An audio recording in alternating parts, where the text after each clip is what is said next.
So here we are. We have a bit of time together, and the focus for this morning and the first part of the afternoon is on practice, and then we'll go into more attention to the Heart Sutra and relating that to Dzogchen. Behind me you can see a painting of the mandala of Kalachakra.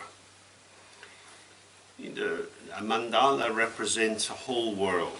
It means everything you need is inside this mandala or this particular construction. Because the basic focus in Buddhism is to find the wholeness of our experience. And the main block to the experience of wholeness is fragmentation and dispersal. That is to say, we get carried away by thoughts, by feelings, memories of the past, plans for the future, and our energy gets spread out. We leave bits of ourselves in various places which have an importance. We leave bits of ourselves in various people who have importance to us, parents, lovers, and so on. And on the one level, this brings a lot of richness into our life, but it also means that we are all over the place. So without renouncing the richness of our experience, the focus is on how to arrive in a state where everything is together.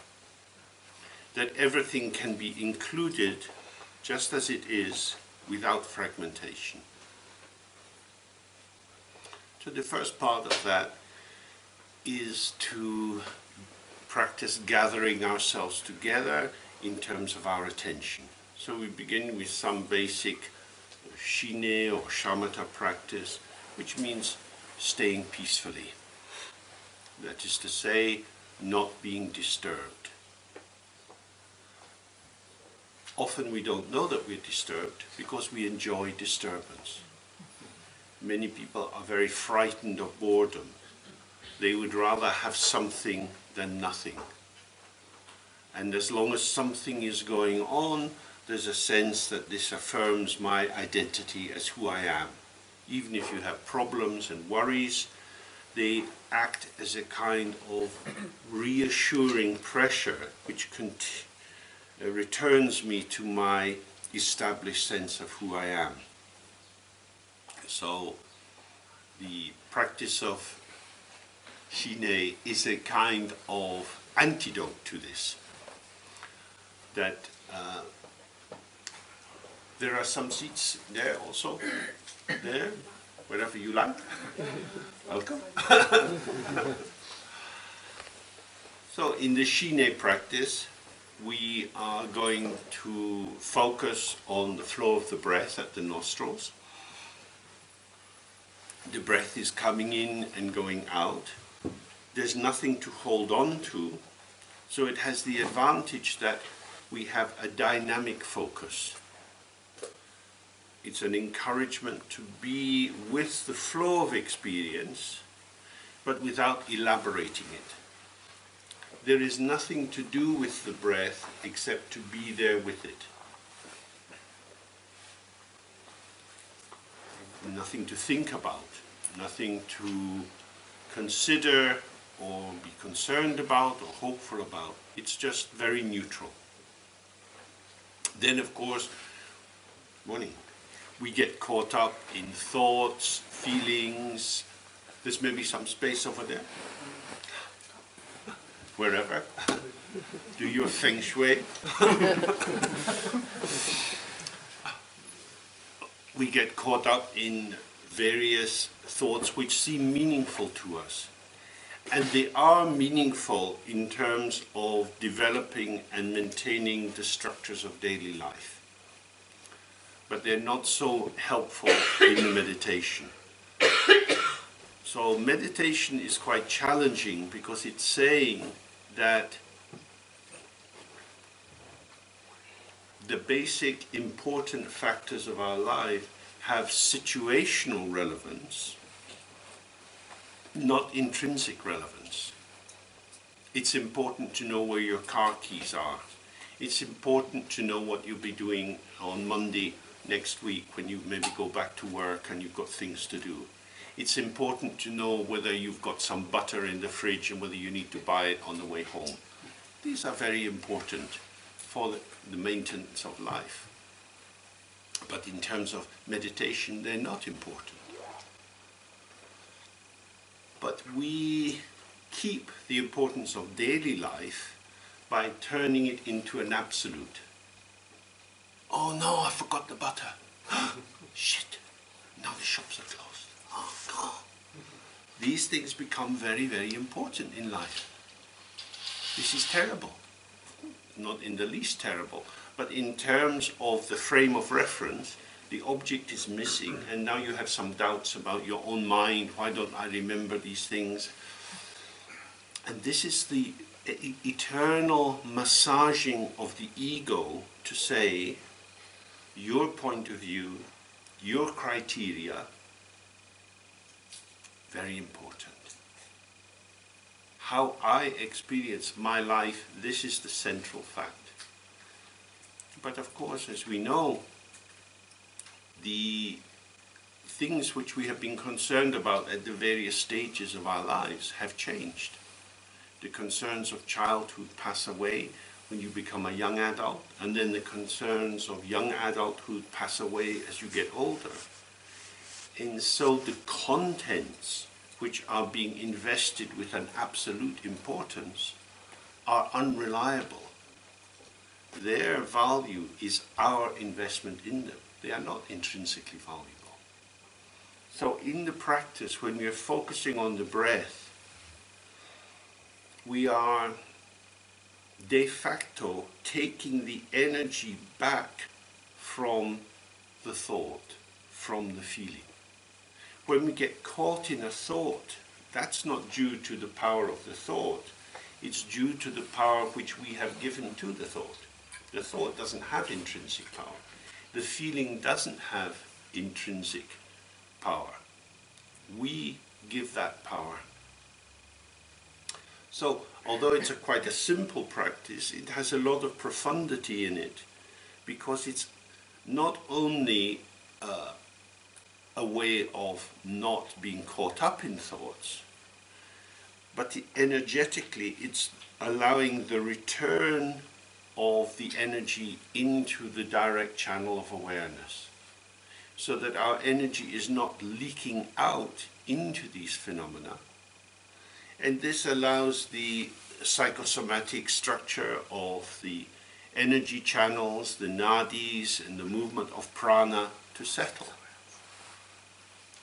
It gathers together in the central line, because everything can vanish, but we are just here. Nothing is more relevant than the movement of the breath and our attention on it. So this is a practice within the family of renunciation. That is to say, it's on the level of the Buddha's first teaching, which he gave in the deer park in Sana. It's concerned with separating out the destructions and turbulence of samsara so that the mind finds peace. So we do this for some time, sitting in a comfortable way, allowing your skeleton to carry your weight.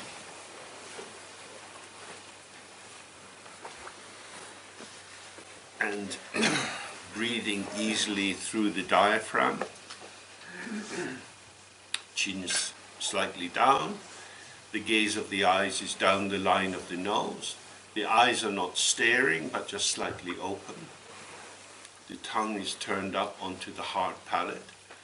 The shoulders are open and relaxed, with the hands resting in the lap.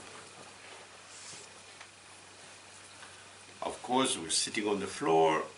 Most of us are not sitting on the floor all the time. So if your body becomes painful, you can move your body. In some systems of practice, people are trying to disregard the messages of the body. And sometimes that can be useful, but sometimes it's not helpful. This is not a heroic path of struggling to overcome obstacles. It's a way of settling and being peaceful. So if you're sitting in pain and your body starts thinking, oh my God, I can't bear it, you should listen to your body. You can stretch your leg and then fold it back in again. Struggle is greatly overvalued. Sometimes there is a lesson that says, don't do this. The Russians invaded Afghanistan. They fought a war for many years and many people died. After some time, the Americans thought, we can do better than the Russians, so they invaded Afghanistan, and they didn't do very well. When the light is red, stop driving. Struggle is not a good idea. Unnecessary effort. The main teaching I got from Siya Lama was, take the easy path. Take the easy path. Because difficulty means something. Difficulty means something is not right. Cats take the easy path. They are quite relaxed. Dogs. So our practice is to move from dog to cat.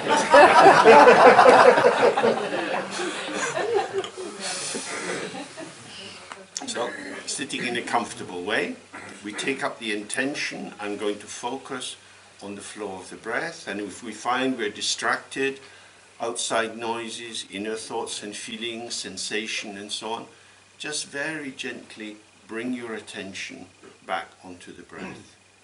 It's not about blaming, not about struggle. If you get distracted again and again, just come back again and again. It doesn't mean anything except that you're getting distracted a lot. It doesn't mean you're a bad person or you can't meditate or you shouldn't do this. It just means today there's a lot of turbulence and so you have to come back again and again. If you go out sailing in a small boat and it's quite calm, there's nothing much to do. You have a gentle breeze, you hold the tiller and you set your way across the bay. But if it's a stormy day and the wind's blowing a lot and there are big waves, you have to move about a lot more. That's the same in the meditation. If you get distracted, you have to come back more. It doesn't mean anything except there's more wind blowing. Because this is a key point. Our tendency is to make interpretation, to elaborate some kind of story on top of what is happening. And once you do that, you feed into the generation of more and more narrative. And that's very unhelpful. So, in the simplest possible way, we come back to the breath. Any questions about that before we begin? Okay, so.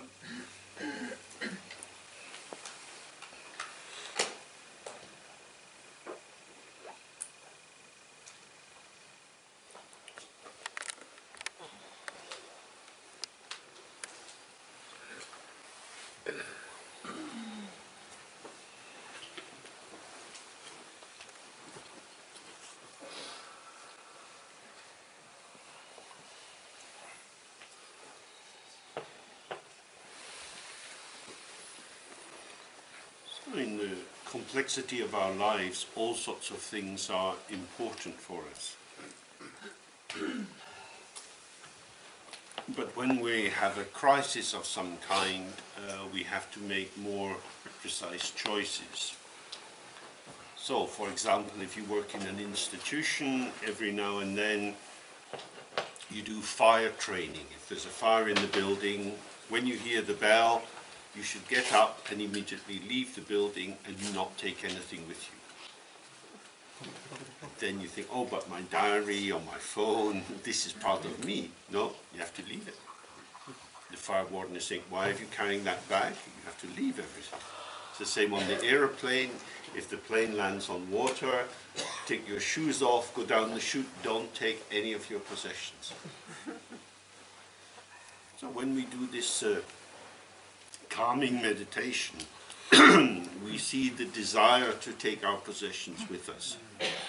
We see the desire to take the thought constructions, the feelings, which are the familiar accoutrement, the familiar possessions and supports that we have that maintain our ordinary sense of self.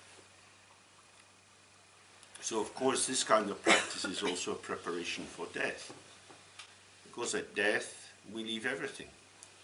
We leave our money, we leave our friends, we leave our books, our projects, we leave our body.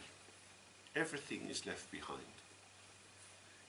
And a lot of meditation practice in the Tibetan tradition is concerned with the preparation for death. Because death means this is finished, something new is beginning. And on a micro level, that's the same moment by moment. The past is gone, now we're here. But if the past is not really gone because we're clinging on to the past, then the debris of our lives, the remnants and the traces of the past experience is imported into this moment. And we arrive already cluttered. And it's difficult to have a fresh beginning if you feel that in order for me to be me, I have to bring the past with me. So, well, this is quite a simple practice. If we really go into it, it is very profound, because it means letting go and releasing and relaxing into a simple focus.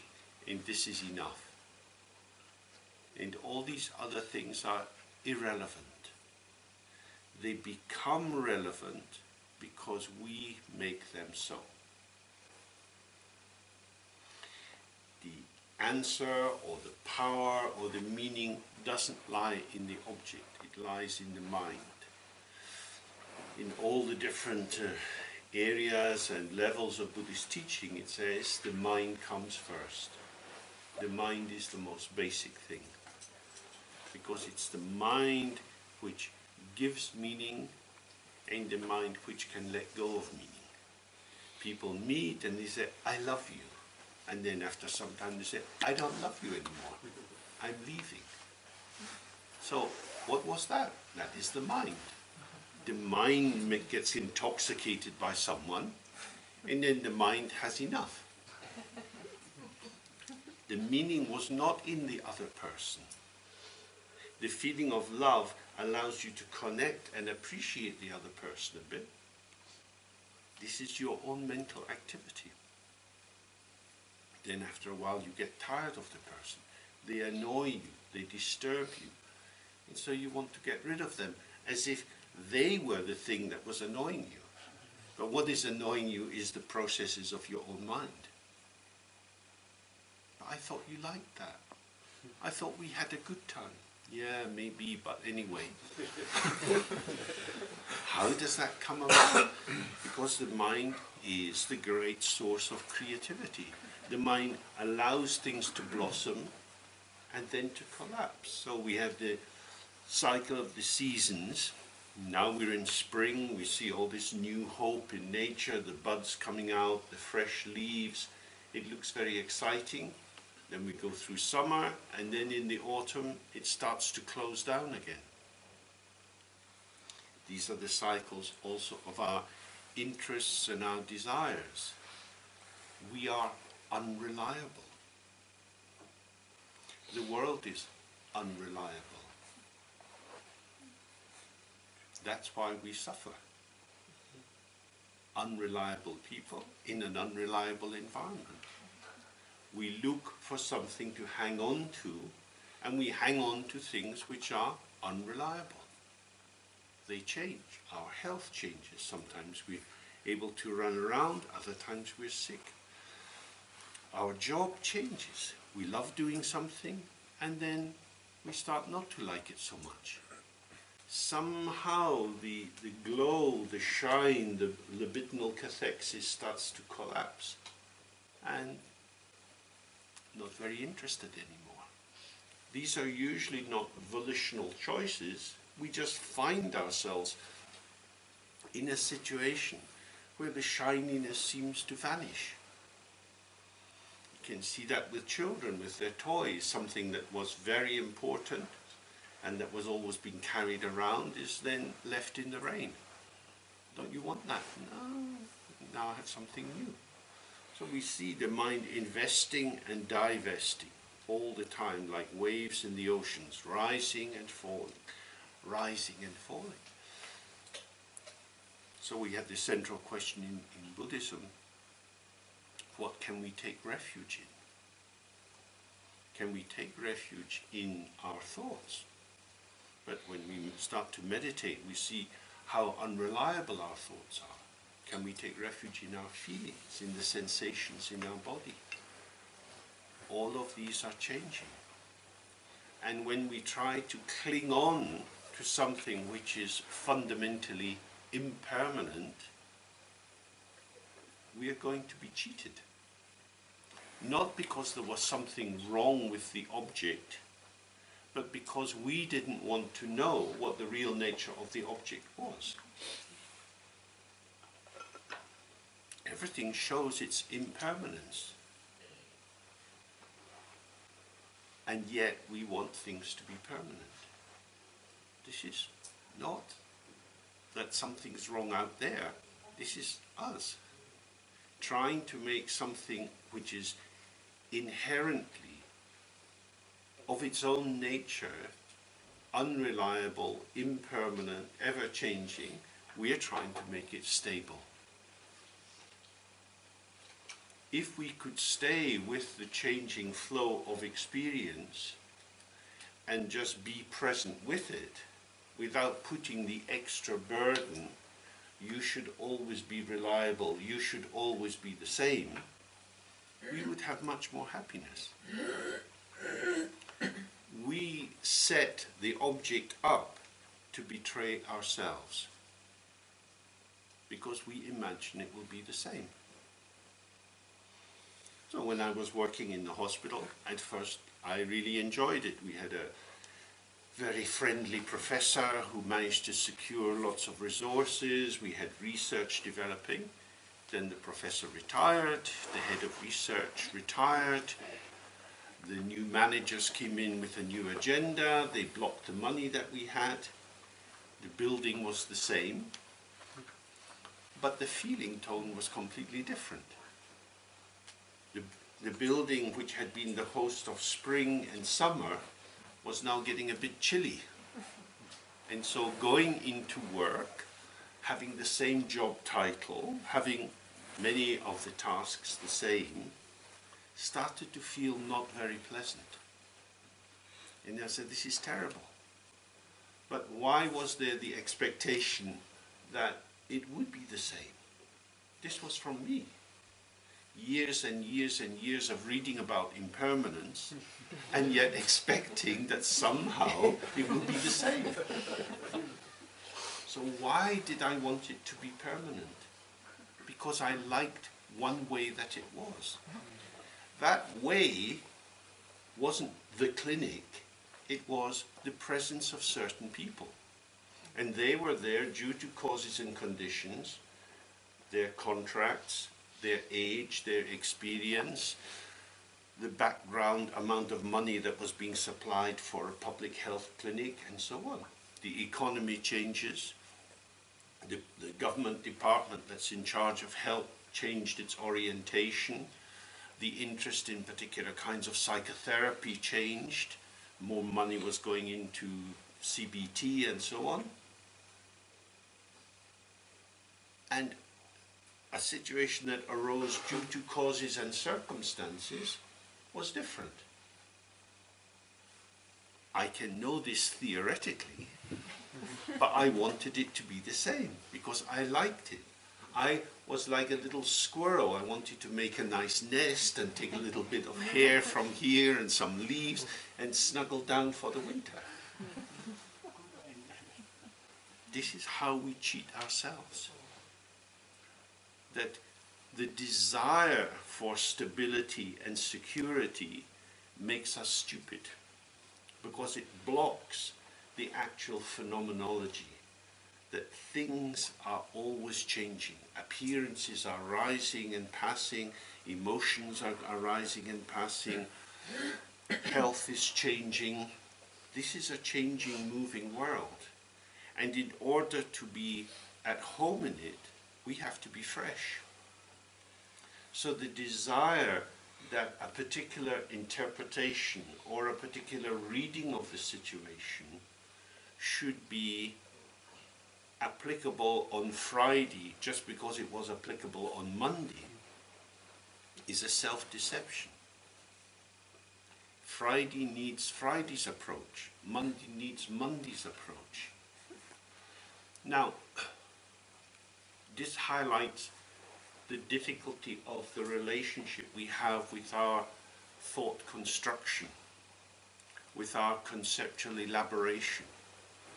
Because as we build up mental pictures and interpretations of situations, we invest time and energy into that construction.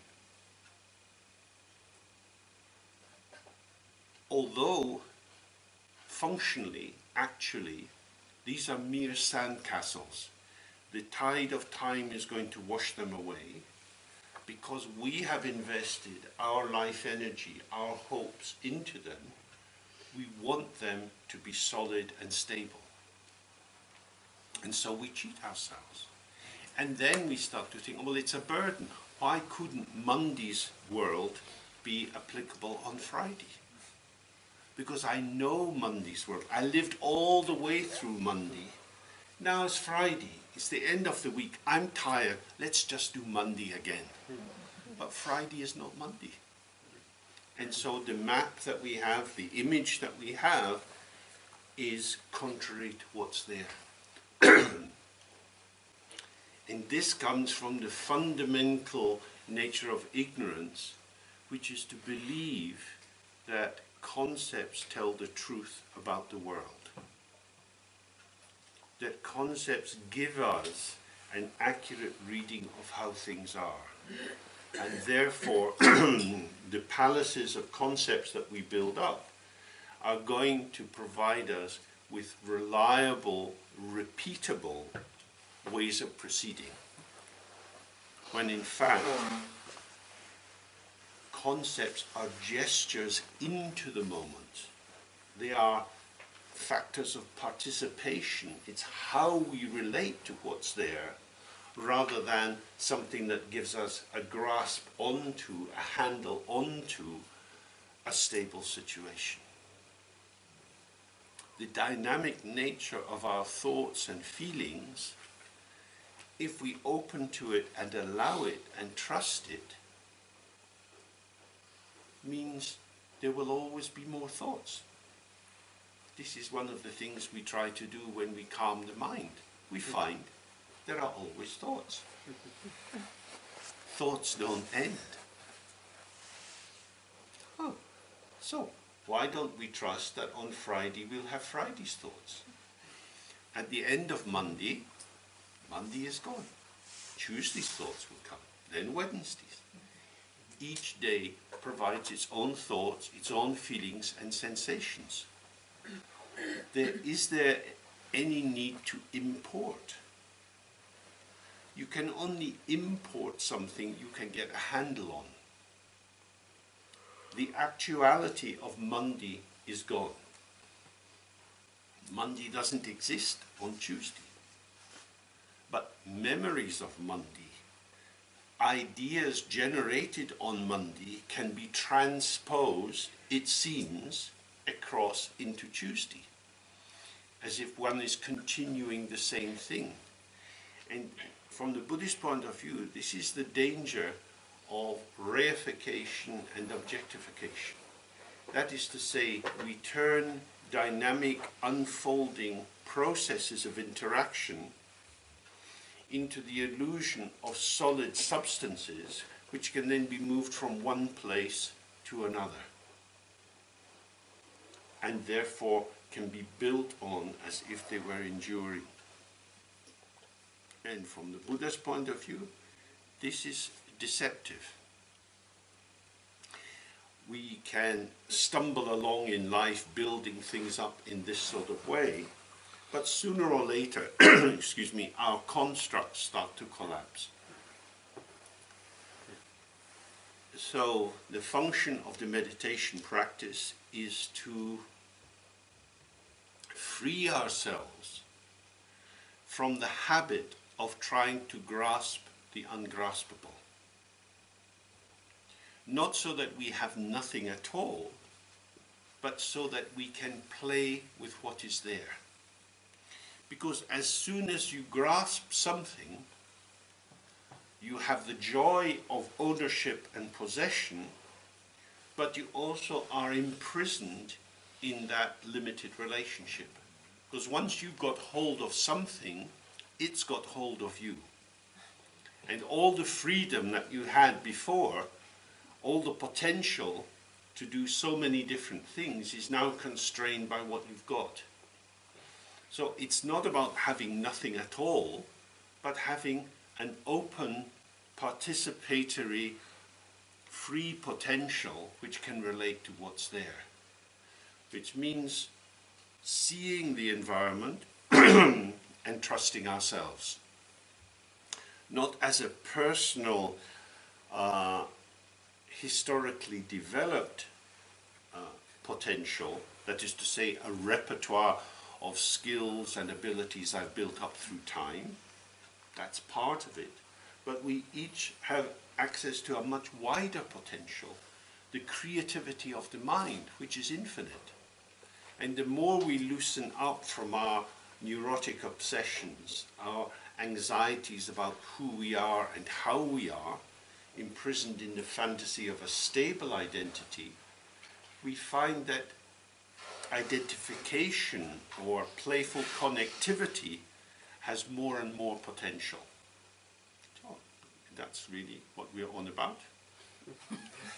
And within these next days we're going to look at some detail at the Heart Sutra, because the Heart Sutra is a text which speaks to the analysis of the unreliability of the building blocks out of which we create the illusion of a stable self and a stable world. So it's a very good way of carefully and precisely putting into questions the assumptions on which we build our familiar sense of self. Okay, shall we take a break here? And then we'll come back and do some more practice. Okay.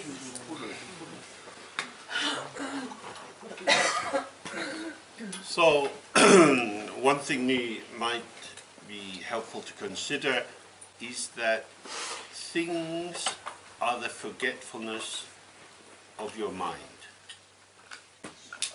So, we look around this room and we see lots of things. These things exist because you have forgotten who you are. So, the end.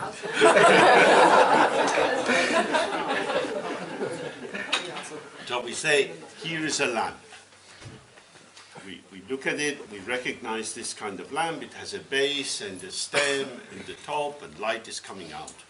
So there is a lamp in that place. And we imagine, unless somebody moves it, the lamp will be there in the afternoon and tomorrow and so on. It is a thing which is existing in itself.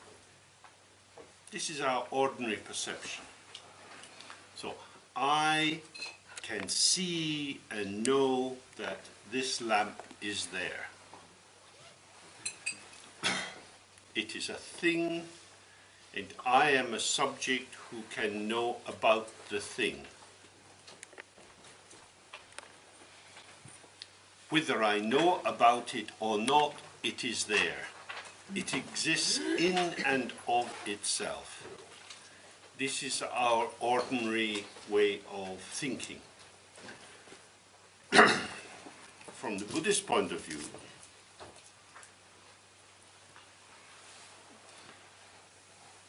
this thing we call the lamp is something which is revealed to us. We look in that direction and we see shape and color.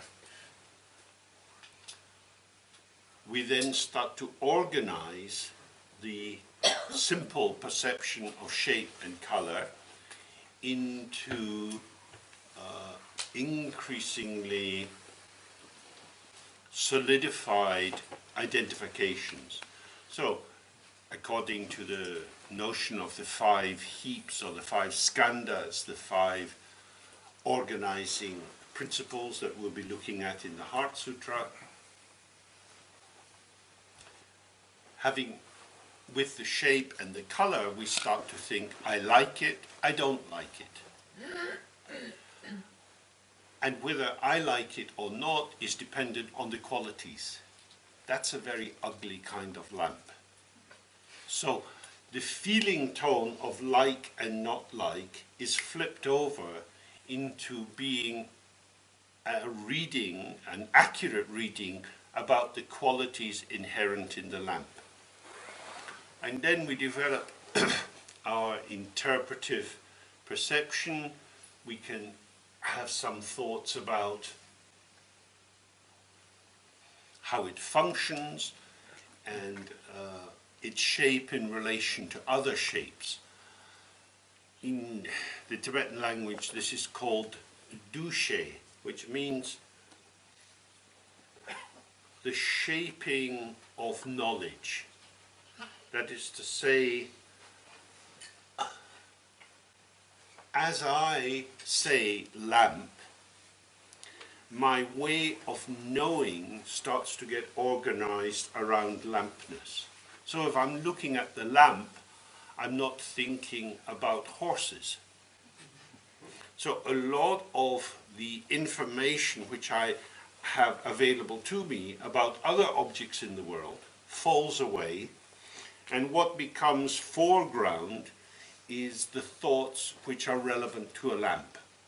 So it now is becoming figural, not just in terms of hooking more of my attention to out there, but I am being organized by the lamp. Thoughts come to mind which relate to lampness. The lamp is shaping me just as I shape the lamp. That's a very interesting thing, isn't it? That we are called into being. We are formed by the kind of formations that we see out there. So, if you're in a workplace and you have a colleague who's, I don't know, very slow or lazy, your perception of their performance shapes you because you get pissed off. And how they are is how you are. So it's a two-way street. That is to say, we are implicated in the world. The world is not something out there. And this is the most fundamental Buddhist understanding. You can't exclude yourself from stuff, because actually stuff is experience. It's not self-existing. This lamp is coming into existence for you according to your particular interests and habits, formations, and so on.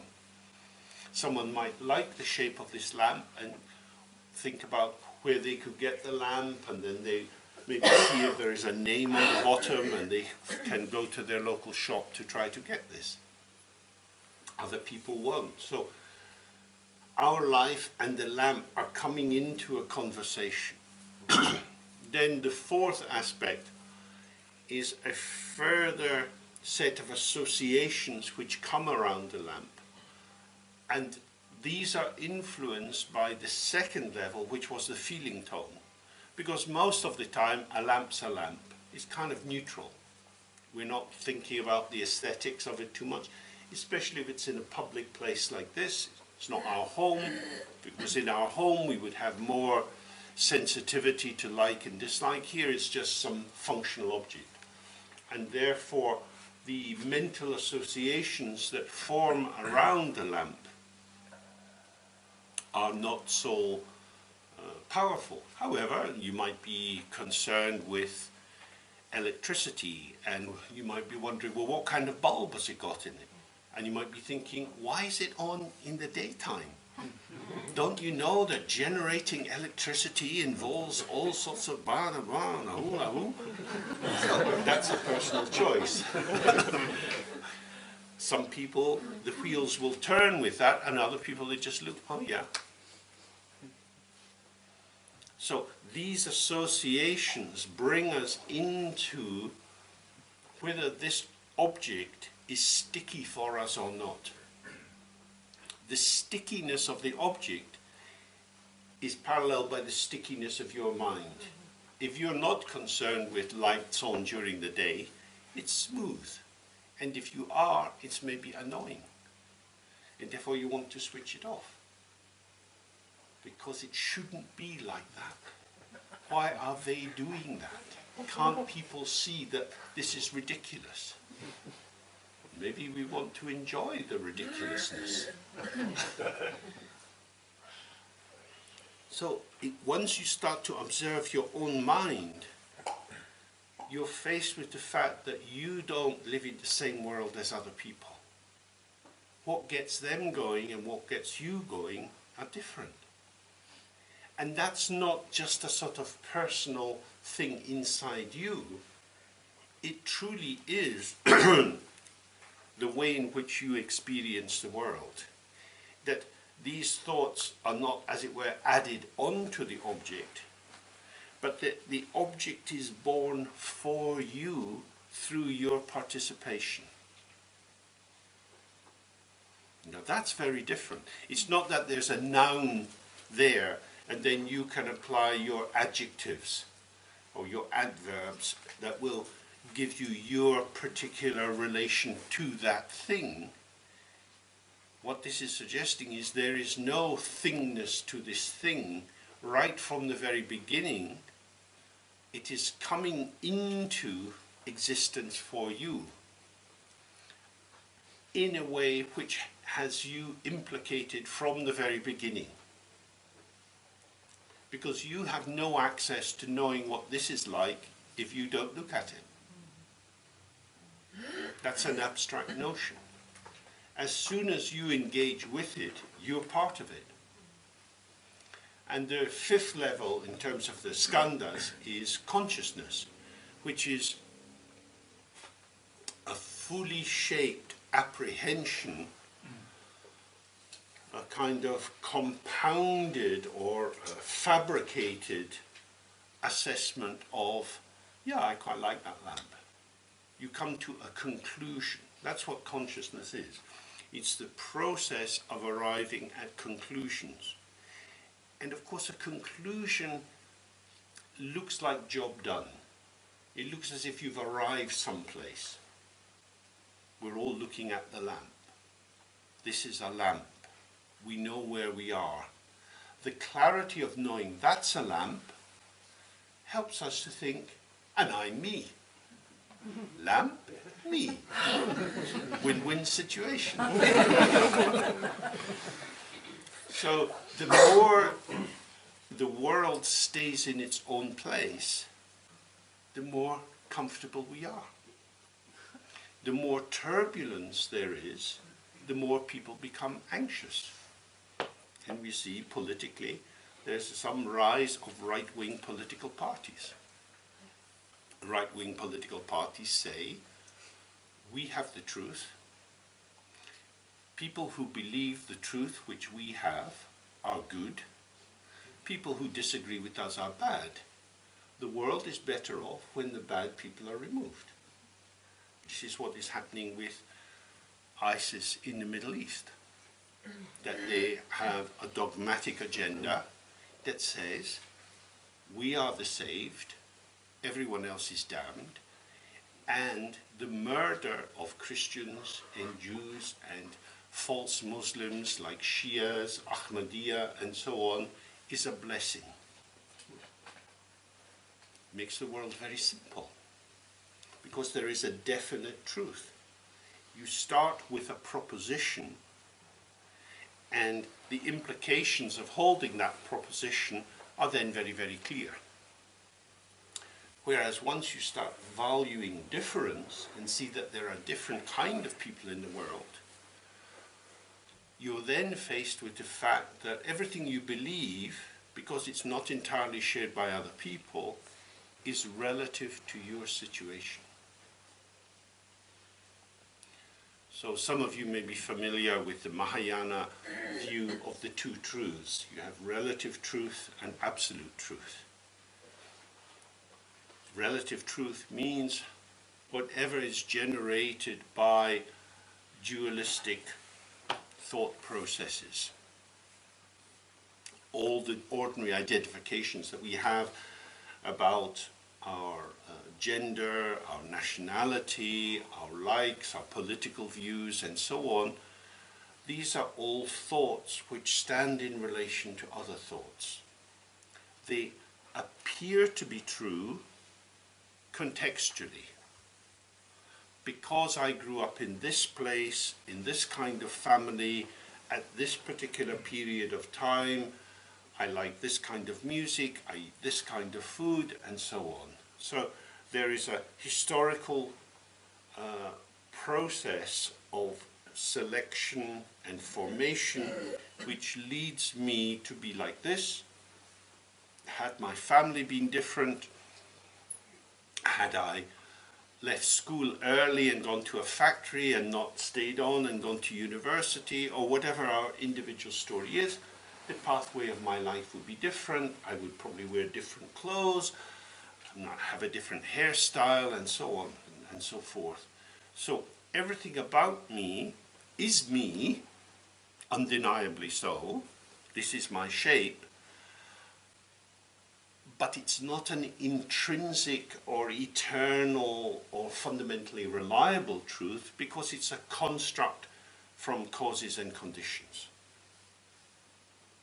On the other hand, there is an absolute truth, and the absolute truth is emptiness, the ungraspability of all phenomena, which is linked to the ungraspability of the mind, that the mind is infinite awareness without fixed content, but always available to illuminate whatever is arising. So when you come across a political system like ISIS, you see that what they have done is to take a relative proposition, our particular reading of Islam, and make it absolute. So from the Buddhist point of view, this is a really big mistake. Inside the relative world, everything is relative, which is why we should be collaborative with other people and thoughtful, and not be evangelical, because knocking on someone's door and say, I want to bring you the good news of emptiness. Oh, what is that? Actually, I can't say. So why did you knock on my fucking door? I'm watching the telly.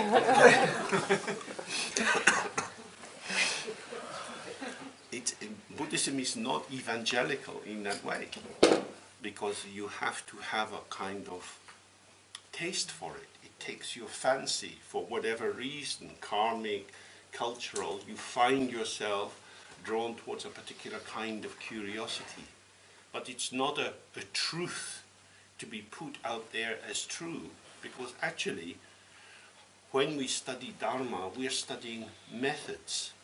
And each of these methods acts as a kind of mental osteopath. It's loosening up the locked structures of the spine and shifting you around so that you see more and you see differently. And then you really think, wow, the ground that I stand on is not intrinsically true. All that I believe about myself, all that I think of as vitally important, is just sandcastles. It has no inherent truth.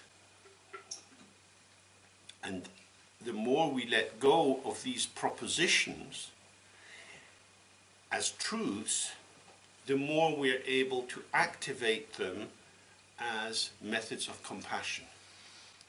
So what we have here is wisdom is a kind of silence. Wisdom is the open, empty mind, and everything else is compassion. It's relational. And relational means relating to the other as they are, not trying to convert the other into my idea of how they should be, but rather me opening up my flexibility, creativity, potential in order to find better and better ways of approximating to the possibility of co-emergence, of synergy, of having a harmonic movement with the other person. So it's not about control, it's not about having power over others, nor is it about being at the mercy of others, but about a real collaboration. So that's a very big difference. It's not dogmatic. Western thought, including the ancient Greek thought, moves in the direction of the logos, the word, which is the idea, which is the fundamental guarantor. And Christian ideas, particularly through Aquinas, follow the logos very much, about clarity, about church doctrine, and understanding the true account of how things are as set out in words is the guarantor of salvation. Buddhism takes a very different view. From the Buddhist point of view, the logos is ignorance. So the highest is now not good news at all. Once you get into taking the idea as true, you start investing the idea with more and more importance, and it's very difficult then to observe what it is. When we sit quietly and allow our mind to be itself, we find every idea vanishes. Good ideas come and go. Bad ideas come and go. Happy ideas, sad ideas. So many things arise and pass. No fixed idea comes. Which is why in Buddhism the path is through experience. Because when you experience, the content of my mind is always changing. And you know that because that's what you see every time you look. You don't have a dogmatic understanding. You're just in touch with how it is. It's non-propositional. But it's also ungraspable. And that's where what we might call the ego formation becomes problematic, because the ego wants something to grasp. And so we make propositions. We hold on to the propositions.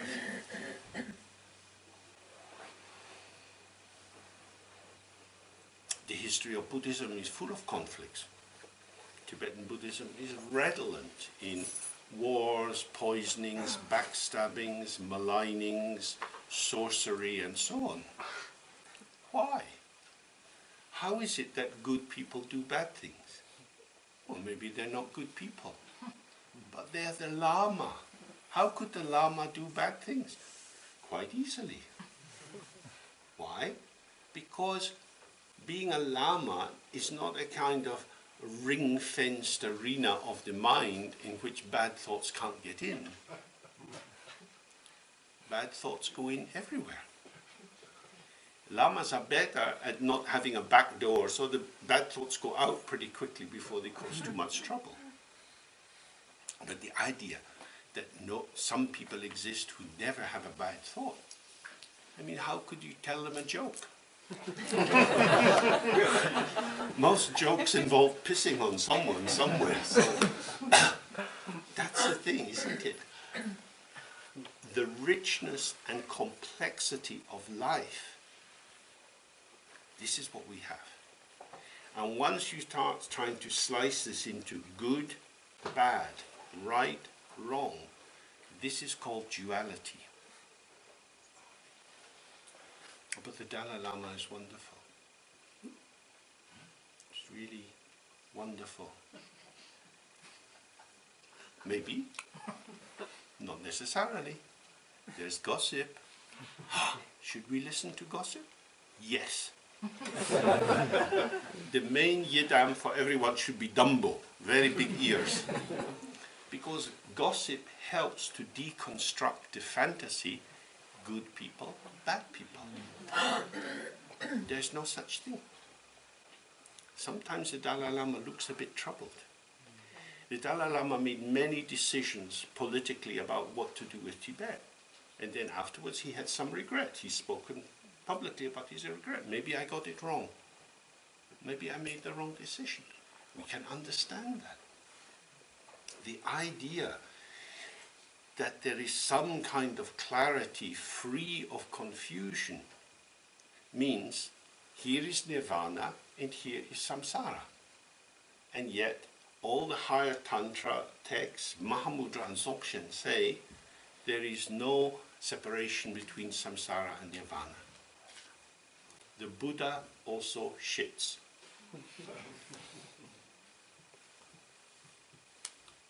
If you think shit is bad, then funny kind of Buddha.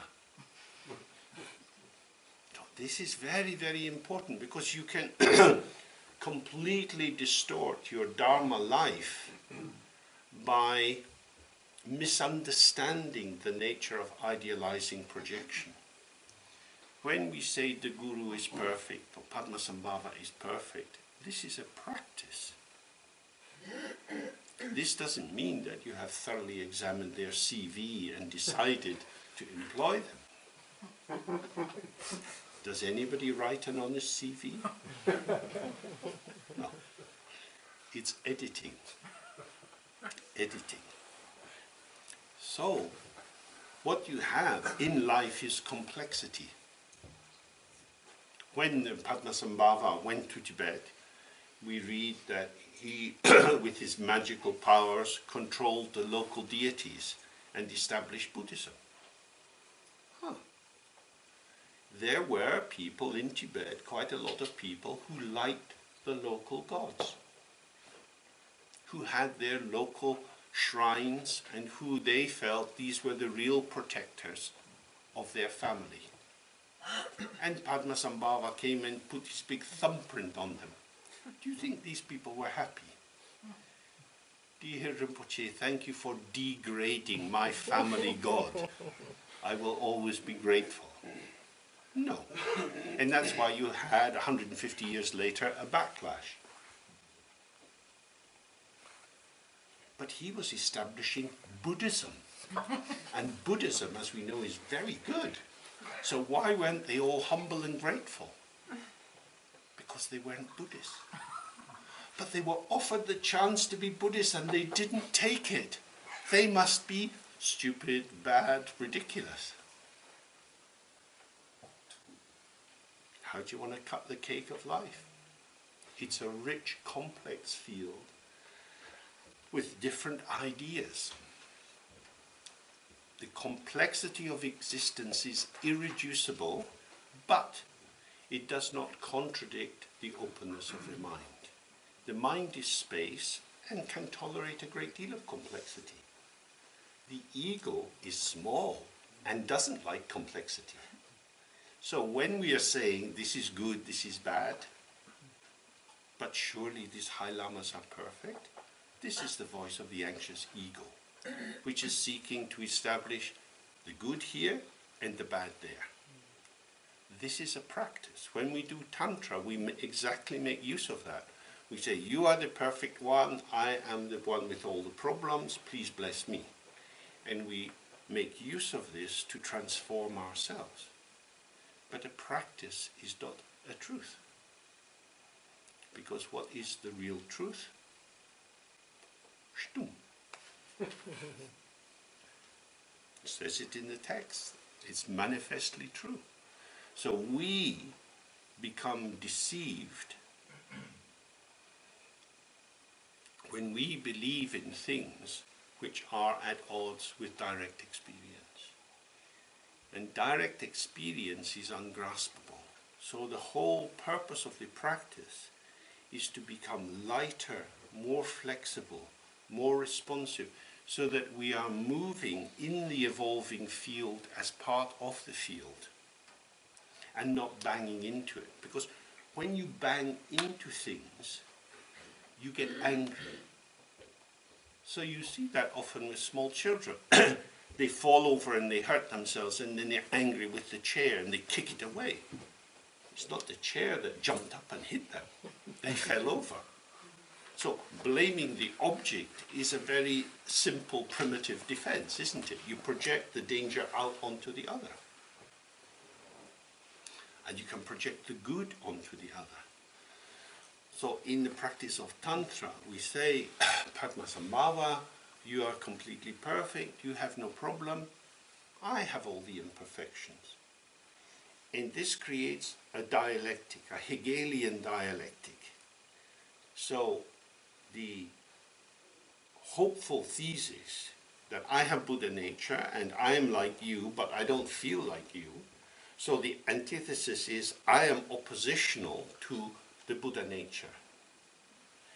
And by increasing that tension, you polarize these two positions, which allows the full power of the dialectic to shimmer, so that you then have the synthesis in which you merge into the deity, into emptiness, and you recognize the ground of both.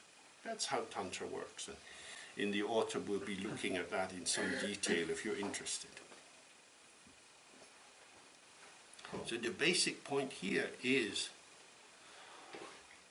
whenever I am building these sandcastles, whenever I'm constructing images of what I believe to be true,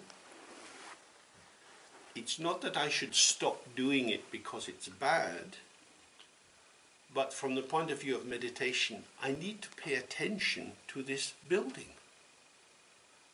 Construction is an activity. How do I do that? How do I lead myself astray?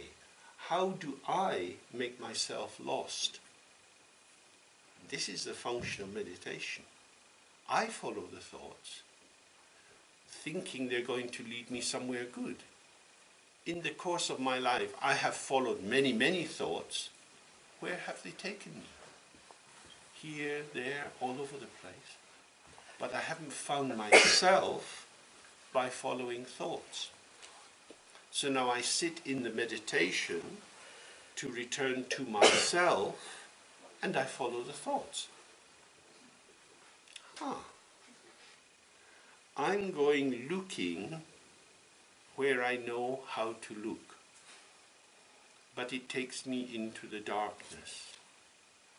I call the darkness light, and so the light stays in the dark. Why do we rely on thoughts? Because we're good at it.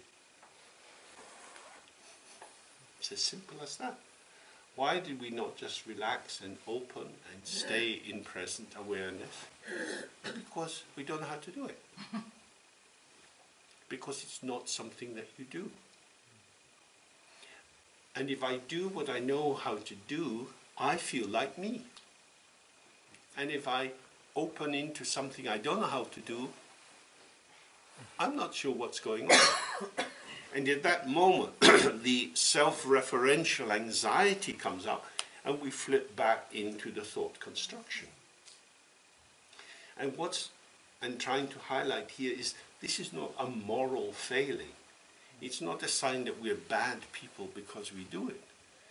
This is involves releasing the energy construct or the vibratory pattern which is our self-referential sense of identity, so that we can allow the energy to flow more freely and we become what is required in the particular situation. Freeing ourselves from this retractive, concentrating, conceptual elaboration, the construction of ourselves moment by moment. There's a lot to be gained by letting go of your construct. There's something also to be lost. The Buddha says, suffering arises from ignorance and attachment. So, if we trust the Buddha, he says, letting go of your constructs will set you free from ignorance and attachment. But there is a transitional period in which you have a foot in both camps. But I want to get enlightened. And I can't get enlightened unless I'm me. But because you're you, you can't get enlightened. But I want to be enlightened. That's the problem. So the more you conceptualize yourself as something solid, reliable, and something which could be improved and developed and made wonderful and eternal, the investment in that acts as a block or an obstacle to relaxing and opening.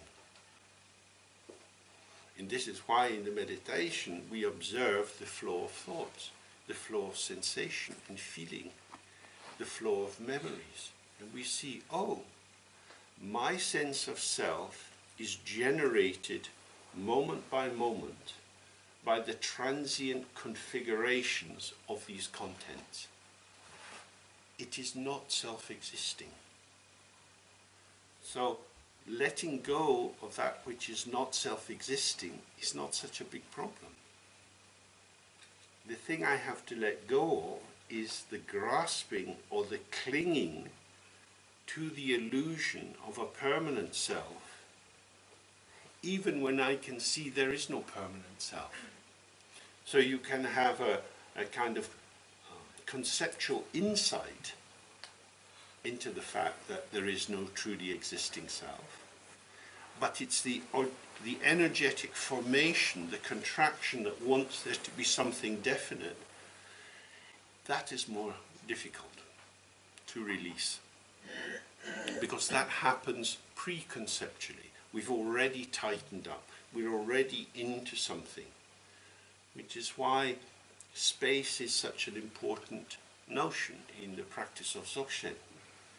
That space allows the movement of energy through it without it causing any harm. And so you don't have to, as it were, kill yourself or annihilate yourself or stop existing.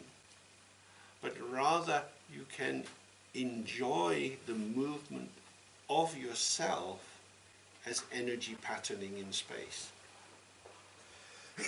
So it's not either I really exist or there's nothing at all, an eternalism or a sort of nihilistic position. The two basic Buddhist extreme views is that we have form and emptiness. We have existence, that is to say, the being here-ness of ourselves moment by moment, and yet you can't grasp it. You don't know what you're going to be like in half an hour, or even in 5 minutes' time. You don't even know how you're going to be sitting. You might be falling over, crossing your arms, or scratching your head. You will show yourself to yourself, as you always have done. You can't hold on to some definition. And so this attachment, this grasping and retractive feeling is very important. And that retraction is very interesting. I don't know if as kids you ever played with chicken's feet that had been cut off, and you get the big tendon and you pull it and the claw goes in. It's very nice.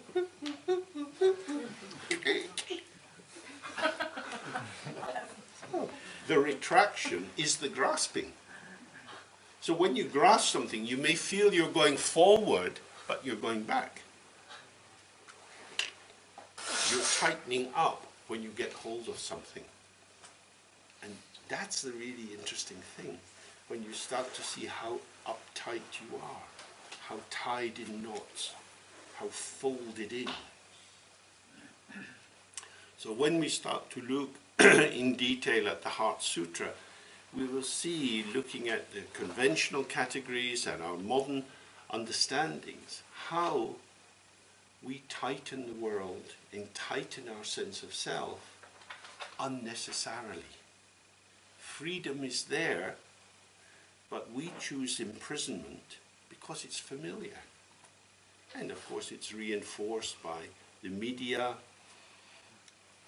by movies, novels. Everything is confirming that there are real entities. And it's difficult to be aware that this is untrue, because reliance on thoughts is the most common currency. Britain doesn't share the euro with the people in the Eurozone. We have the pound, but we do share reliance on thoughts. Everybody has reliance on thoughts. Every country you go to, you use reliance on thoughts. So you fly into an African country, in the airport you go to the little money changing place, you give them your euros and they give you their local currency, and you check the rate. How do you do that? By reliance on thoughts. This is a thought constructed world. It's not that thoughts are wrong or bad, but relying on them as if they were true, as if they gave you an accurate perception of real solid things in the world. This is what Buddhism means by ignorance or delusion. There is life, color, shape, movement, sounds, and so on. Everything is here, but it's not here as something. It is form and emptiness, or clarity and emptiness, appearance and emptiness. And the reintegration, or the perception of the natural integration of these two, is what's called liberation. Because if we are forgetful of emptiness, or the space of the mind, all we have is stuff. And there's a lot of stuff. And because there's a lot of stuff, we're always trying to sort it out. What's important, what's not important. And we're constructing ourselves out of stuff. The way that we see the birds now, they're starting to pair up, they're singing to each other. And then you see them starting to build their nest, flying through the air with little twigs. And just as they build up that nest, we build up our world from what we have collected in the course of our life. And just as the storms in autumn can blow their nest down, life events destroy our little nests as well. Nesting is an activity. The nest is just a construct. Everything is a construct. It is there, but it has no essence, no intrinsic self-substance. This is the Buddha's teaching. Nothing at all, not strongly real, but experience. So that's what we aim for, and that's why this basic meditation practice of calming the mind is very important, because it's allowing us to detoxify from our habitual addiction to thought. Thought is our salvation. You spent many years in school being encouraged to think more clearly, to amass information and form it into particular shapes to get through an exam. And then you go into the workplace, and all your working life, that's what you're required to do. You're required to take up data, raw material and formulate it according to your trained thought processing to come up with new patterns. That's how we spend our lives. All the work that we have done is irrelevant. When I was leaving the hospital, I had many filing cabinets and I went through them and I saw all these proposals I had put through to the head of department and all these plans and schemas and the syllabus of various courses that I designed and ran. And they're gone. That is what work does. It produces things which have no relevance. They are relevant for a small period of time and then they're irrelevant. They were important contextually. And when the context changes, they are irrelevant. This is really important, isn't it? Because we, being gorgeous human beings, want to put our heart and soul into what we do, but the projects that we're engaged with are not really worth it. So we put our heart and soul into these transitory formations and then become upset when other extraneous factors, outside factors, cause the blocking of our plans or the collapsing of some whole proposal you had put up. This is the longing of the heart for connectivity being misplaced into the idea of creating value through projects. So, what would the Buddhist reading of that be? Say, oh, the real project is may all sentient beings be happy. The Bodhisattva vow. If you put your heart and soul into the liberation of all beings, into developing wisdom and compassion, that is a project that nobody can destroy.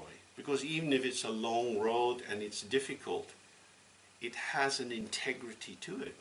But the things you establish in the workplace are very, very vulnerable. If you think how many times Mrs. Merkel has changed her opinion about immigration, because she is a politician and she wants to survive. And that's what politicians do. We say, this is what we're going to do, we are absolutely committed to this. And then some new information comes in. Actually, we are really committed to that. I think you misunderstood what I was saying earlier. This is how they survive. This is self-deception. In the goal of constructing the fantasy, I'm a reliable person, trust me, vote for me. And yet, because the world is shifting, I have to shift what I'm on about. These two can't be squared. Which is why we're always disappointed in politicians. Because they promise to do something they can't do. And we are the same. We promise to do things we can't do. Because the field of experience changes. So if we do a little bit more of that meditation, focusing on the breath, and just allowing whatever is arising to come and go without interference.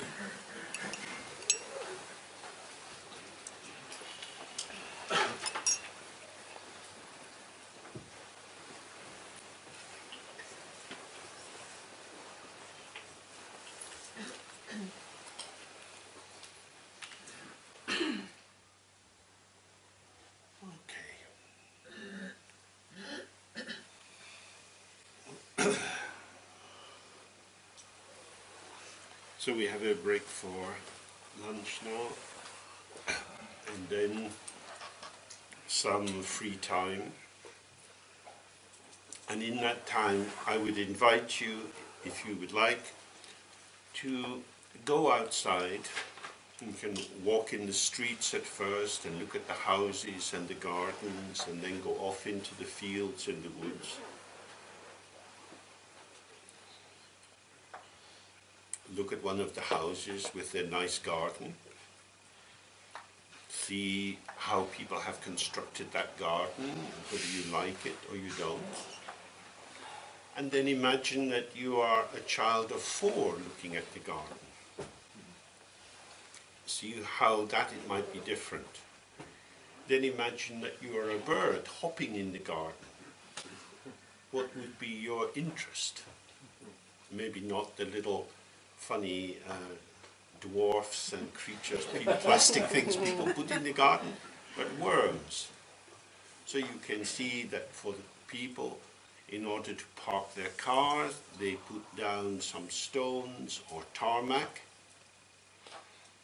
and that this is very helpful for human beings. And for birds, it's deprivation of worms, sealing the earth over. Then imagine that you're a cat walking through the garden or crossing the road. Cats tend to run underneath cars to hide because they're always a little bit wary. So, and as you go out in the fields, imagine being a horse, being a cow, and see how the world is different according to your embodiment. Because what we're wanting to do again and again is to put into question the assumptions that we have that the world is the way we take it to be. It's just like that out there. And if we see that we are located in a human body with our particular sense organs, usually privileging the visual over the sense of smell and so on, with all that we've learned in schools, our notions of culture, adaptation, all of this agenda comes into the moment of perception. And if you were in another kind of body, a cow or a fox, the world would look very different. So that is to say, you would be organizing the field of experience according to radically different criteria. And it's when we see that this is a participative world which unfolds according to the nature of our predilections, our embodiment and so on, that we're restoring the balance of the mind being a major participant on the disclosure of what's occurring. I think it's a very useful exercise. When you go into the forest, you see little bugs crawling on the ground and you imagine what that's like. They have no overview, they're just going from one twig to another, having a sense of what is disclosed to that creature. That is their world. And we standing so much taller, looking around and see something completely different. They don't have our interpretive concepts, and yet they're alive. From the Buddhist point of view, they're sentient beings, they have a mind, but that mind is being mediated by the very nature of their embodiment. And really having an in-depth experience of that can be very useful for helping us to put into question the seeming stability of the assumptions that we use to guarantee our familiar sense of self. So that would be the invitation. And also for those who are interested, at 3 o'clock, Jayachita could be doing some movement in the room above the dining room. Do you want to say briefly something about that? Okay.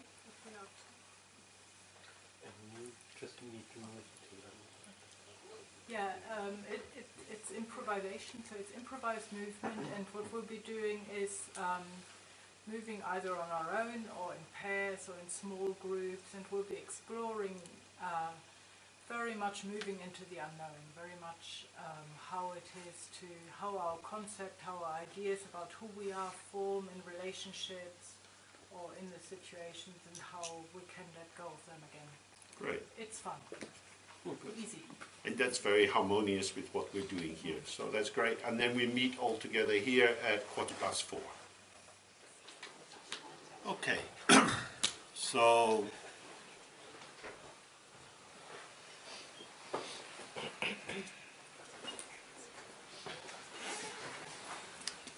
for the break we were looking at the relative nature of our lived situation.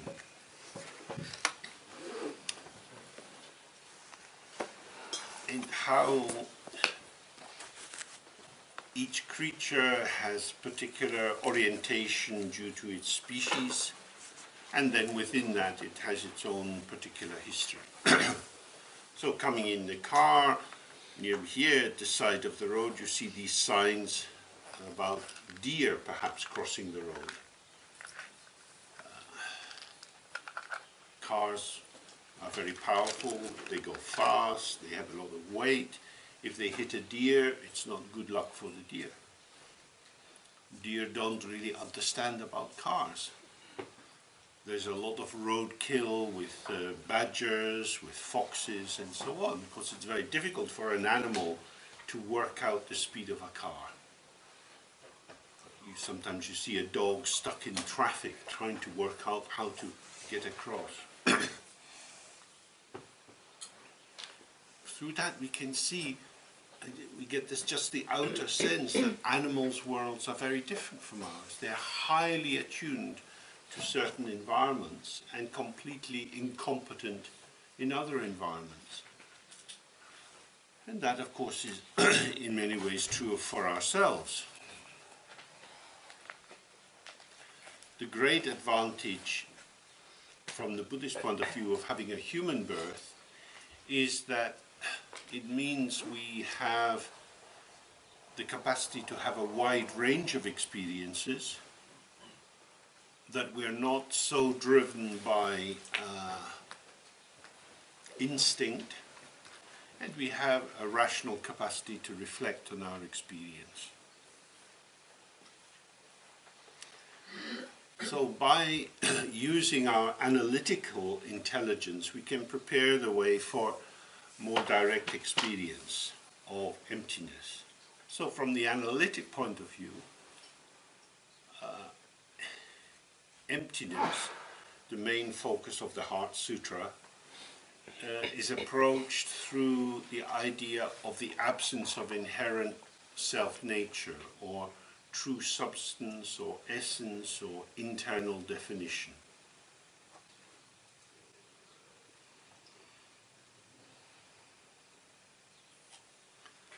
Each of us sitting here feels like an individual. We turn, we look at the people around us and we think, well, I'm not you. And maybe I'm not even like you very much. So I'm me. And we're aware of having a kind of inside and the outside. We know that things can go from the outside into the inside, and things go from the inside into the outside. But it does feel as if there is a separation between us and the world. So I'm sitting here in the room with you, and you're also sitting here, but we could stand up and we could go outside. So being here is just one of our many possibilities, and that gives us a sense of freedom and independence, which of course is true. However, if I get up, suddenly stand up, what next? Where will I go? I have to go somewhere. I can't go nowhere. I'm always somewhere. Always. I'd sleep in my bed, on the plane, on the bus, in the toilet. I'm always somewhere. There's always me and you, or me and this place, me and it. So although we have the thought or the mental experience, I am an individual, I am a part, that carries the delusional shadow of thinking, and the environment is just some added on extra. But the fact is, we are never apart from a context. And once we start to see this, there is no me. There is a me here, a me now, a me with you or with someone else, a me engaged in some activity.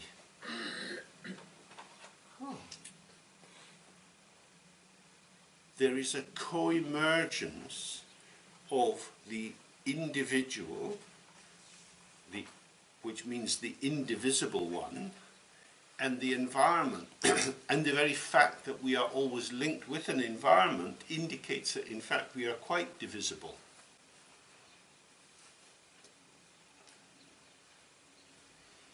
There are hospitals where very kind people cut other people open. And the people who are cut open are usually quite grateful because it's quite helpful. Our body can be cut open very easily. Even slicing the vegetables, you can take the skin off your finger. We breathe in and we breathe out.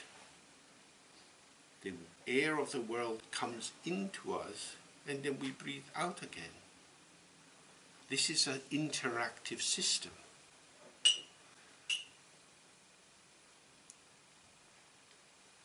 Where is the center of yourself?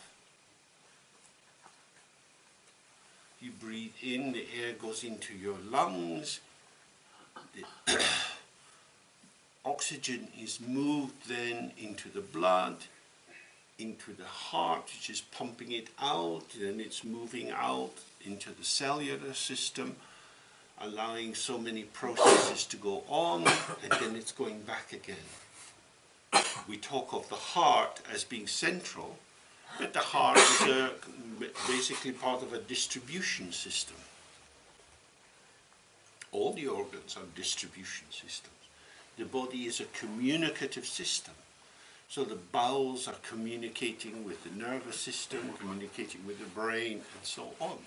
Messages are happening all the time through the endocrine system. This body is communication. And through our senses, we're in communication with the world, and the world is communicating. So the lamp is on the floor, and the floor is linked with the walls, and the walls go into the foundations, and the foundations are linked with the earth, which are linked with the road, which leads to the next village, which leads to the city, and so on. This is one vast interconnected system within which we participate. We are already inside it. We don't go from the outside into it. So what is then our autonomy, our individuality? This is an illusion. So this general idea, which we find in all the Buddhist schools, of dependent origination, pratichet samutpada, Tibetan Tenshin Drawa Jungwa, means, well, in the Tibetan it reads very clearly, Tenshin on the basis of this, so with this support, Drawa, with this connection, Jungwa, arising. So it means this is arising in connection with this support. So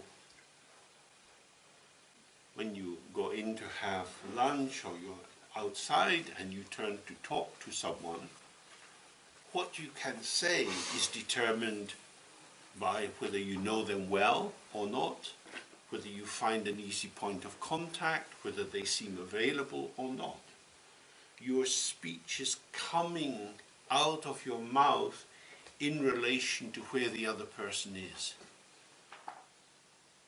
In the same way, how we walk depends on whether we have shoes on or not.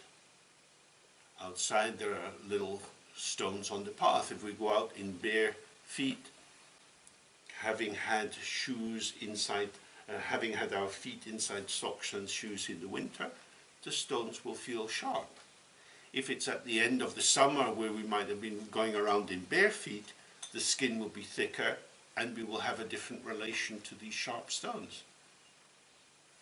This is what this idea of dependent arising or interdependent arising means.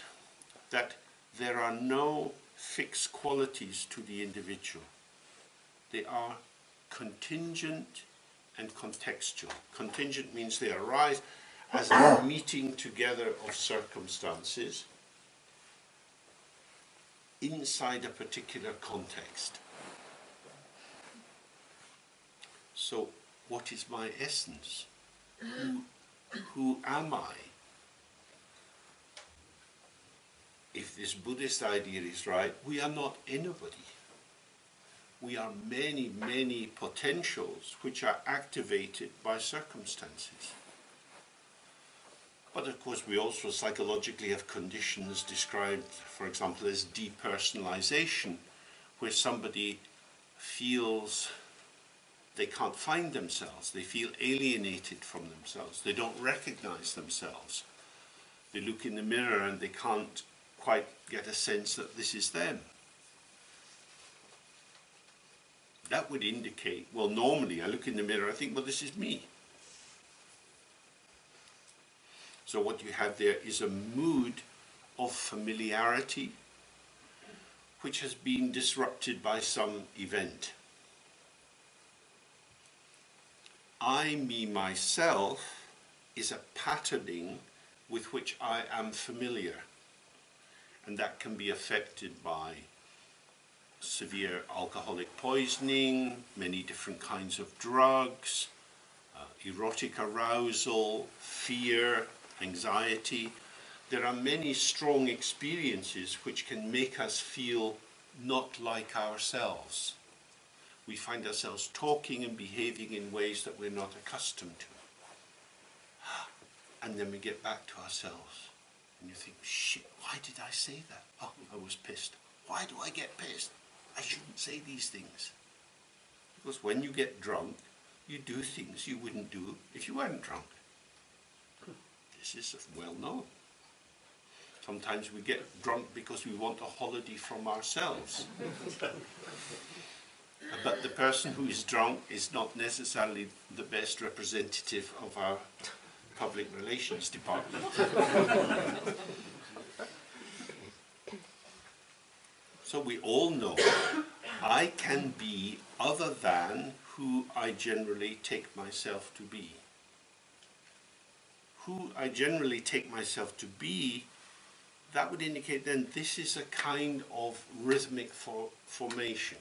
This is a pattern or a wave band, if you like, of arousal. Some people are more buoyant or expressive than others. Some people are more quiet or depressed than others. We each have a kind of habitual wave band on the basis of which we might choose the kind of people we hang out with. Either we might have some friends that cheer us up a bit, or other people we talk to when we are particularly in a quiet mood. And some people are just not our cup of tea. We don't get them. We try and speak with them, and that's not necessarily because we're saying, I don't like that person, or I find them boring, or something like that. It's just we can't get them. Strange, isn't it? I mean, I have that when I go in the park and I see people with different kinds of dogs. I think, why would you have a dog like that? Some guy who's 2 meters high and he's got some tiny dog.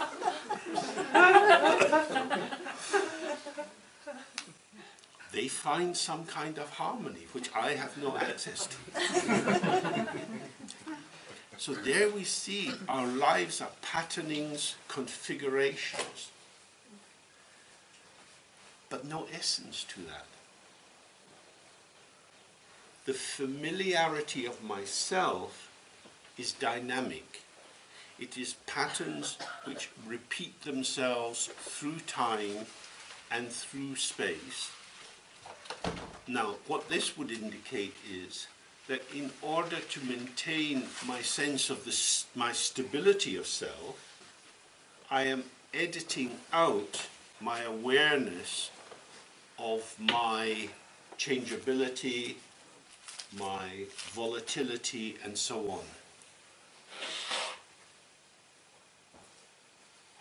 That is to say, I might not have a very accurate sense of myself. that my story about myself may involve editing out features which would contradict who I am. Many people think they don't get angry. Many people don't know that they get jealous. Many people don't know that they're selfish because they have an image of themselves. And that image then becomes the organizing feature of their existence.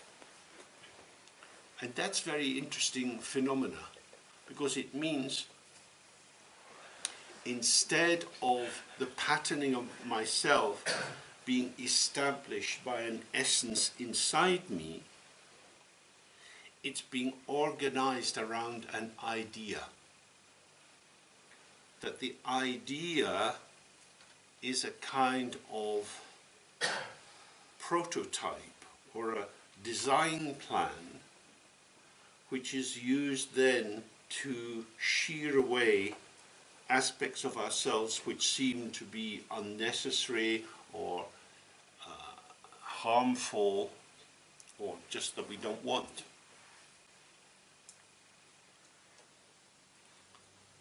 That is to say, in another language, we are a story.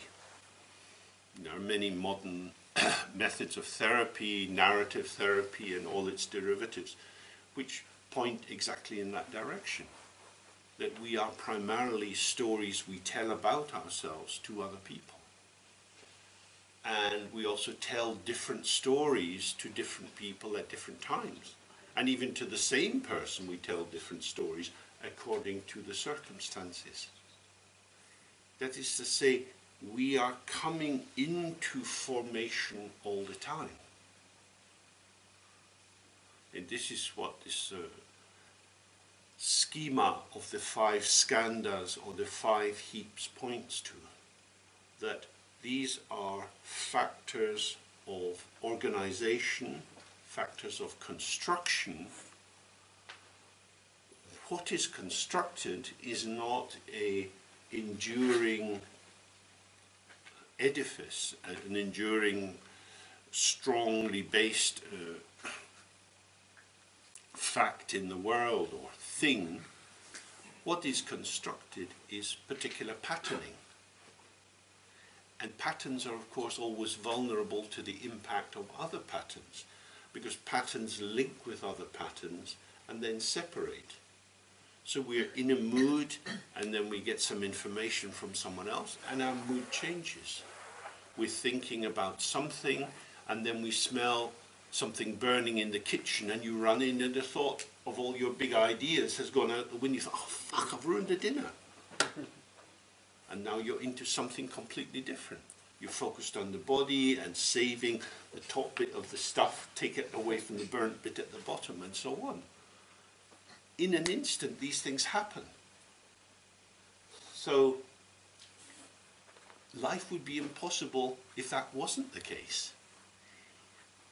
It is the very fact of our not being solid, not being fixed, not being predetermined or overdetermined, that allows us to function in our responsive way. So this is another way of saying that wisdom and compassion are born together. It is the absence of inherent self-nature which allows compassion or allows responsiveness, connectivity. So again and again, it's important to keep seeing the connectivity of everything. Our habituation to language tends to get in the way of that. For example, in the room there are some pillars. We might imagine that the pillars are there to hold up the ceiling in some way. But if you look at a pillar, you just think, oh, that's a pillar. That's a pillar doesn't imply that there's anything on the top of it or at the bottom of it. Some pillars are freestanding and don't seem to be doing any work at all. So the word pillar can allow us to forget the ceiling and forget the floor. How many pillars are in the room? 1, 2, 3, 4, 5, 6, 7, 8. 8 pillars in the room. How interesting to know this fact. Maybe we could move them around and put them in a different pattern. Maybe not, because there are big beams on top of the pillars. But when you're just thinking of the pillar as a pillar, the beam is invisible to you. This is the key thing, that concepts cut up the world and make the phenomena of the world extractable.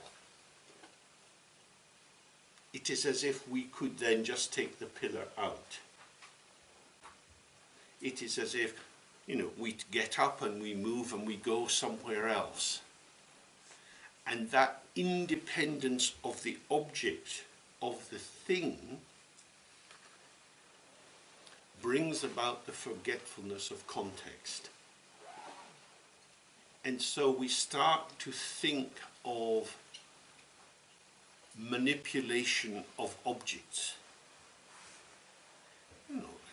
All of us are, I think, aware that in Tibet there was quite a sensitivity to the environment.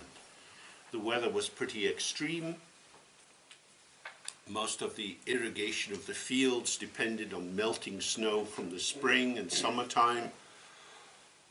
If water was coming down, you had to be very careful. People would be out all night at the sluice gates to make sure not too much water came into the fields, that it was equally distributed, and so on.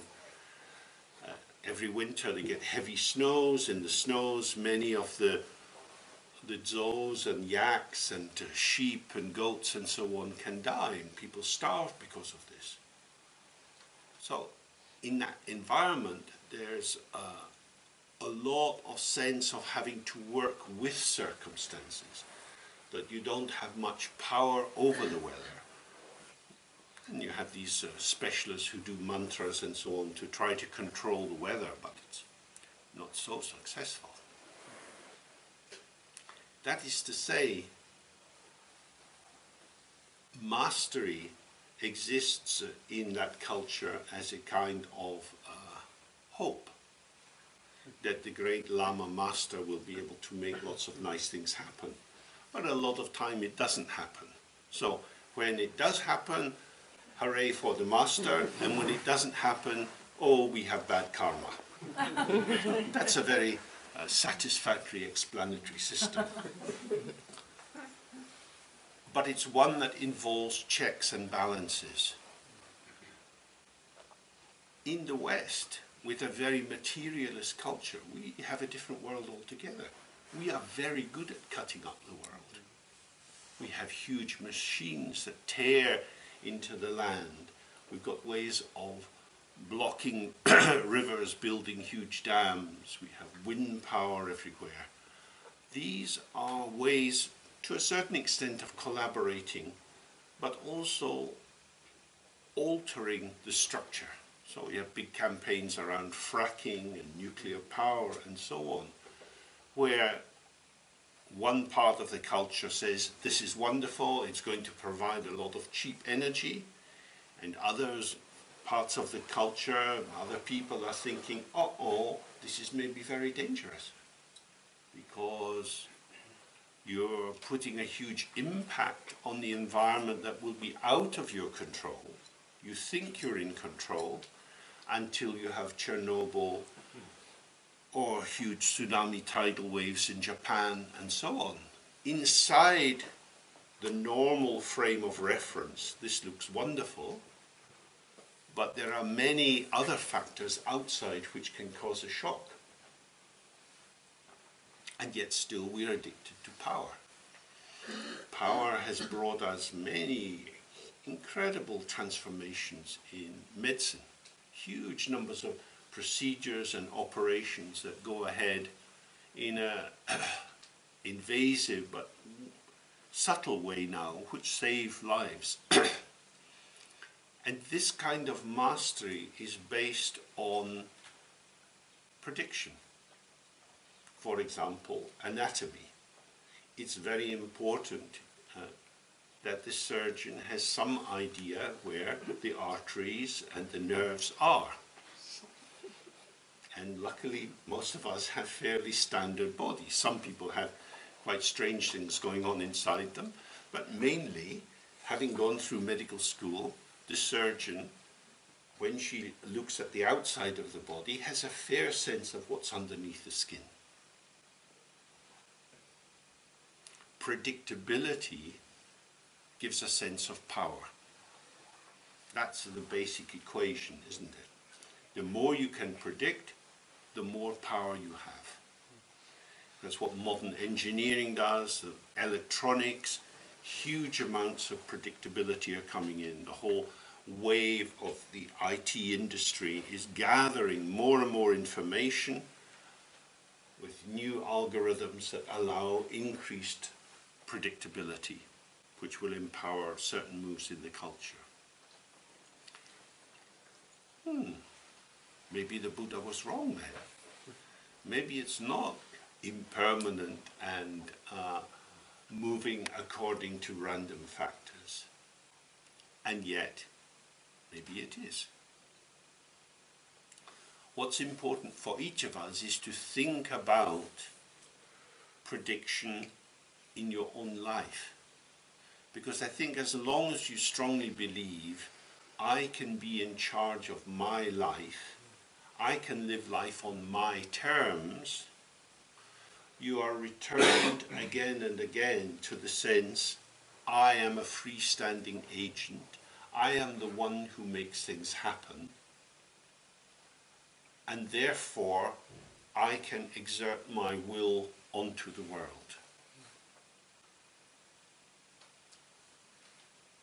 But what is the world?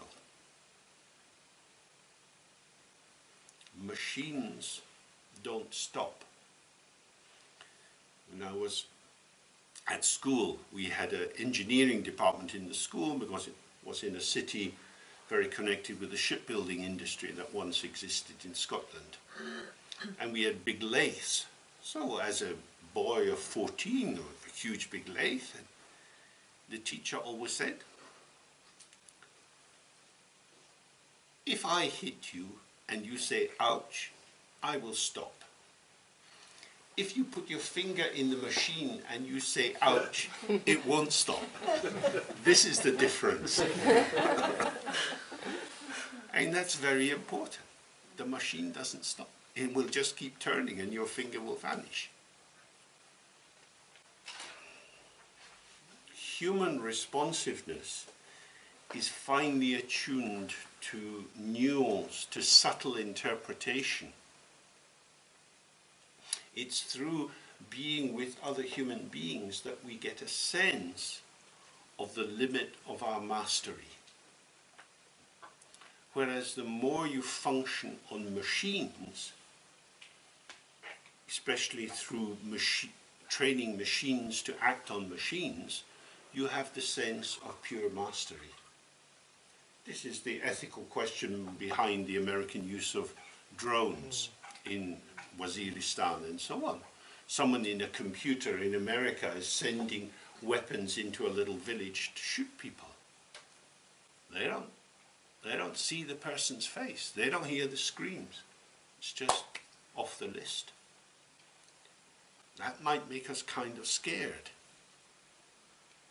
It's one thing to have a sword and be fighting someone and see their face. It's another thing to be a sniper in a building half a kilometer away and someone can't see you and you shoot them dead. It's another thing to be operating a drone 7,000 kilometers away.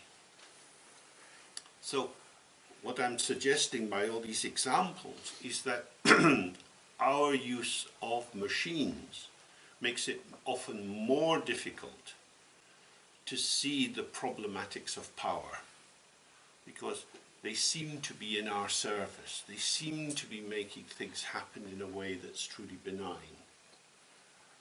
But actually, they have a high degree of programming inside them.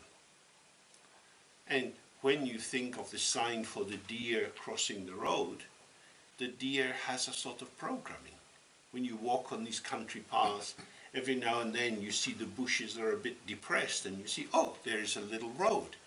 A badger road or a fox road or a squirrel road. Some creature every night is running down that road. And they expect to see what they see, some little mouse to eat or something else. They don't expect to see a truck or a car going very fast. Responsive systems need to operate in harmony with an environment that allows them to respond. The deer, if it's starting to cross the road, doesn't know what to do if it sees a car. We talk about a rabbit in the headlights. The rabbit doesn't know what to do. It doesn't have a concept of a car. It's just got this light and it's transfixed. So there's nothing intrinsically wrong with machines, but I think they can turn our mind towards dominance and control. Many people now have mobile phones and they use them every day. They have no idea how they work. They couldn't repair them if they broke. And yet they feel that I have increased mastery through my mobile phone. This is the mastery of enslavement. If you lose your phone, you've lost all this information. What will you do? So, false mastery is slavery. This is an old Buddhist idea. And the first master is the thought. Concepts are like machines. They are powerful. They do a lot of traction. They pull heavy weights. They make things and constructs. But what are they? They are devoid of inherent self-nature. We use thoughts all the time, and yet you never can catch them. Because one thought doesn't exist. Just like one word doesn't exist. Pillar. And pillar. Language is networking, it's linking, it is dependent co-origination. By stringing words together in context with particular people, we weave connectivity which exists as a pattern for a moment and then dissolves. The meaning of words is revealed in their usage, because words come in and out of fashion and they have particular areas of operation. So the absence of inherent self-nature means whenever we think that something truly exists in itself, that it is real or reliable, we should pause and look again. So, mobile phones work because when you hold them in your hand, coming through the ether are waves. And these waves come into your phone and let you speak. They also come into your brain, and we're not sure yet what they do to the brain. Many people are quite anxious about what they do to babies' brains. That we have all kinds of vibrations passing through us. There's some indication that people who live under very high powered electric wires have increased rates of cancer. That may be a folk myth, it may not be, but there's certainly something about interpenetration. That our bodies are penetrated by all sorts of rays and vibrations all the time, and they get to us. So, what is there that exists in the world by itself, independent of everything else? Is there anything that exists in that way? So I would invite you, take some minutes talking with someone sitting next to you, and see if you can identify any creature or thing which seems to be just itself, independent of everything else. Have a good look. So, did you discover something? Yes. Oh! Can I ask a question? 'Cause, I mean, not in Dzogchen, but in some parts of Buddhism, the unconditioned is a term that gets used. The unconditioned is a term that is used in Buddhism. And we didn't come up with anything that could be unconditioned. Maybe somebody else did. But what is meant by that? Sorry. Okay.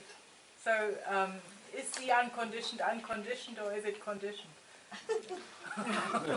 There are three things which are unconditioned, according to Buddhist teaching in the Abhidharma. There is the sky, enlightenment, and the moment of enlightenment. And the moment of enlightenment has to be unconditioned, because if it was conditioned, then you would enter the unconditioned on the basis of conditionality, which would condition the unconditioned. That makes sense. Yeah.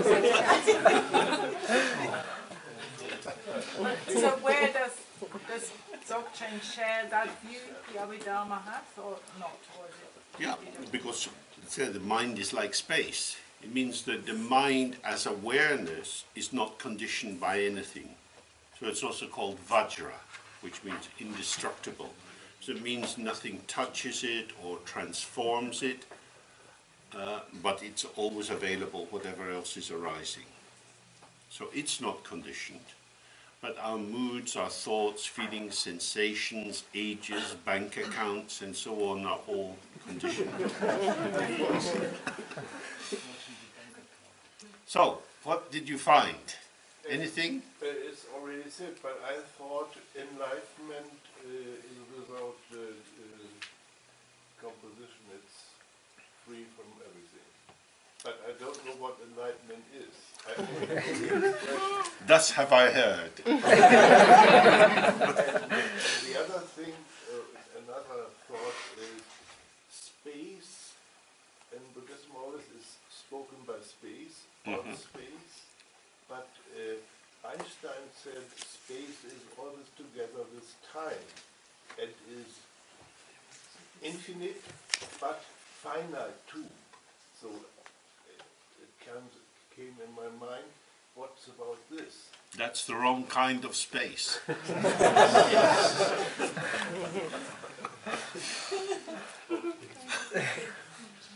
Science has many ideas, and these, of course, are ideas. From the point of view of Buddhism, we're not trying to establish a perfect idea, but to find a way to be present in the simplicity of how it is. So having ideas about how it is may be very interesting, may be very useful, but an idea about something and the immediacy of its presentation are not the same. But the idea may be right, because of the theory is there, and the experiments are there too today, for the Einstein theory. Experiments are a sequence of ideas. What else would they be? If I may add to it, well, all those concepts come only in reference to describing a certain event. And only when you take an event into consideration, space and time also come into description of that event. And otherwise, there is no question at all. I mean, there's no question about space and time if no events are considered. So therefore, physically, all those apply as long as an event is considered. And events always happen in space-time. As we know in our own minds. But back to enlightenment, what is it? Why to buy into that? Well, enlightenment would mean the light comes on, which implies that the light is not on at the moment. Again, So, you know these kind of torches that you get where you have to squeeze the handle. yeah. this is the kind of light that we live with. Yep. We squeeze one thought onto another thought, and then a feeling and a sensation, and we are very actively making the light of our mind. If you stop squeezing, it goes dark. But the light of the mind, which is not dependent on effort, the natural clarity of the mind, that's what enlightenment refers to. It doesn't refer to going somewhere else. It refers to relaxing the effort of making artificial light in order to see what light is there. Particularly in the view of Dzogchen. So if we return to this issue of the self-existing entity, again, it's important to think of language. So you have a shop and you have customers. It looks like two things: shop, customers. But without customers, you wouldn't have a shop. So this little particle and, a copula, a joiner, looks as if it's joining two things. But actually, from the very beginning, shop and customer were born together. Does that make sense? So the and is showing a kind of joint manifestation, a co-emergence. A co-emergence which has multiplicity of formation, but inseparability of the parts. Does that make sense? You get varieties of customers, varieties of objects in the shop, but these parts are, as it were, born together. And this is a very important term in Hinduism and in Buddhism. In Hinduism it's sahaj, which is translated into Tibetan as Lenchit Chepa, which means born together, arising together. And this is the real meaning of and. So if we say self and other, me and you, it looks as if there are two. But self has no meaning without other. Me has no real meaning unless there's a you. So these are arising not as homogenized into just one thing, but they're not two separate things either. So, for example, if you have two dancers and they're maybe self-choreographing, they're working in an improvisational way, they are co-creating the movement. Even if one is leading more than the other, has more movement of their body, more ideas, the other is part of it from the very beginning. It's a joint enterprise, a joint practice, if you like, which means it's not two things joined together, but the joint is the articulation.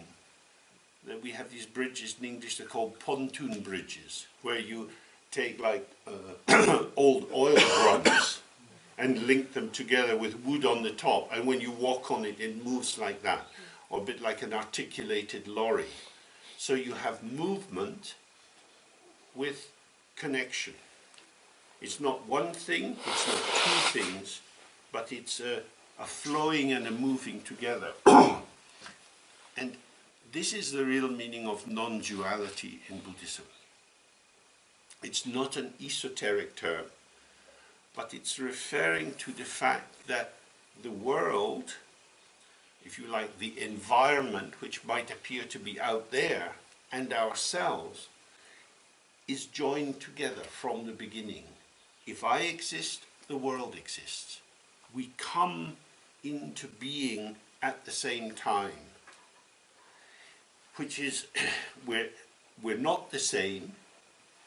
I look out, I see all sorts of stuff. I'm not that stuff. It's not some kind of megalomania. I'm not claiming that everything is just me. But at the same time, how I am is influenced by what I'm encountering. And that has always been the case. From the moment that we are born, when the baby comes out of the mother's body, how they're held, whether, if they're placed on the belly to help the placenta to come out, on the breast, and so on, all of these moves with the smell of the mother's body and so on, the beginning of interest in getting milk, this is a communicative pattern. There is no such thing as a baby. Babies die very easily. Baby and mother go together. So all through our lives, we are joined with the environment, but not as two things joined as in engineering with welding or with rivets, but it's just joined. It is one whole with many different parts moving inside it, and these parts appear fragmented when you don't see the whole. And so if I say me and you, that and can make us very, very far apart or make us very close together. And that's the real difference, that when we think it's an option, me and you, well, it doesn't have to be you, it could be them. Fuck off, I'm going here, this is better. So there's always me, and maybe you, and maybe you. It depends on how I feel. But that's the madness of it, because it's always me and something. And also the me is not stable either. So how me is me depends on the quality of the contact that we different people have. So this is the emptiness or the potential of me niched within the field of the potential of the field of you. And these are co-emergent. And if we start to get the flavor of this, it really shifts how we are. Because the choices that we are making in the world is the quality of our participation. So when we went into the kitchen area, in the dining area for lunch, we have various kinds of food laid out, and we each choose what we're going to eat. That looks like an individual action. Someone may choose not to eat anything. Someone may choose to eat a lot, or to try everything that's there. But the experience of seeing something and responding, whatever the content of the response is, the responsivity of being influenced by what's happening in you, how hungry you feel, how you respond to what is laid out in front of you, this is joint from the very beginning. So the details of what is chosen would appear to mark critical differentiation between people, because we end up sitting down together, but we can see we have different things on our plates. So this is what I eat, but it's not quite what you eat, therefore we are different. And yet these are all modes of participation. And from the Buddhist point of view, this is very important, because it's the field of participation which is unified, but the contents of what manifests in participation which are different.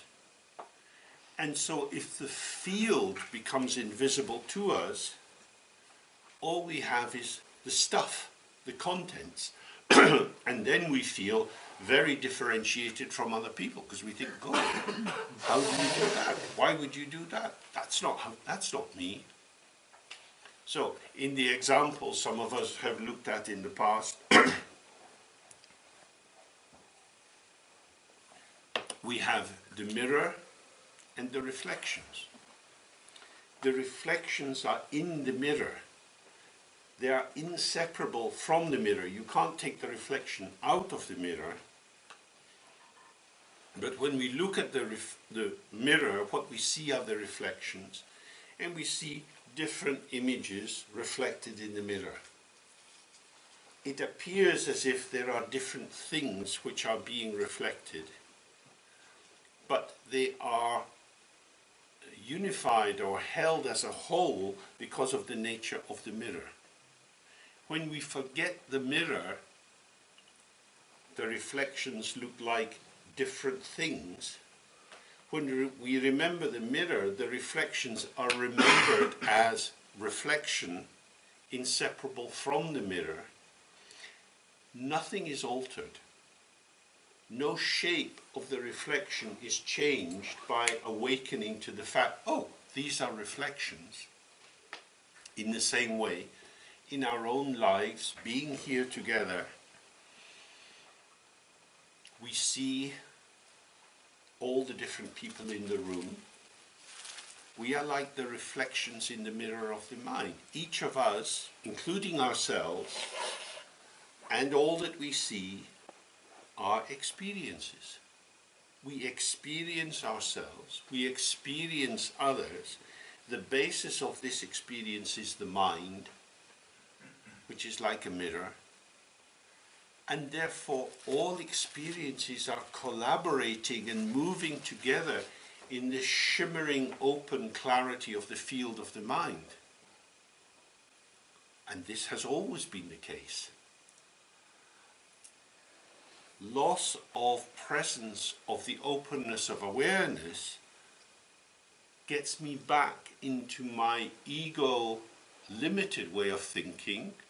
Oh, there's quite a lot of people here. I wonder how many men there are in relation to women.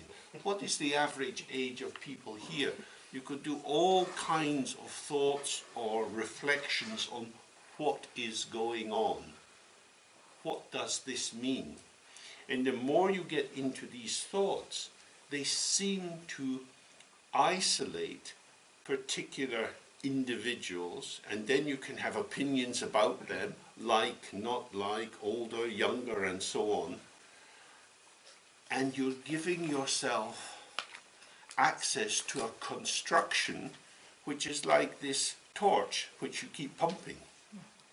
The more thoughts you have about a particular person, they seem to get a bit brighter because you're illuminating them with your thoughts.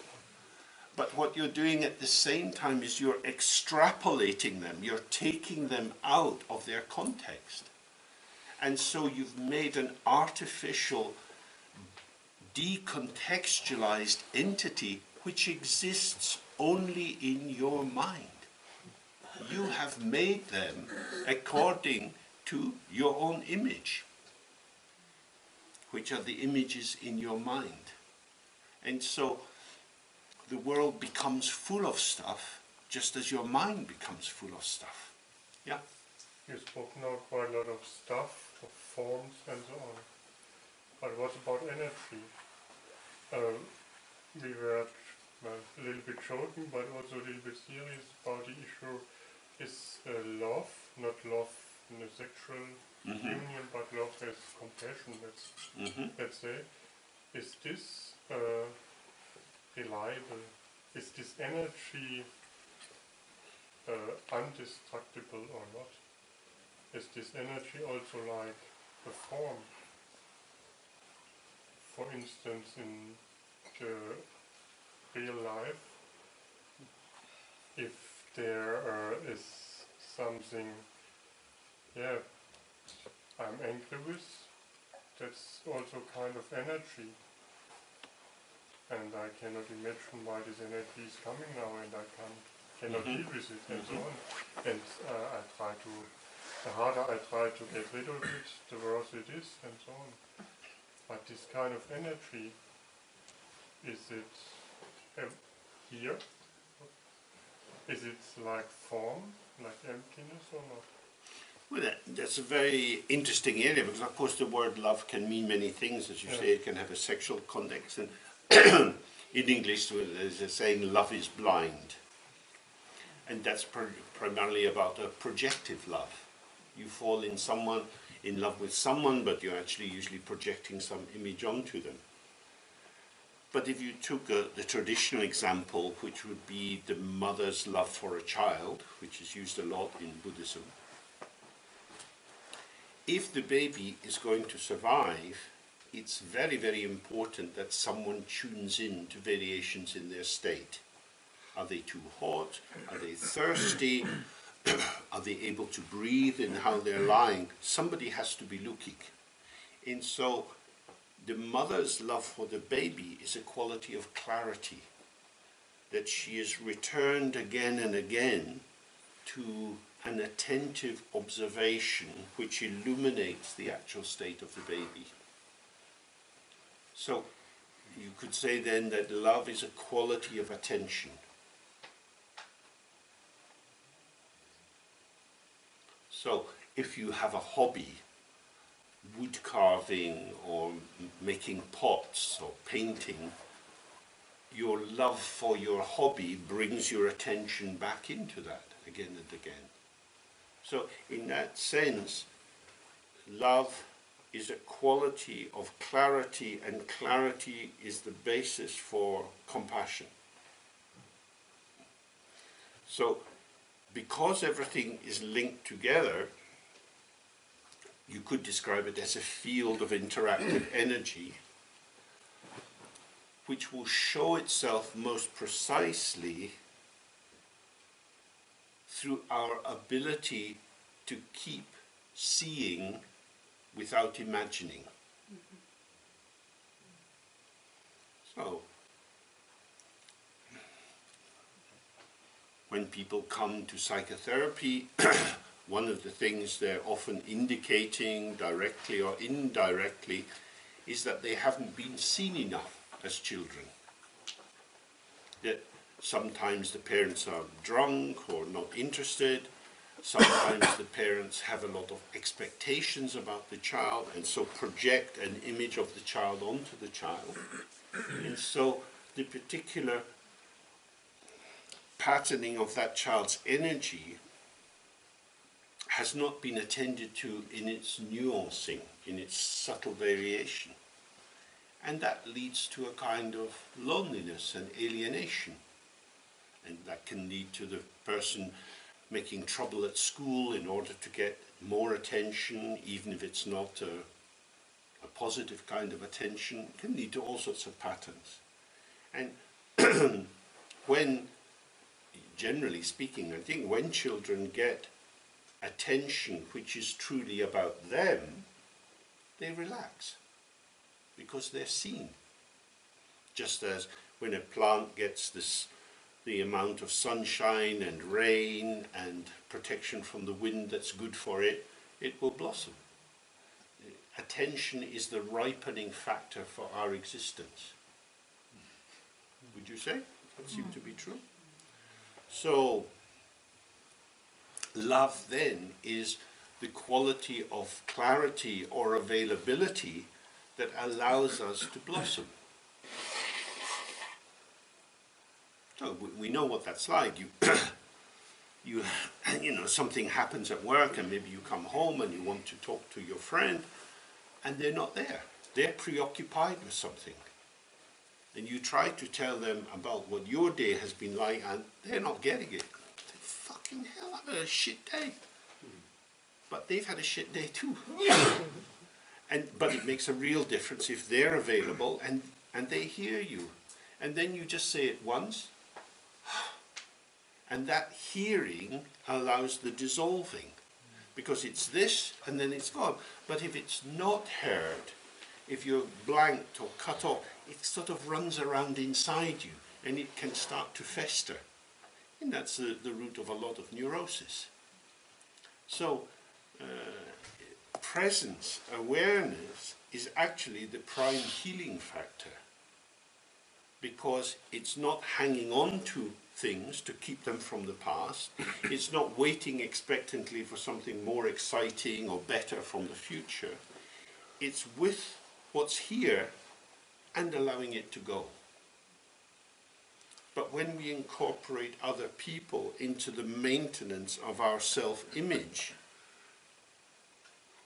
then in order for me to be me, I need you to be the one who sees me as the me that I think I am. And stay on that point. And that's very difficult, because it means then we're both making a kind of devil's contract. I will reassure you that you're you as long as you continue to reassure me that I'm me. And then we can each collapse into our assumptions. And we don't need to look at each other at all, because I know what you're like, and you know what I'm like. And a lot of relatedness goes on like that, and it becomes quite tamasic, quite stuck and sinking. Whereas freshness means not knowing, but being available. Which means then that the other person can show themselves in the richness of their variety, without that being taken as an attack on ourselves. But if I'm using you to stabilize my sense of self, I don't want you to change. And this is the problem of human relatedness when people collapse onto each other.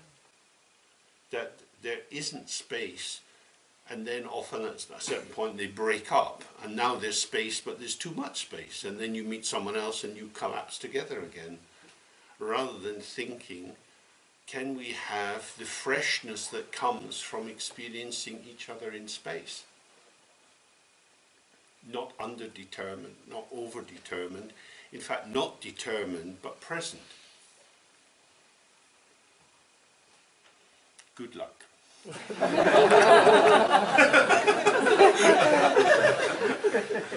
Okay, time for a quick cup of tea, 15-minute break or so. So, Buddhist idea is that all the sufferings that sentient beings in any direction experience arise from ignorance and attachment. And attachment is a kind of refuge. We take refuge in our identity, where we live, friends, family, and so on. That these are the objects and people and possessions which reassure us about the continuity of our existence.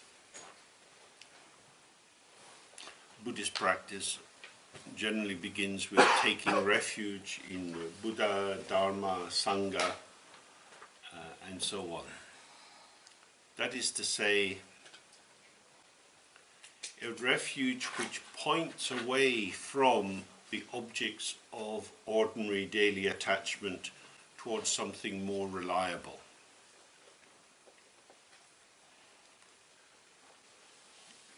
That it's a kind of homeopathic dose, because in saying I take refuge in the Buddha, you're developing an attachment. You're saying,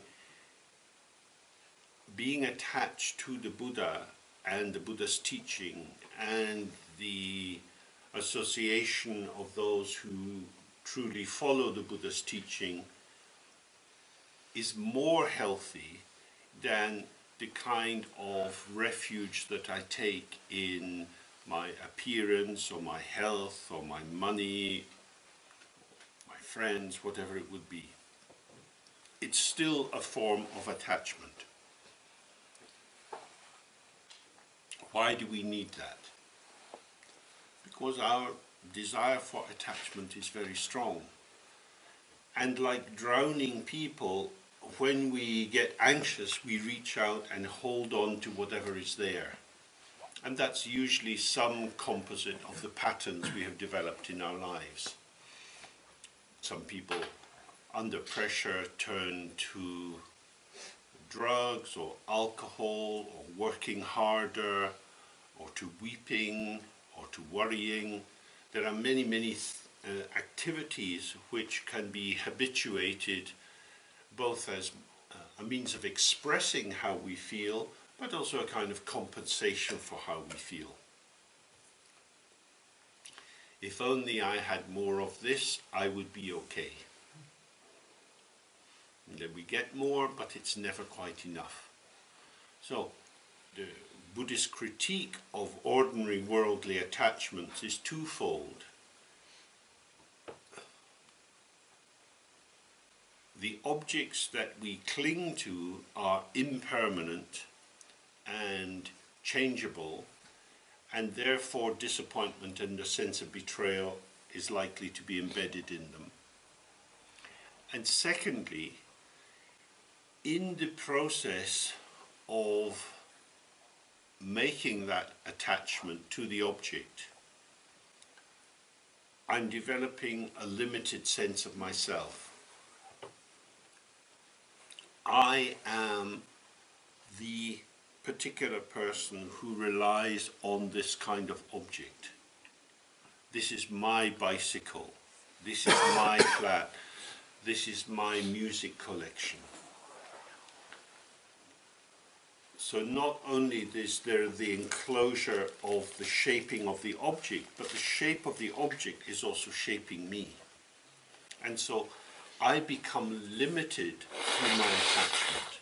My hope is that the more that I get will somehow extend me and expand me and broaden my horizon, and yet because of the nature of the reliance itself, I become small, because I become protective of what I have. And by developing this particular interest, there are many other things which don't interest me. So we've got a kind of figure ground development here. Some things are brought forward and therefore everything else is put back. And after a while, the objects of my attachment support me in the lack of necessity to move out of my comfort zone. Because I've got what I need, I don't need to be interested in all these other possibilities. This will be enough. And so a small life becomes sort of cozy or emotionally reassuring, and diminishment starts to feel like safety. Does that make sense? And so we don't want to be troubled. We don't want to have unsettled circumstances, which could be full of new possibility, but would involve shifting out of the sclerotic carapace, the shell that has formed around us through our own attachment and repetition compulsion. What does sclerotic mean? Like a hardening, so that something doesn't move.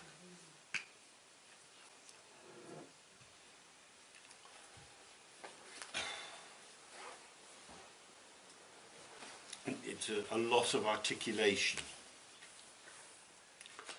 So, when we take refuge in the Buddha, Dharma and Sangha, the idea is to rely on something which will not make us smaller, but will always be extending us. So when we take refuge in the Buddha, Buddha is the one who awakened. So we're saying, excuse me, being awake is better than being asleep. Finding out is better than assuming,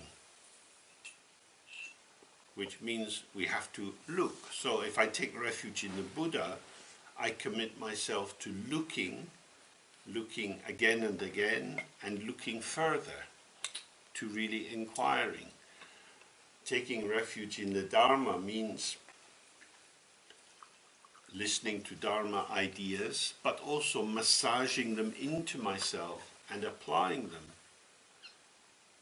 and using them as a way of helping me to see. To see what? To see that which dissolves the assumptions that I have.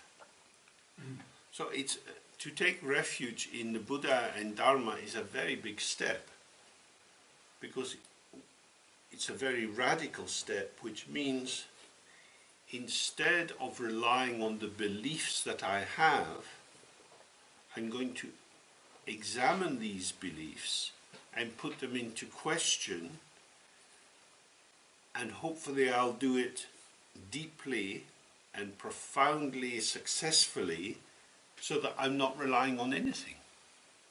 I'm going to use reliance on the Buddha to dissolve reliance. So, for example, in the refuge prayer we say, I take refuge in the Buddha until enlightenment is gained. Because when you get enlightened, you don't need the Buddha. The Buddha is a method for freeing ourselves from ordinary attachment.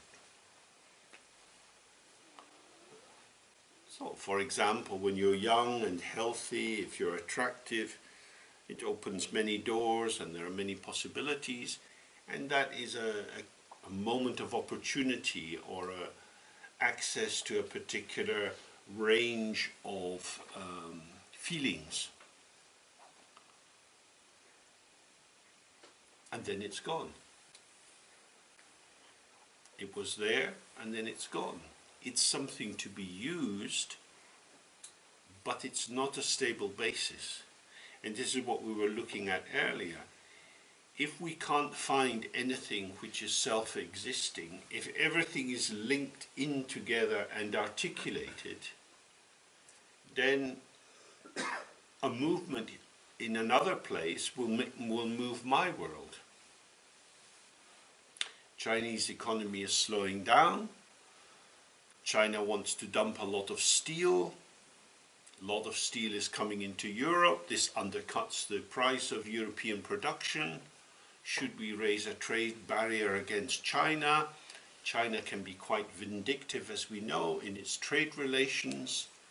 Anything for a quiet life, or we stand up for ourselves? Do we want a trade war? These are the questions that are going on all the time. So there's no such thing as European or German steel production. You produce steel in order to sell it, and you can only do that if you make a profit on it, and the profit is affected by people living thousands and thousands and thousands of miles away. There is no such thing as the German steel industry. There is a world market in steel. And now what we're getting back to, America's been putting in protective barriers, tariffs against the import of certain commodities coming from Japan. So capitalism only works if you have open free trade, because you want to drive the price down. It's a competitive market, but if you do that, you end up with no steel industry. So you put in barriers. And this is very helpful for us to think about. We feel best when we are connected with other people, but then we might feel a bit overwhelmed, so we put up our trade barriers. And we say, oh, I don't feel like seeing anyone. I'm going to unplug the phone. Because connectivity means everything moves.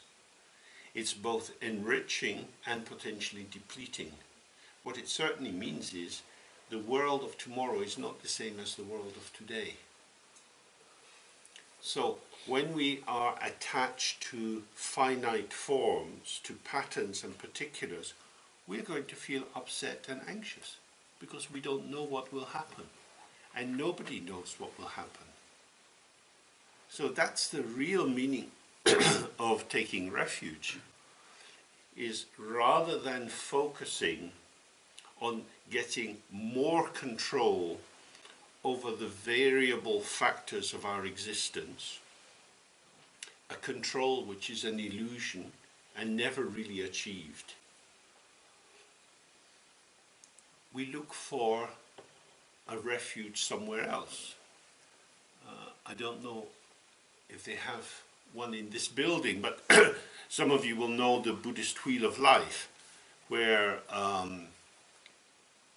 you see the representation of the 12 factors that keep conditioned existence going.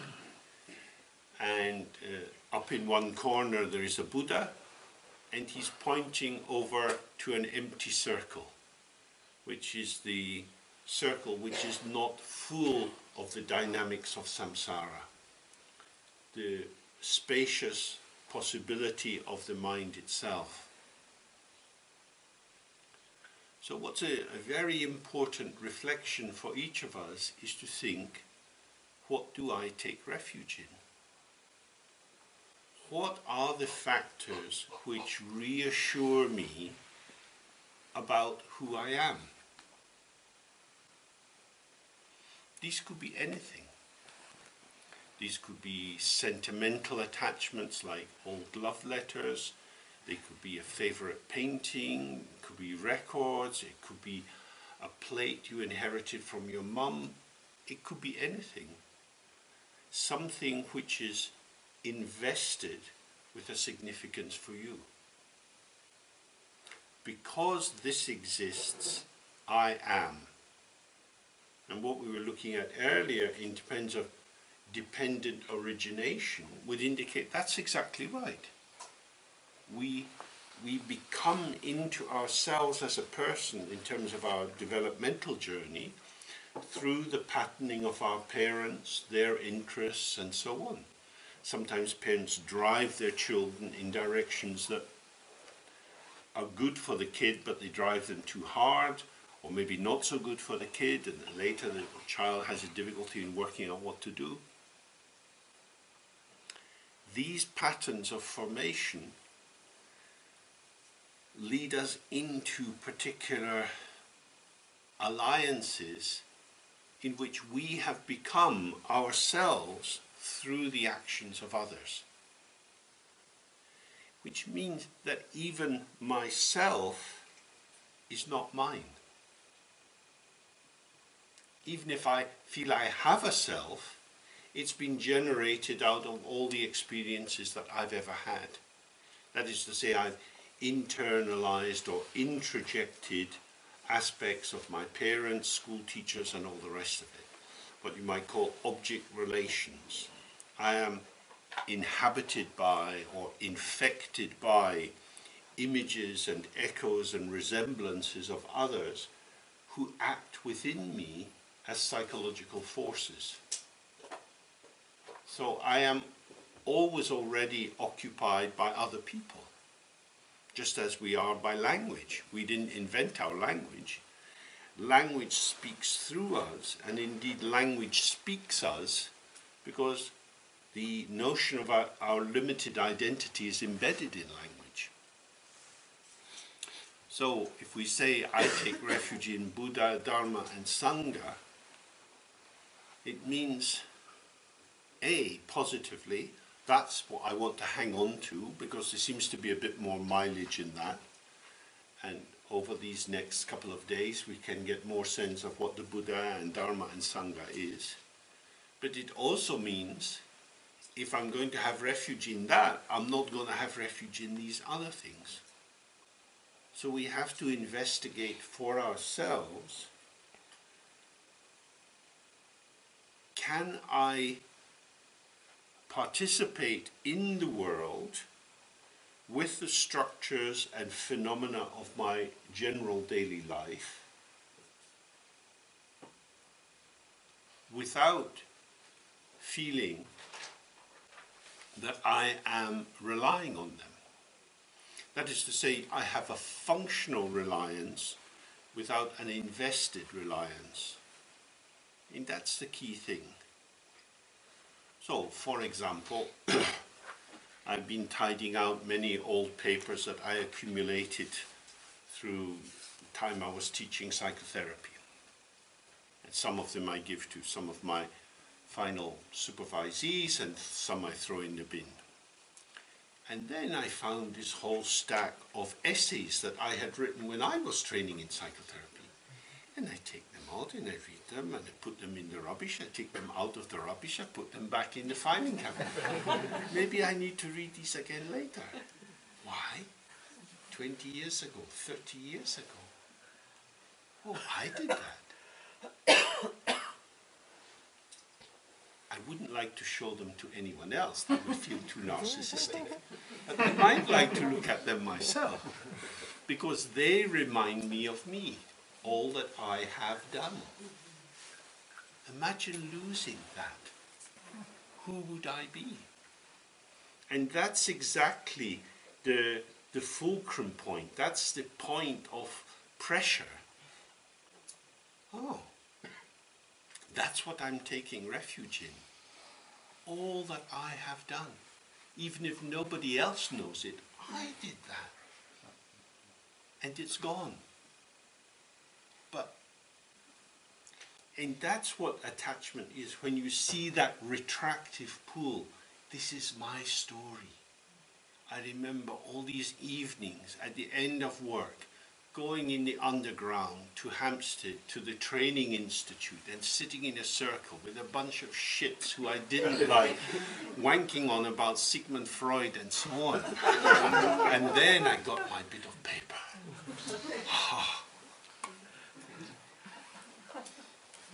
And it doesn't matter.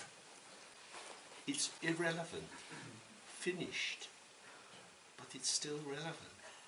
And what's really interesting in these moments is to see these little tendrils. Some are coming from the heart, some from the belly, some in the head. I want to hang on to this. If I let go of that, who would I be? And that's where you can experience the existential terror. It's one thing to talk about openness and spaciousness, but the ego gets very scared in that. It's too naked. What about these familiar wrappings? Because if you get rid of all the wrappings, if you get rid of your history, who are you? What ground would you be standing on to say anything at all? So, renunciation means we have to go back and let go. And of course, the letting go from the mind is much more important than the letting go from the drawer. Because these things were in the drawer for 20 years, I didn't look at them. It's only in the moment when they come back into my mind that I look at them, that I see the glue. The glue is in the mind. So, maybe we could just sit quietly for a while and just reflect on some of your possessions and the people around you and what function you would have if they vanished. Imagine them dying. Imagine your parents dying, your children dying, your friends dying. Without you, I am, question mark. What would I be? If all that I know and rely on wasn't there, and I wake up in the morning, no job, nobody needs anything from you. I am irrelevant. I have no function. What is that like? Emancipation. Hmm? A dement patient, something. A A dement patient. Sorry, I don't- Dementia patient. Sorry. Dementia patients, Yes. they have exactly that, yeah.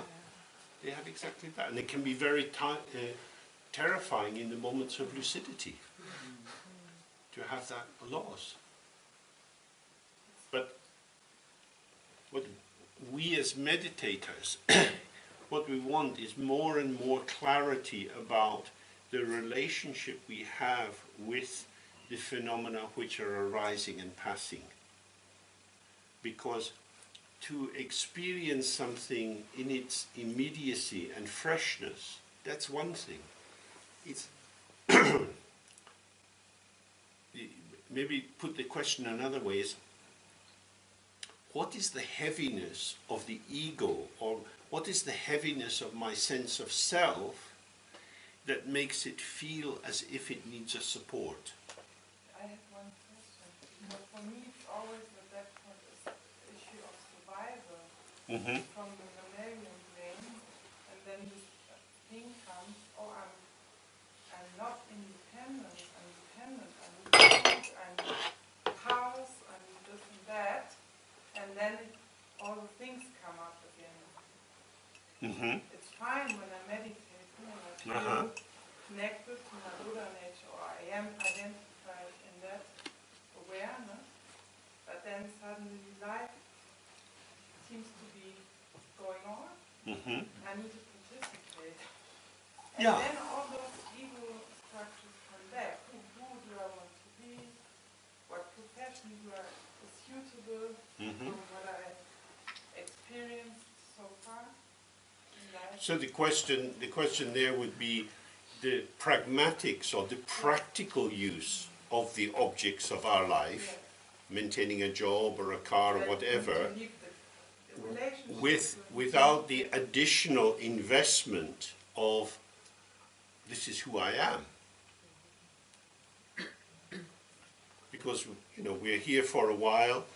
If we die, other people will inherit what we have. They throw most of it away, hang on to a little bit of it, and life moves on. And yet, everything we're using, we're just using. Using means today this is mine and tomorrow it could be yours.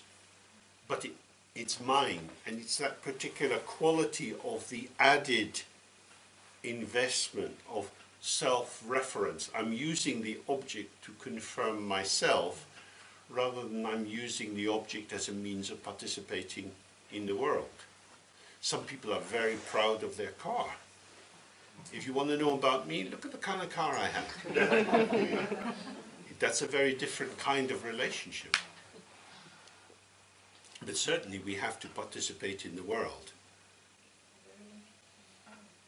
I haven't really got it so far. I mean, without attachment, I know, I understand.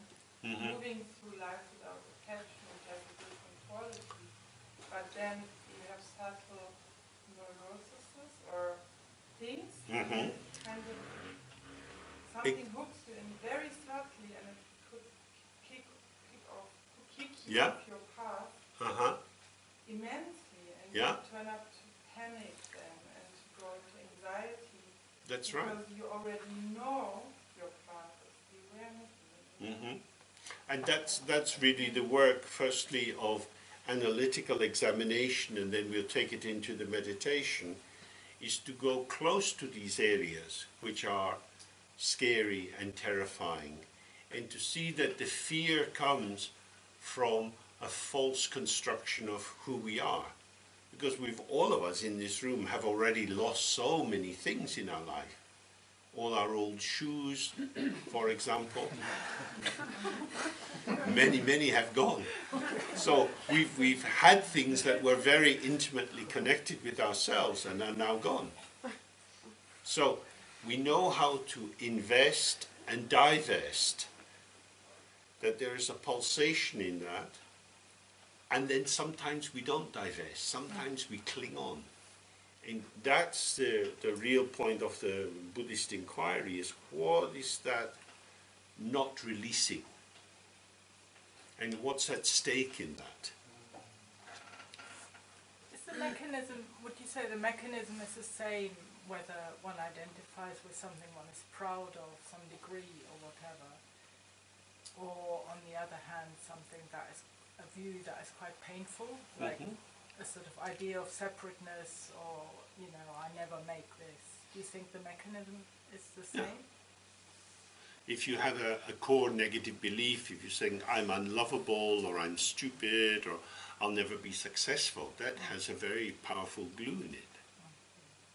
So you can build your ego structure on all kinds of flavors of thoughts and feelings. The question at the heart of it is, well, what is the ego? I mean, in the sense, the ego is is a pattern which forms and reforms again and again. It's an empty sight which seeks to be full of something. If I say I, the first person singular, it needs to have a content. I is empty. I is a potential. I. And even if I say I am, it's still gesturing towards something else. So I am tired, or I am sick, or I am happy. Now there is a formation, and in the description you get the self-filling, which then allows some building up of a kind of image. So if I say, I'm stupid, I'm a failure, I wish I'd done something else with my life, there's quite a lot of potential in there for really hating yourself, for regret, for worry, for shame, and so on. And all of these become contents of the sense of self. But this self has no content of its own. And this is why mental activity can't stop, because its job is to provide content for the subject. The subject without a content is awareness. The subject with a content is the ego sense of self. It's the same basic noetic capacity, the capacity for clarity, but one's knowing is linked with identification. It seems to create excuse me, a kind of skin or sealant around it. So, if I say something which is a pure description, I have a cold, or I am a bit sick, it's just describing some tension in my throat, and so on and so forth.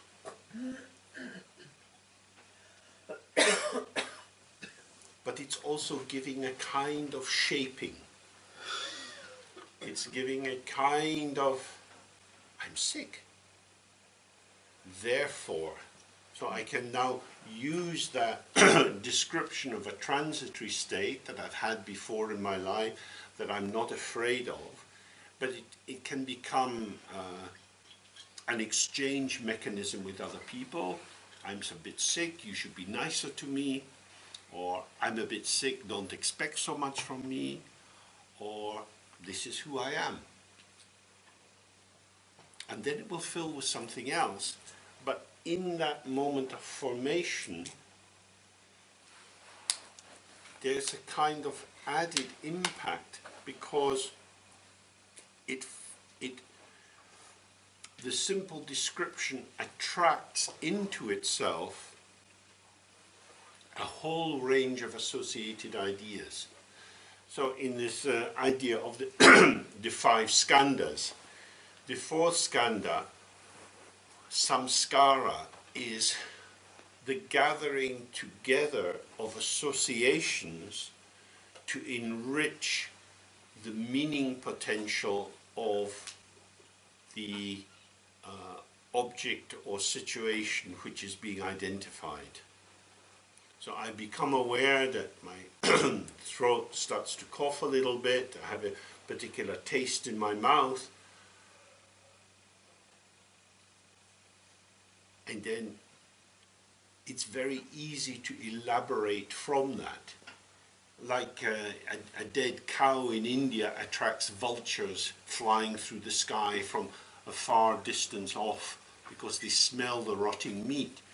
These associations gather in us and start to peck away and unpack the potential of I'm a bit sick. And then you have an elaborated story. So that's the thing that's really interesting to observe. The dynamic construction of particular self-positionings. That this is activity, process, energy movement, which seems to create something solid. Listen, I'm a bit sick. Okay, I'm sick. Boom, boom. this is something, this is a state that I'm in, but the state exists as a process. It's a dynamic state, an interactive state. And so what you see here is the actual, if you like, verbal formation of our world, the moving activity of our world, which is reified to appear like a succession of nouns. So, I am sick is a description of the arising of signs and symptoms, which are all impacting from moment to moment. There is no substance to it, it's just a particular patterning. But once you add a particular tonal quality to, well, I'm sick, it now becomes something which I inhabit. And that's what is so interesting for us.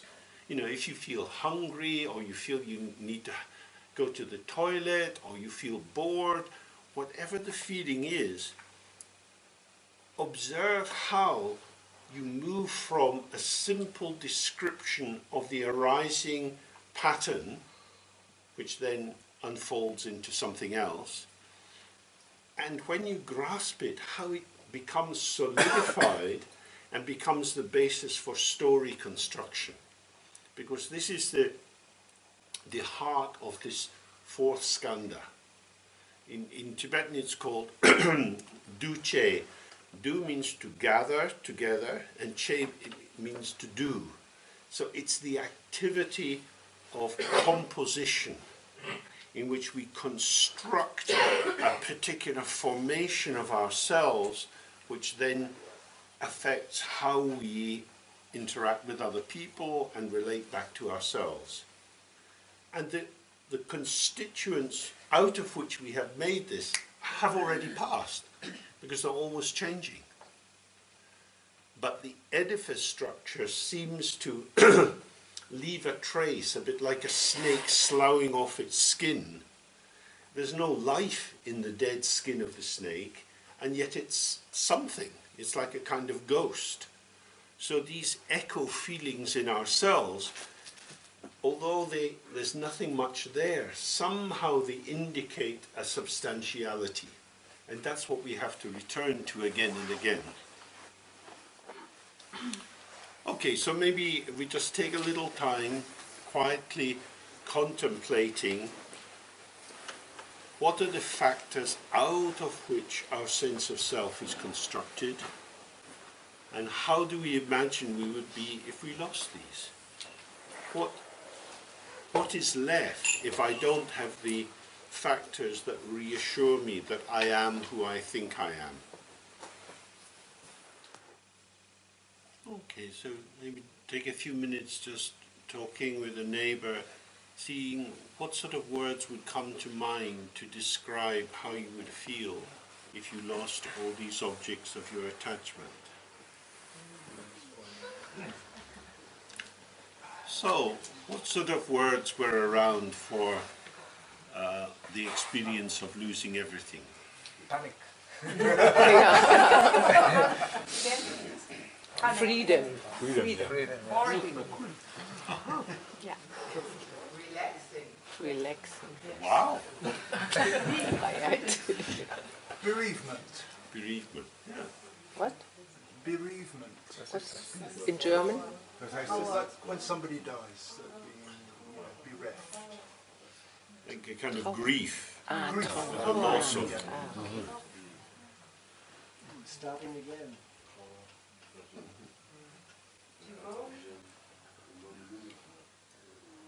What? Or the frustration. The habitual patterns couldn't be reenacted. There would be a lack. Inventing everything new. Mm-hmm. The habitual patterns are reactivated, because the things have been taken away and now I have to substitute them, and I do it in exactly the same pattern again. Right. Openness. So the openness could be freedom, or could be panic. Yeah. Or voidness. Mhm. Also. So, one of the things that it might be important to consider is, a lot of Buddhist teaching is may all sentient beings be happy. We have an aspiration that happiness is good. The corresponding aspect of that is, and therefore pain is bad. Suffering is bad. We don't want suffering, we want to have happiness. This is a very prejudicial reading. All over the world there are many people who are suffering. And from the point of view of meditation, not of ordinary social discourse, but the point of view of meditation, what makes the suffering worse is the thought, I shouldn't be suffering, life could be better, why me, and so on. These elaborations that say, if it happens to someone else, okay, but when it happens to me, I don't like it, I don't want it. So the ego is faced with something which it can't metabolize, it can't chew it up and integrate it because it feels poisonous. Suffering is an indication that something is wrong, and therefore something should be done. This should be done, so we have to start again or do something new. But for many people in the world, of course, there is nothing to be done. People get chronic illnesses and so on, degenerative diseases, and things will only get worse. And that is their life. And if we have our ordinary hierarchical thing, happiness, freedom, joy up here, and entrapment, pain, enslavement down here, then we have to say, oh, these people have diminished lives. How could you fully occupy, how could you fully inhabit sadness, loneliness, crying yourself to sleep at night, and so on? Well, from the point of view of meditation, these are experiences. I'm sitting with my tears. I'm sitting with the sadness. That sadness and happiness have the same basic taste, which is emptiness. But when we say, no, happiness is full of happiness, sadness is full of sadness, they're not the same. Happiness exists, sadness exists, then we are in the turmoil of the waves of happenstance. We're tumbled around by hopes and fears. The real exit is to see the equality of happiness and sadness. So it says in the Dzogchen text, if you go to heaven, go to heaven. If you go to hell, go to hell. It doesn't mean that they will taste the same. On the level of manifestation, you have the unique specificity of each moment. It is what it is. Pain is not pleasant. Otherwise it would be called pleasant. Pain is pain, and it's empty. How do we experience the emptiness of depression, loneliness, mood swings, anxiety, panic attacks, and so on? Only by being present with them, seeing that they arise due to causes and conditions and pass away due to causes and conditions. They have no inherent self-nature.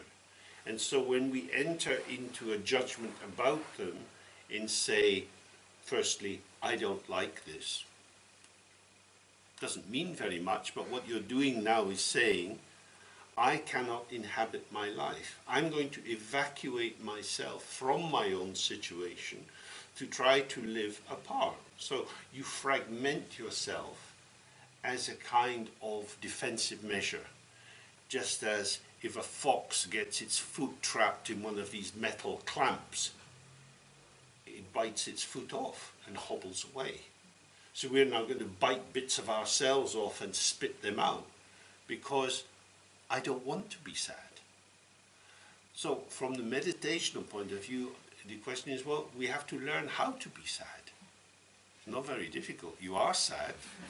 So just be with the sadness. You feel lonely, you can be with the loneliness. Because if you do long retreats, you're certainly going to feel lonely and sad and confused and lost. And if we imagine that these states are signs that something is wrong and something must be done, that is to say that we have to change the situation in order to shift our affect, then we're on this treadmill of working and moving and acting. And so part of the practice is making friends with the mind as it is. And this, of course, is always the middle way, not merging into the experience so that you're only sad and carried away by it, not standing apart from it and observing it as if it's something different from you, but being present with it the way the reflection is present in the mirror. I feel agitated. I feel confused. I feel lost. So the lostness arises. It pervades the mind the way a cloud can fill the sky, but it's not the same as the mind. So we're not getting rid of it by pushing it away. We are, if you like, getting rid of it by a kind of paradoxical intimacy. When you look into a mirror, you see your face in the mirror. The mirror is not protecting itself against your face, but the mirror is not the reflection. And this is the heart of the practice we'll be doing over the next couple of days. It's to see the non-duality of the spacious mind and what arises in the mind. And this is hidden from us when we think, but I'm me, and we go into our ego shape, our substantial self, and we think, I will not be me if I have this, so I have to get rid of that in order to come back to being me. So then there's always this trying to get the things we like, hanging on to them, and trying to get rid of the things we don't like. And this is the very opposite of the meditation. So whether we are happy or sad, whether we feel expansive or contracting, whether we feel hopeless or full of hope, however the mind is showing itself, relax, open, and stay present with that. And of course, that really is only possible if we allow ourselves to see the emptiness of phenomena. Because if I have some ink and I drop it on my shirt, it will leave a stain. The ink will merge into the cloth and become part of it. And I might not be able to wash out the ink stain, because the cloth is absorbent. Now, the mirror takes, if you like, the stain of the reflection inside it, but it's unstained. The ego, our ordinary sense of self, is like a shirt. It's very absorbent. Things get to us. We become upset, and then we can't free ourselves from that upset. We have to wait until it gradually moves away. The stain gets washed out after being in the machine several times. But the mirror is instantly liberated from what's there. And this comes back to the question of attachment. What keeps the stain in the ego? It's the ego's desire to hang on to its content as if that content was meaningful.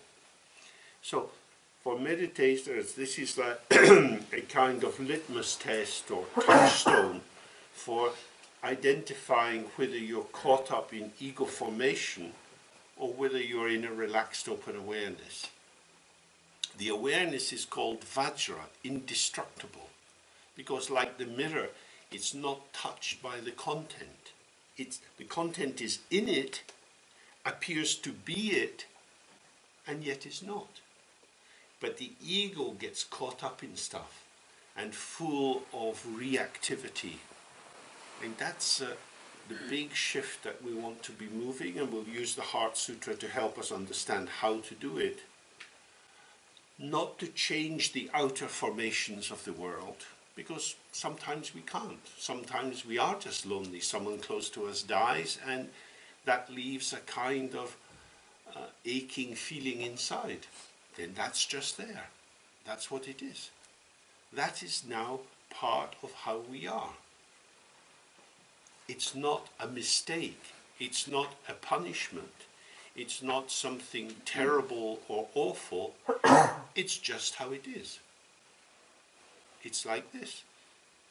And so allowing it to be as it is, there is a freedom. Not the freedom of being apart from in a kind of dualistic separative way, but apart from it by knowing the mind is the host, this is the guest.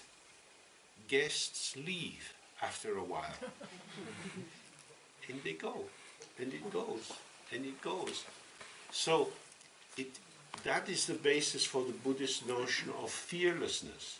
It says that the Dharmakaya, the mind itself, is free of fear and anxiety because it's never actually touched or contaminated by what is there.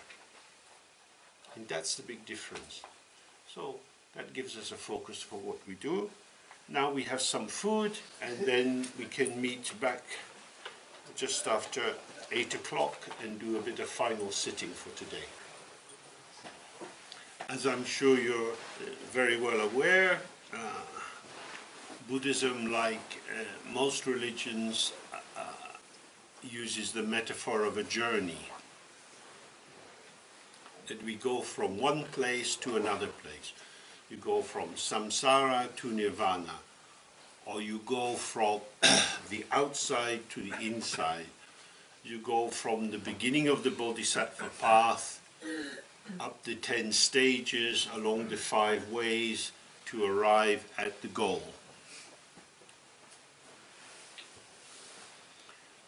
The notion of a journey involves certain factors. For example, you have to be fit and ready for the journey. So you have to get the basic necessities to have a precious human birth, to meet with the dharma and so on. That's involved in that. You have to develop the capacity to endure the difficulties of the journey, which is described in the 6 or 10 paramitas: patience, endurance, and so on. In order to make the journey, you also have to build up the 2 accumulations of merit and wisdom, and then you have to apply yourself successively to the stages of the path, to the lamrim.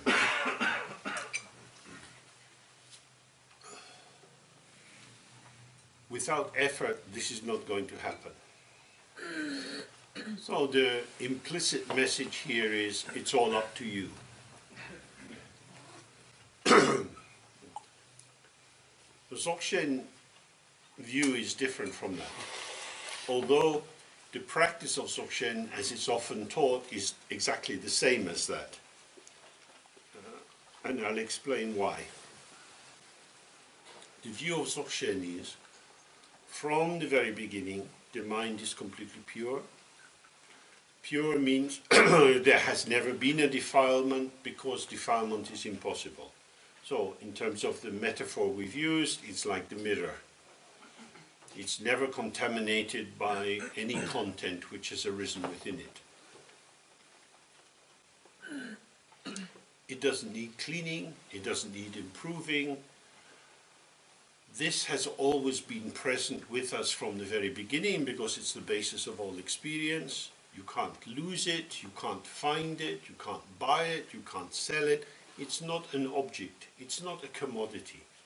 The mind is what we are. What hides us from it and it from us is our own mental activity.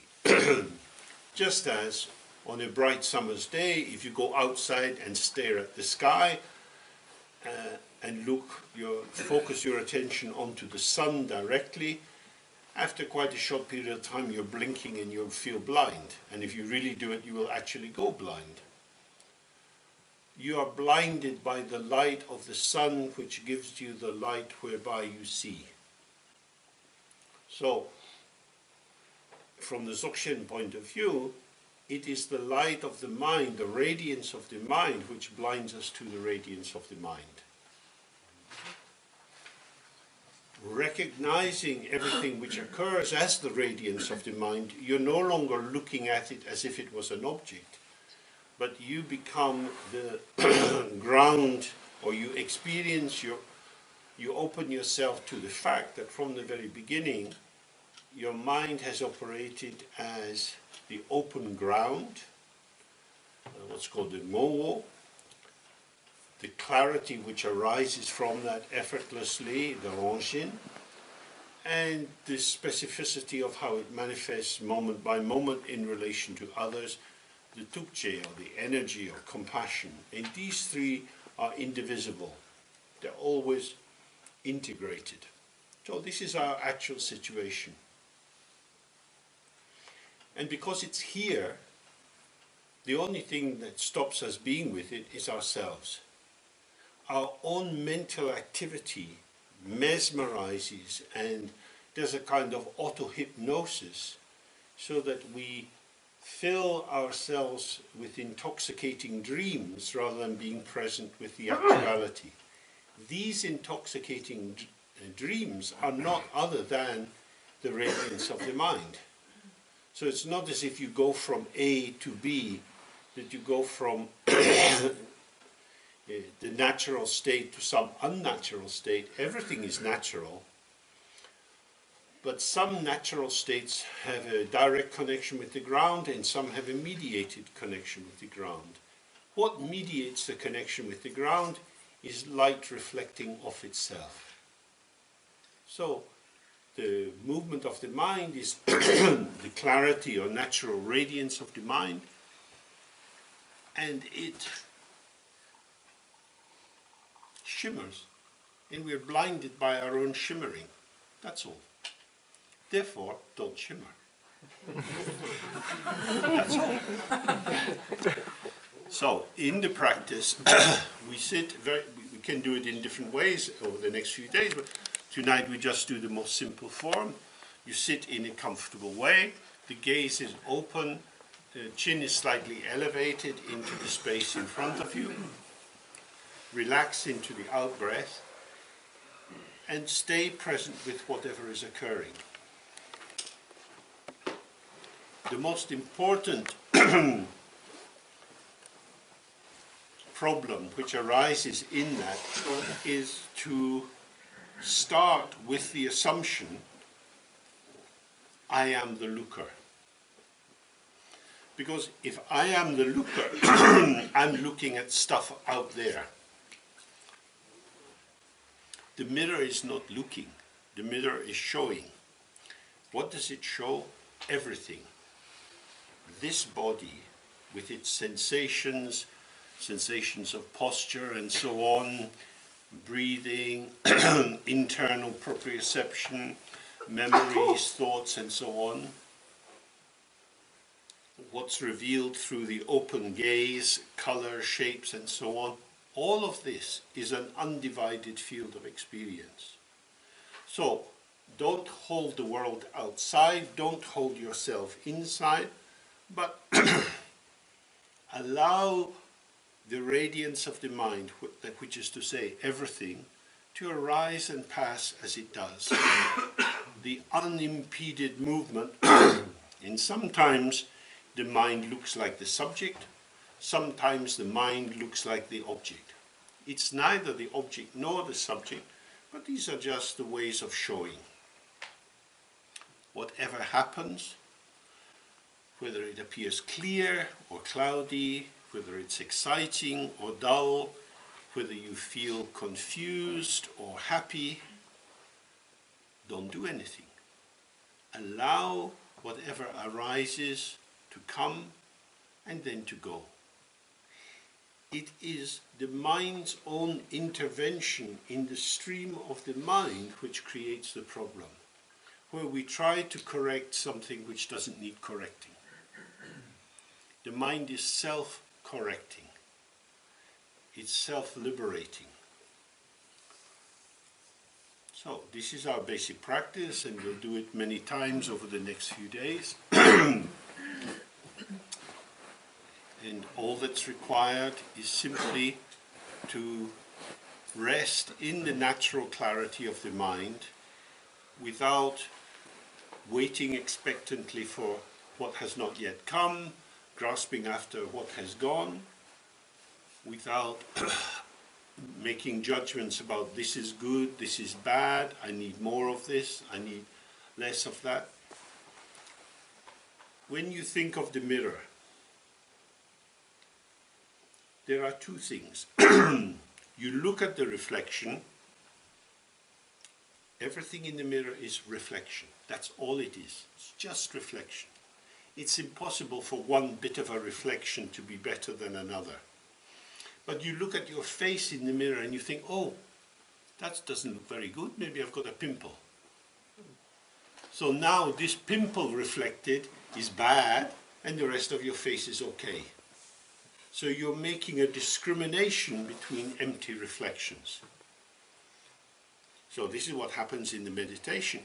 Everything which arises is just the clarity of the mind. But we say, this thought is good, I want more. This thought is bad, I want less. The nature is the same. Empty, shimmering, arising and passing. So one's own judgment cuts the field, attributes value, and this is the unnecessary mobilization of the energy of the mind against the mind itself. So, this is like a child which is demanding a lot of attention. If you tell the child to behave, they now have the basis of angry dialogue. If you indulge them in what they're doing, it doesn't help. You have to make the tantrum of the child irrelevant. We're having a good time? Do enjoy what you're doing. Stuff is arising in the mind, nothing to do with me. Every time you invest a thought with this is good or this is bad, you intensify the dualistic perception which hides you from yourself. Very simple, very clear, but not so easy to do. Not so easy to do because it involves not doing anything. So the twitchy, energetic arousal that comes from disordered prana, the over-tightness of the central channel and so on, all of these manifest as very ordinary kind of meditation problems. But in Dzogchen, although there are many, many techniques, the principal one is simply whatever is happening, that's where you are. If something is being experienced, there is an experiencer. The experiencer is like Janus with two faces. One face looks towards the ground, one face looks towards the phenomena. If these two faces are not in harmony, when you look towards the phenomena, you will necessarily enter into judgment. So, you keep one face on the ground, the open emptiness, and then the revealing clarity. In the clarity, there is no need to enter into any sort of relation with what is coming, because it's already there. It's already in your mind. It's in the mind and passing through. In the mind and passing through. So, it's already too late. It's already happened. Life has always already happened. This is it. So your opinion about whether it's good or bad or right or wrong is irrelevant. You are the policeman arresting the criminal after the murder. That doesn't help the dead person. It keeps the policeman in a job. The ego is running after the moment. The ego is always out of time. It's a very bad dancer. What is on time, on the beat, moment by moment, is awareness. Enough talking, Mr. Throat. So, now we sit and relax and do the practice.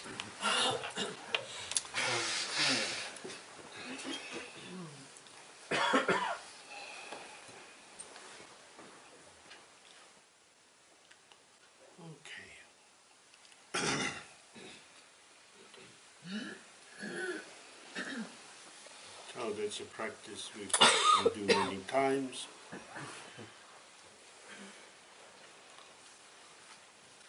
It's the practice which allows us to see the birth of samsara in our own mind. When thought identifies with thought as being something other than thought, you have the encapsulation in the samsaric bubble. And when you allow the flow of all experience in the uninterrupted wholeness of the mind itself, then the mind as the infinity of the dharma dhatu displays itself as its own radiance. This is what is always here. This is why it's called the natural state or the naked situation of the mind. And it's difficult for us to do, although it's very simple, because it involves no conscious intentionality. We're not being asked to do anything. As I say, there are many different techniques you can learn, but the problem with technique is it always operates on the basis of subject, object, and the energetic connection between the two. And the better you get at technique, the more you get pulled into the fantasy of mastery. And this is in Dzogchen seen as being unhelpful, because the mind does itself. The unborn openness of the mind, without effort, plundrum, shows itself. It doesn't need interference from any human cogitation. It just is. It just is. And this is what we want to relax into again and again. It's also a very good way of going to sleep at night. You can sit up a little bit in the bed and just rest in that openness, and gradually you find yourself as having gone to sleep. But it brings more space and light into the sleep process.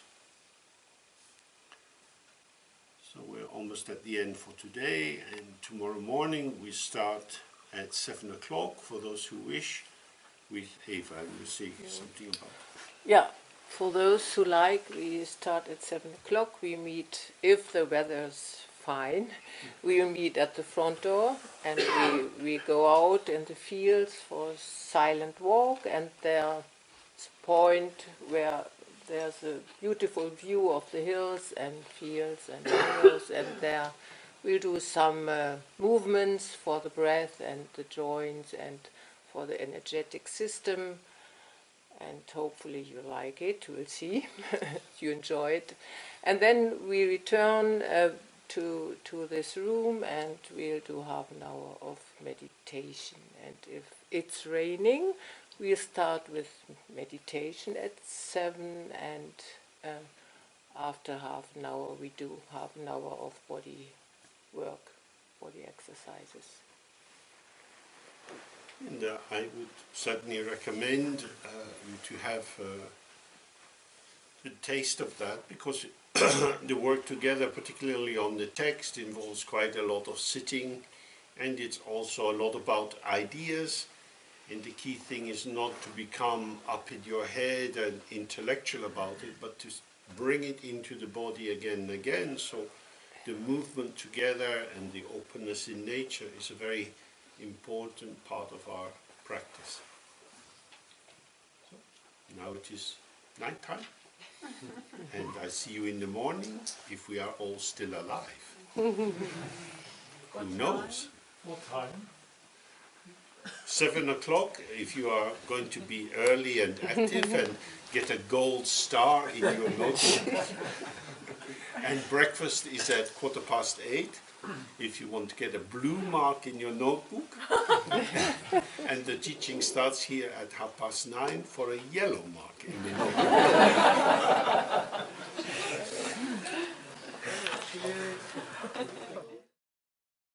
Magnificent.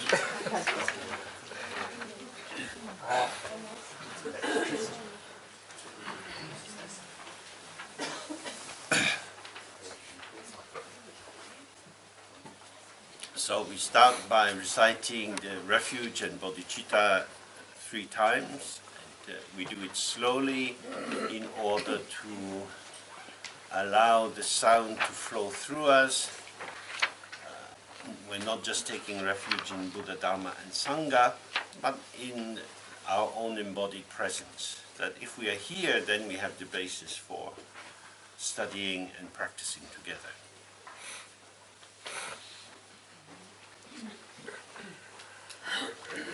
Oh.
just relax in the out breath and sit with whatever comes.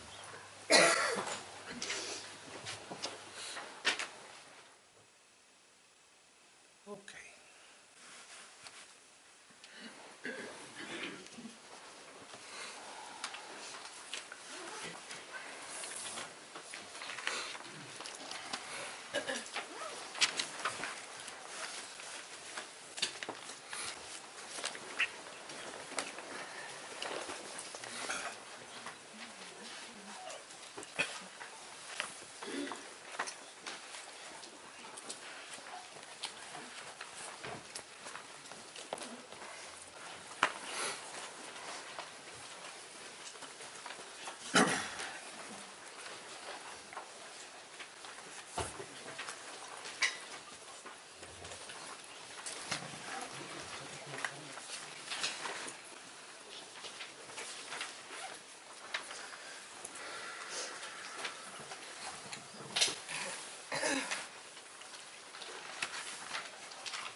Question about eyes closed and eyes open. I think it's easy for me to close the eyes, and but I wonder about it because it's an effort for me to keep the eyes open, but in normal life I have the eyes all the time open. I don't understand this. Well, normally you're looking at something, and this is a more relaxed, open gaze. So Yes, it so I takes a think while also to get used to it. It should be relaxed, so it should be less effort. So to train it, Yeah, but you have to get used to it. So you can just try. You can try both ways and see what works for you. Okay. So now we are going to look at the Heart Sutra, which is a very famous text, and it's a part of the Prajnaparamita literature, which is to say the literature which is dealing with transcendent wisdom or transcendent insight or transcendent discernment. Transcendent means moving away from limitation. For example, we have the normal list of the paramitas, these special qualities which are the basis of the Bodhisattva path. And the first is generosity. So we all have some expenses in our lives. Maybe you have rent to pay, or family members to take care of, and so on. So you have a limited budget of money coming in, and so you perhaps at the end of the month you have some extra money, and you can be generous with that. Give it to a charity or use it to help other people in some way.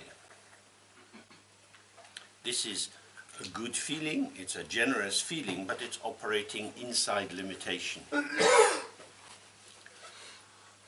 But when we are practicing offerings, for example, doing mandala offerings in the Nundro practices, we offer the surface of the earth, Mount Meru, the sun and the moon, all the continents, all the beings. We offer everything. We offer things which we don't personally own, but we imagine them being offered. So imagining all starving people having food, imagining that there being clear water for everyone to drink, imagining that everybody is safe. This is a gesture of the imagination. And the imagination is not a kind of Walt Disney compensation, but it's going beyond the limitation of the fact or the reality of my situation. How can I give things that don't belong to me? How can I give more than I have? By imagining it. The imagination steps out of the tight constraint of this is how it is. We are all diminished by facts. but we're told that facts are very important. But when you believe, it gives you the possibility to move beyond. So you might believe in future lives, you might believe in karma, you might believe in Buddha realms. None of these are things which can be definitely proven. But you can observe for yourself what happens when you believe in it. If you believe you have future lives, an infinite number of lives, then you have the basis for believing that the mind itself is infinite. You have an expansion, you have more trust, you're going to have time to work through many different problems. But if you think, I'm going to die very soon, it brings a kind of anxiety. So we work with the dialectical tension between these two positions. When we're trying to antidote laziness, we think, oh my God, I'm going to die soon, I haven't done very much practice, I should do more. And then when we're thinking about all that we would like to do for all beings, we imagine in all my future lives I will be a servant for others. And in that way, you have the theater of the mind in operation. That the mind is this, the stage on which creativity, imagination unfolds and many possibilities are revealed. So the transcendent quality is to step beyond the limitation which we impose on ourselves by limited self-belief. So somebody might believe, I can't meditate, or I study dharma for many years but I don't understand anything, I'm very stupid. And on the basis of that, they lose hope, they lose a sense of clarity. I can't meditate is what is called a thought. The thought arises due to causes and conditions, and one of the conditions that helps it to arise is your belief in it. When it does arise, it becomes a self-fulfilling prophecy. This is a repetition compulsion. By believing that the thought is true, you experience the truth of the thought. That is to say, the truth of the thought is the belief. Belief is the power, the energy, which makes things seem real.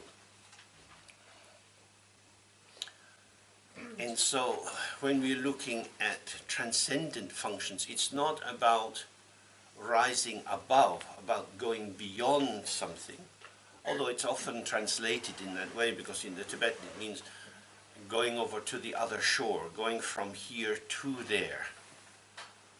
But in the explanation according to my teacher's lineage, it means opening to include everything. All possibilities are there. So it's the mind-like space which allows every possibility without taking any of these as definitive. And by moving through the many different possibilities, we start to realize that there is appearance, that is to say, something is manifesting, and it's empty at the same time. The fact that it's devoid of inherent self-nature doesn't mean it's nothing at all. The fact that it appears doesn't mean that it's true and real. So, we'll explore this in detail through the text. So, it begins by giving the title in Sanskrit. It says Gyagaketu, which means in the language of India, which is Sanskrit, Bhagavati Prajnaparamita Hridaya. So, Bhagavati is a female form of Bhagavan, because wisdom is in the feminine. Prajnaparamita also appears in the form of the divine being or the goddess Prajnaparamita, who is the great mother of all the Buddhas. All beings that have ever existed and become enlightened are born from her womb. And the womb of this great mother is emptiness itself. So by moving into the womb of emptiness, you have the basis for being born as a Buddha. And this womb is the goddess herself. And here you can see the way in which, although the text is moving towards simplicity, it's also moving towards the richness of symbolism at the same time. Without the symbolic, our lives become very, very flat. Turning the symbolic into a dogmatic belief is not the issue. Symbols are an invitation to extend ourselves. So in American schools, they stand up and they put up the flag and everybody salutes and they sing their little American song. That's a symbolic identification. If you go to Switzerland, everybody's got a little flag in their garden. We are Swiss, just in case they forget. So these symbols can be very helpful. In nationalistic times, they can be the basis for war. They become the basis for war when they become solidified as a fact to be defended. And in many countries, if you insult the flag or you insult the king, like in Thailand, they put you in prison. So you have to be very careful because the king in Thailand represents the whole country and the dignity of the people. So the kind of provocative, satirical writing that is popular in many European countries wouldn't be accepted there because they would say certain things mustn't be commented on, because they have an investment which must be maintained, otherwise everything is up for grabs. So Western critical inquiry coming from the European Enlightenment, especially the force of the French Revolution and the possibility of cutting the head off the king, means that every symbol can be destroyed, that you can have absolute chaos, which you had in the Bloody Terror following the execution of the king. Because once you start destroying symbols, nothing is safe.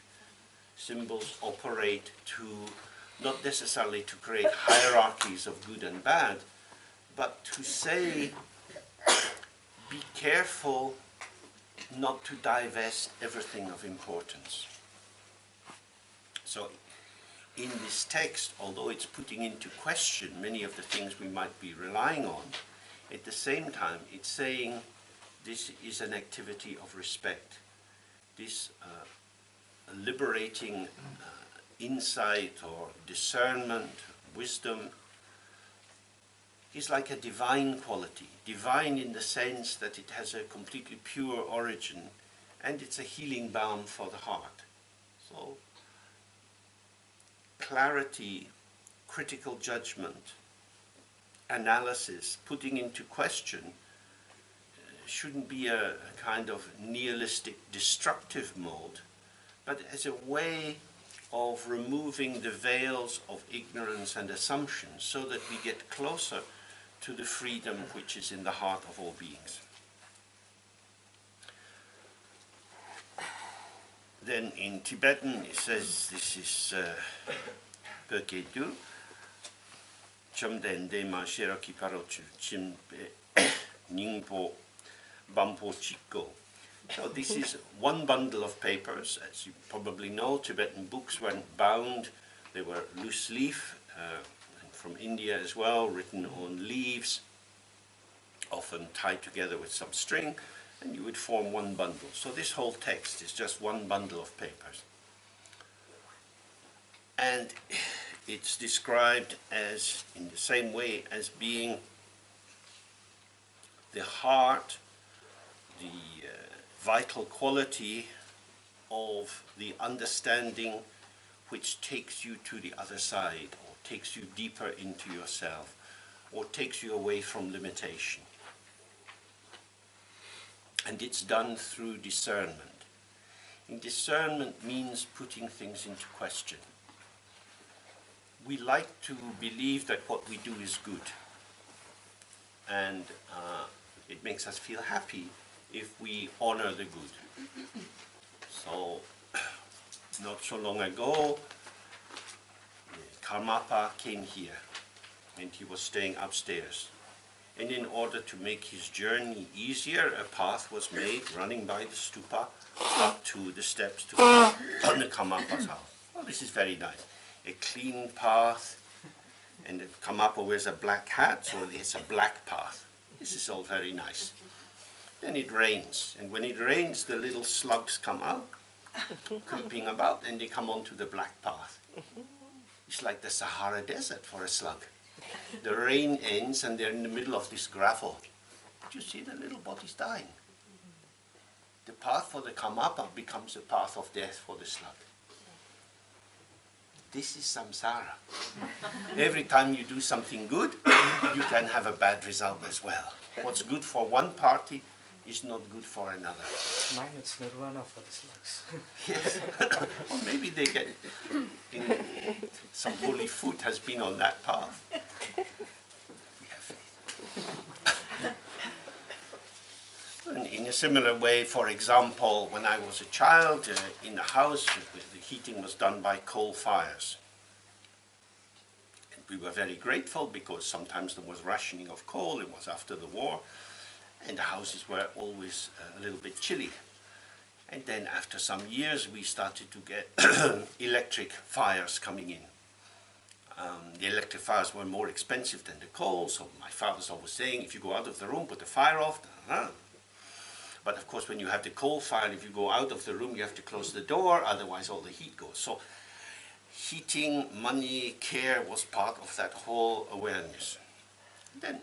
But my mother was very happy because she didn't need to bring in the coal and then clean the ash out of the grate and build a new fire and so on.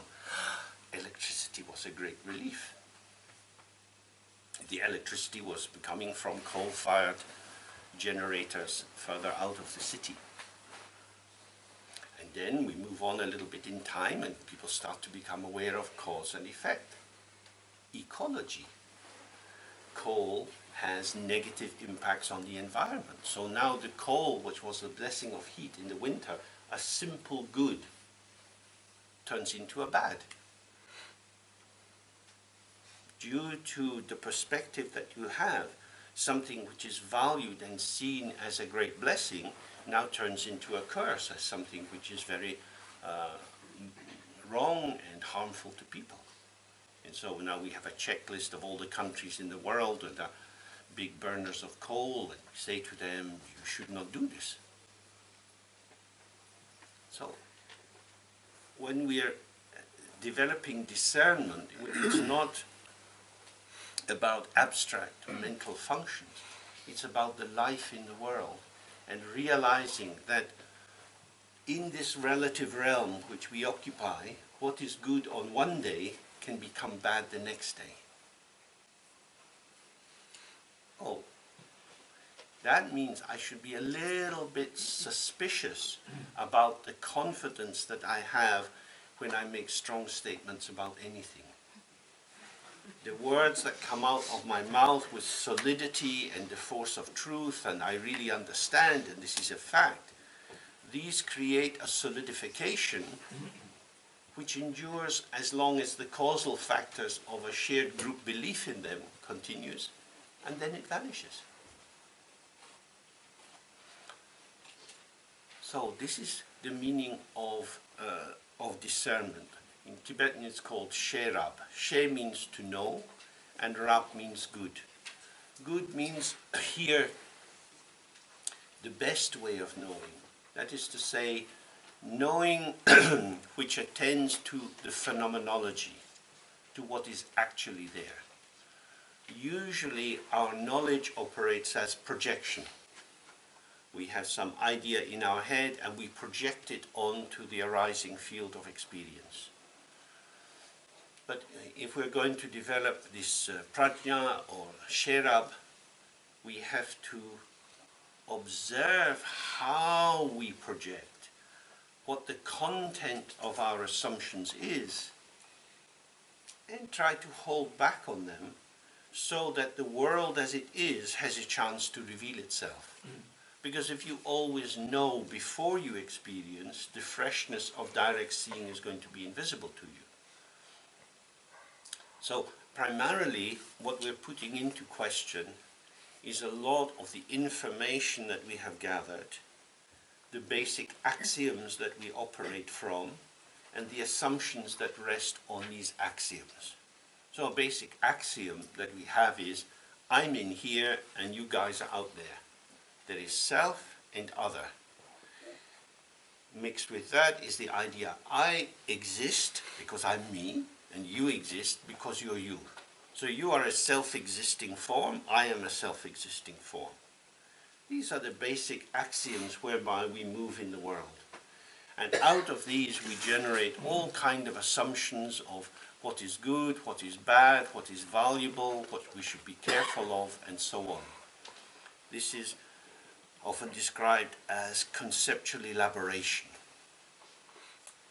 Prapancha, which is an idea you have in both Hindu and Buddhist traditions. On its positive side, it's the creativity of the mind which can imagine many possibilities. Its negative form is that what is imagined is taken to be truly real, to have intrinsic or internally defined validity rather than situational validity. So the value of coal was dependent on the absence of electricity. When electricity came in, people started to have the freedom to rethink the value of coal. When we start to have a bit more wind power and the power coming from waves and so on, it becomes more possible to really criticize nuclear power. Because people want power. On the one level, if it's a cold winter, they don't really care where it comes from. So you have to have a broad-based strategy, holding in mind some of the criticisms, but also the necessity. This is real life. This is how it is. So this is the same for us psychologically.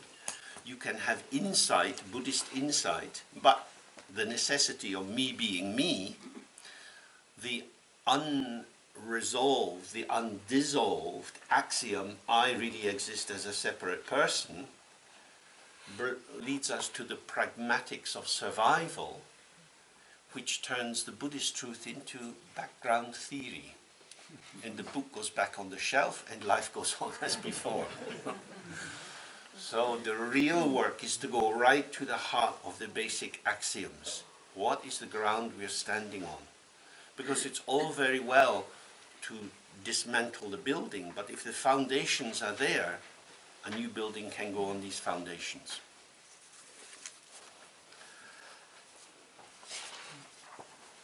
So the background to this text is the notion of the way the Dharma was taught at various times.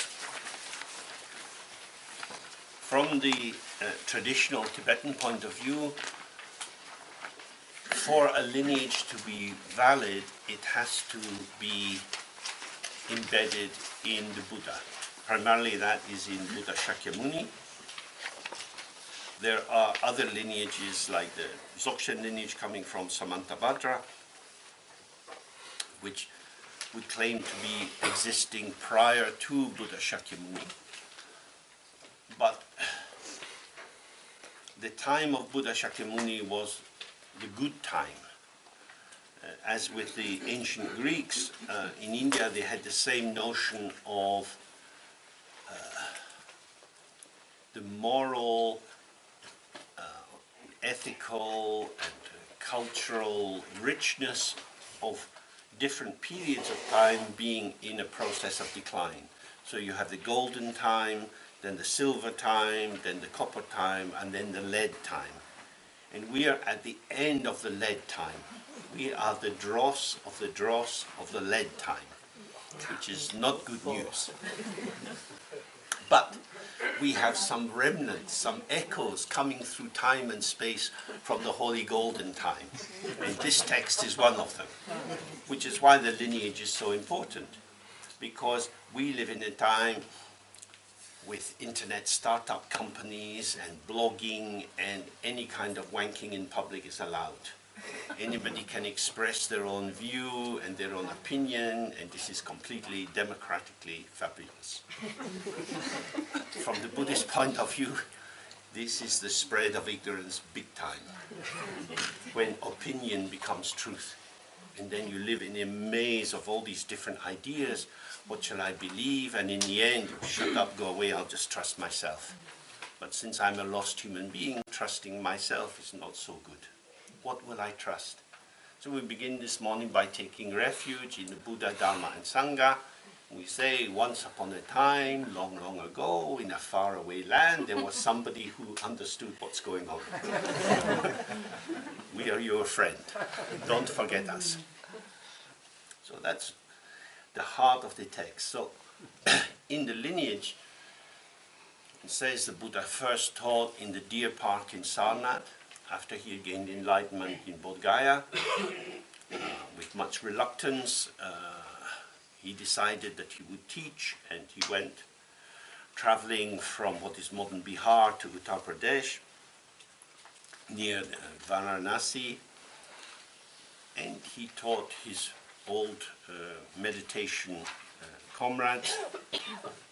And he taught about the Four Noble Truths, the nature of impermanence, and so on. The Four Noble Truths, there is suffering, and this suffering has an origin, it has an end, and there is a way to bring an end to it. This established the basic Buddhist orientation. Then, later in his life, he went back to Bihar, to what is modern Rajgir. Nearby there is a hill, the Vulture Peak, and he did what's called the second turning of the wheel, where he taught about emptiness, and this text belongs in that series. Then later in his life, he went to South India, to Mount Malaya, and taught the Tantras. And there are many detailed accounts of the differences and similarities between these different viewpoints. From the point of view of Western scholarship, we would see a historical dialectical evolution of Buddhist understanding. That you had the first teaching at the time of the Buddha, and then later on you have the development of the Mahayana thought, and then later on you have the development of Tantric thought. If you take that line, you say, this has come about by the interaction of human intelligence. But from the Tibetan point of view, the Buddha is not a human being. And also, we are not human beings.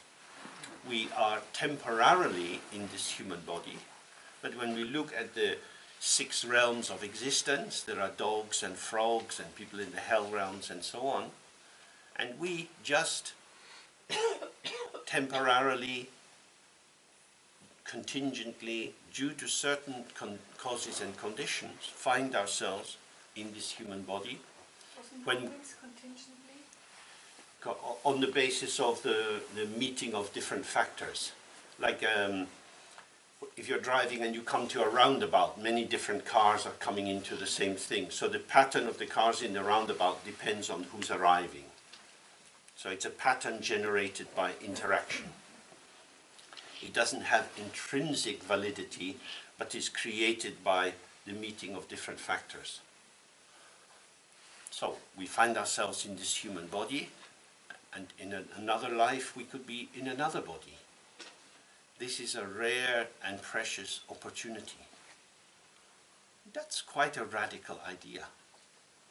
It means when you look at the cows in the field, when you look at the insects, when you look at the birds, they have quite a difficult life.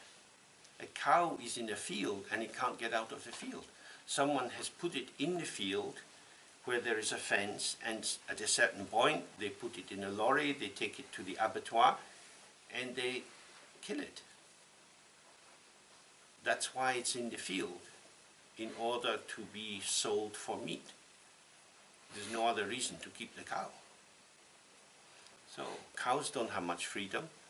Birds are very frightened. You see their anxious way of looking around. They can't read, they can't write, they can't remember as far as we know, they don't build up culture. These are very diminished situations. And the accounts of the 6 realms point to many different possibilities of getting lost. So even if you're born in one of the high God realms, everything is so pleasurable why would you do anything important?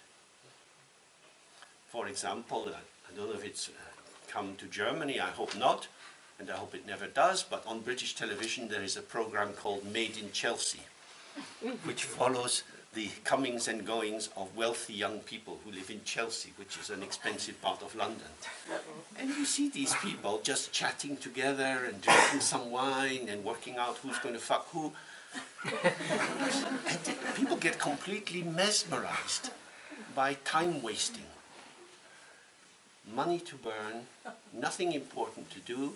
Mummy and daddy have left them some kind of inheritance, and they are completely lost. It's like, where shall we go skiing? What shall we do in the summer? Oh, have you seen my new car? And if you watch it, you think, oh, when do they get to the meat? You know, this is like some kind of souffle. There's nothing to chew on in this. And this is a series of endless souffle. There's nothing there. That's like the God realm. Nothing to do. Time goes by, la la la, hoo hoo hoo, and then gone. So we in the human realm are lucky because we have some happiness and some suffering. We have also some capacity for compassion, which means that even if our lives are okay, we are touched by the sufferings of others. And this gives us a bigger perspective and a chance of thinking, oh, what is this life for? Rather than just living, eating and sleeping, having what's called a mere human life, we're able to think, maybe there's a purpose. The Buddha says, yes, there is a purpose. You can get free of suffering. You can awaken to your own nature, freeing yourself from the ignorance and delusion which generates all these fantasies. And so, according to the tradition, when the Buddha taught this at the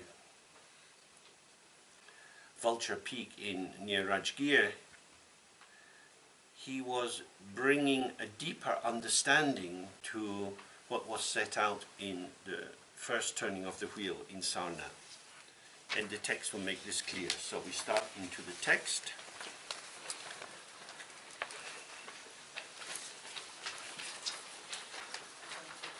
Is there still a text left? I forgot one. Any text left? Yeah. Yeah. Oh,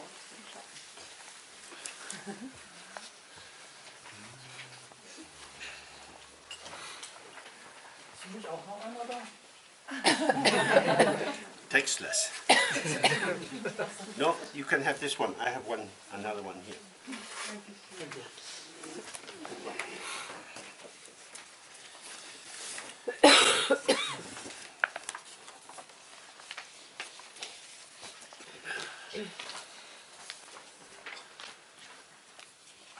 So I read the lines through in Tibetan first, because in the tradition you should have the lung or the transmission through sound first, which makes the connection to the text. You can do the whole sound first, or we'll do it bit by bit, line by line. Dike dagi tepa, duchin, chomdende japo kap, chago pumbe rila, gelongi gendun chembo da, chanchu sembe gendun chembo da, ta chitu je te. So, it's saying, thus have I heard at one time. This, of course, is the way that Buddhist sutras usually begin. According to the tradition, the Buddha had a close disciple called Ananda, and due to his meditation practice, he developed the power of perfectly retentive memory. So everything that the Buddha taught was held in mind by Ananda, and afterwards he passed it on to other people, and that was passed on until it was written down some 200-300 years later. For us, we can't imagine how that would be possible, but we do know that even in the 1930s in Albania, they found, Albanian-Macedonian border, they found that there were storytellers who could still recite the whole of Homer's Odyssey. That's a long text. But that had been passed down in family traditions.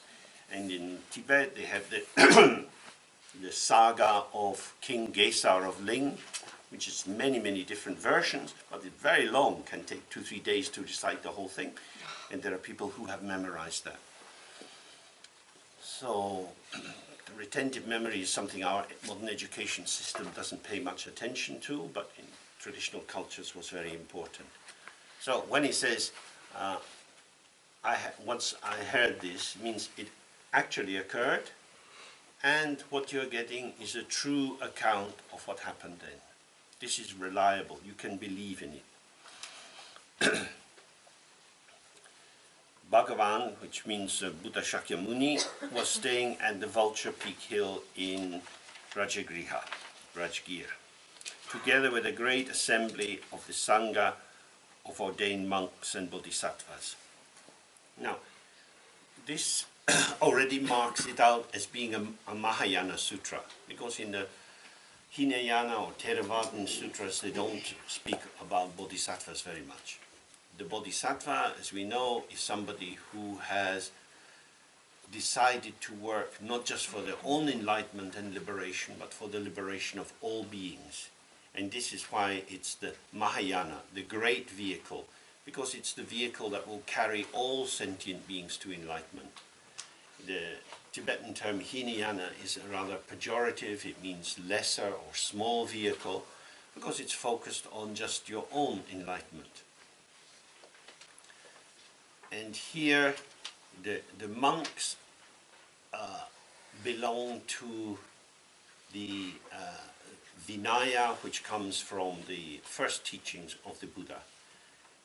And this is sort of indicating that they are more followers of the Buddha's first teaching. So this is two potentially conflicted groups. One focused on individual liberation and the other focused on the liberation of all. And they're meeting together because they both have respect for the Buddha. So in a sense, the text is saying, don't let your mind go into splitting between this group and that group. In terms of the Buddha Dharma and the deep teachings, there are many different paths, and all the paths are valid for some people at some times. So saying this is the highest path and this is the lowest is very problematic. Everything is valid. And then it goes on. They say, Chomdende Zamo Nangwa Shichawe Chuki Namdrangi Tingi Zinglan Yomba Shu So. At that time, the Buddha is resting in a deep meditation known as profound illumination, and it discerns or shows exactly the nature of all phenomena. The Buddha is present in a state of meditation. He's not engaging in this sutra very much. He is not the main actor in it. He is not the one who is directly teaching, but his presence is the enabling factor for the discourse to arise. And this is also an important encouragement to us, that a lot of the time we think the most valuable thing is activity and interaction and connectivity. But there is a great blessing in stillness as well, in just being calm and peaceful. Here in Kamalashila we have these two wonderful monks, and they move around very peacefully. And when you see them, you feel very happy. They're very sweet. They come in, they smile, they don't say very much, but there's just something which is very grounding and spacious in their presence. And this is something, an encouragement for us all to think, if we want to help all sentient beings, it doesn't mean that you have to run around in a crazy way, but just by being peaceful, it brings some alteration to the mood that's around and allows new possibilities for other people.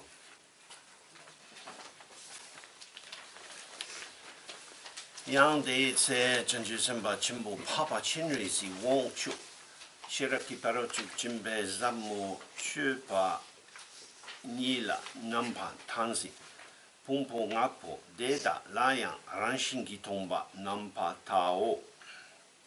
At that time, the great Bodhisattva, Arya Avalokiteshvara, was clearly observing within the profound practice of transcendental wise discerning.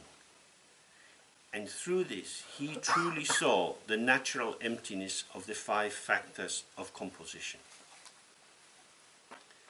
So, Avalokiteshvara represents the Mahayana path. He is a great Bodhisattva, particularly associated with compassion. And he is already very deep in his understanding of the empty nature of phenomena. He's clearly observing within his meditation that all the factors of existence are devoid of inherent self-nature. So he has freed his mind from the belief that there is anything truly self-existing in the world. His mind is spacious and relaxed, and this allows the free movement of images, of thoughts, feelings and sensations freely showing themselves, but not being captured and recruited into the process of construction. When we are in samsara, we are builders, we are shapers and makers, and we construct all the time. And he has freed himself from that. So it then goes on to describe precisely what this means. What is the transcendental wise discernment? This is a translation. This is how I'm translating here prajna or shera, or wisdom. So it's discerning means to be able to see very precisely and clearly what is there, to know the difference. So for example, if you go to Antwerp and into these diamond markets, these old traders, they can see very quickly, very precisely the value of a diamond. They know exactly what to look for and they don't get taken in. So that is a kind of discernment. And it's wise because it has emptiness embedded in it. So the rab, the best, which is linked to the knowing, indicates emptiness as well. Tibetans have many ways of showing that something is linked to emptiness. For example, Chembo, which means big, in this kind of text always means empty. So wise discernment means seeing precisely how things are, the appearance without projecting onto it, and simultaneously seeing the emptiness of the appearance. Now usually what happens is the more you get into seeing the details, the more you believe in the truth of what you see. So you can imagine the diamond merchant with his little glass on, he says, this is wonderful. This is wonderful.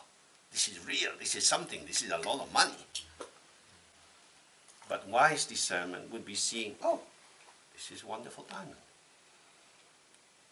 It's just a piece of carbon that's been pressed in a particular way, and due to causes and conditions in this culture, we will ascribe a value to it. That's all. But generally, we take discernment and investment as simultaneous.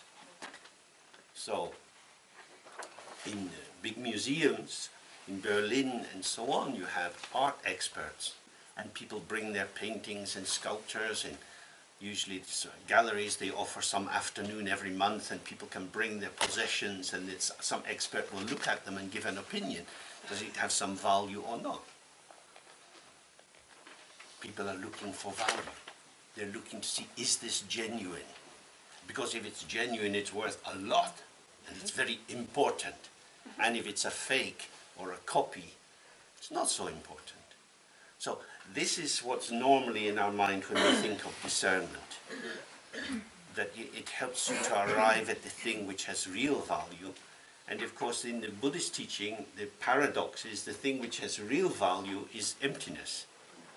And substance, reality as we might call it, something you can get hold of, this has minimal value because this will imprison you. So in trying to describe this, they have many linguistic methods.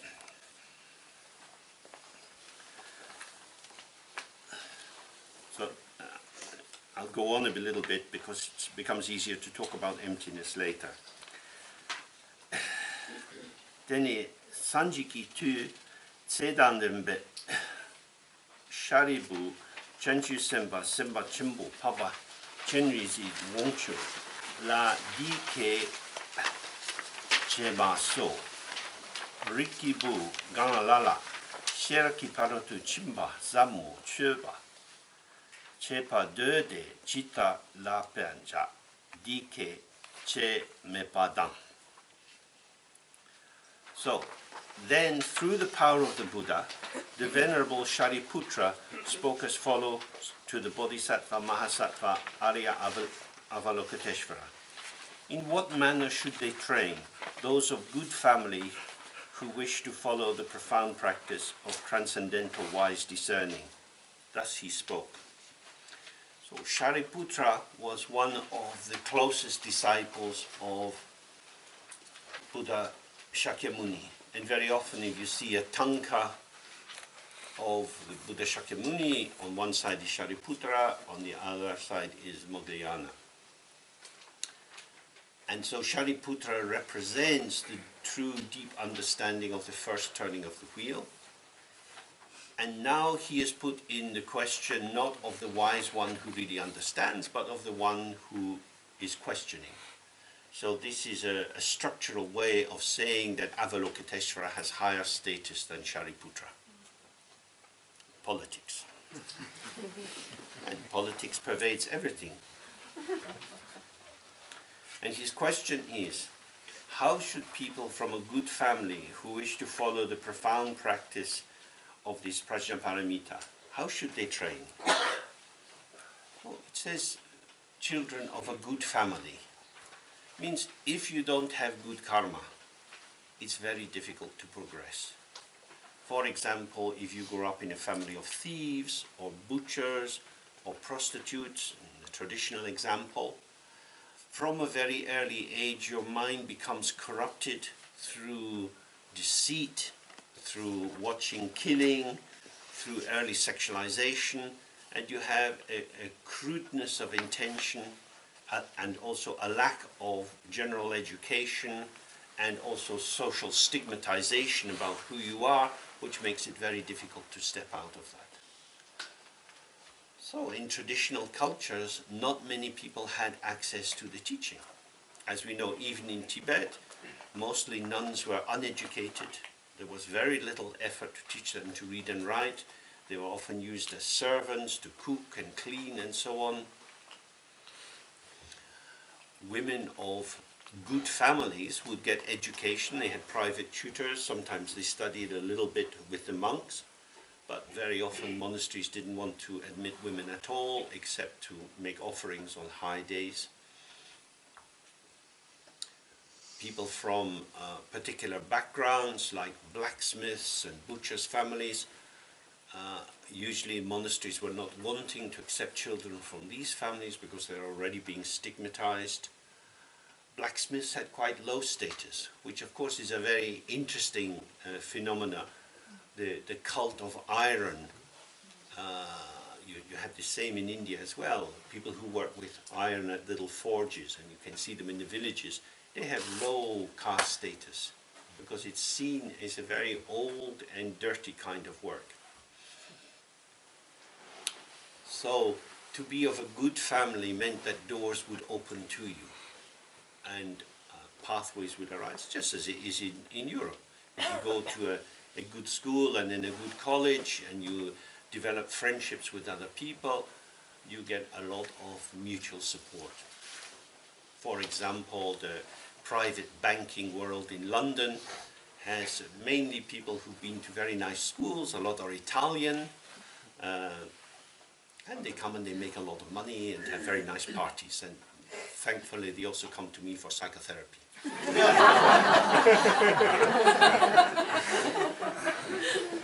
Because you have an in-house kind of mood. But the big question is always, are you one of us? Because if you're one of us, we don't need to protect ourselves so much. We can trust that your gaze is going to be approving. I approve of you, you approve of me. We all hold hands in a circle. But if you've come from somewhere else, I don't know what kind of vision you have. Maybe you're going to be critical. Maybe you're going to be envious and so on. And so these systems tend to seal themselves. And this is, in a sense, is what he's indicating here. And of course we have to remember that the early spread of Buddhism was from the top down. It was local kings and rich merchants who made offerings to the Buddha and bought land on which to build small monasteries for the summer rains retreat and so on. This local king Bimbasara, who had the land at Rajgir, was a big sponsor of early Buddhist developments.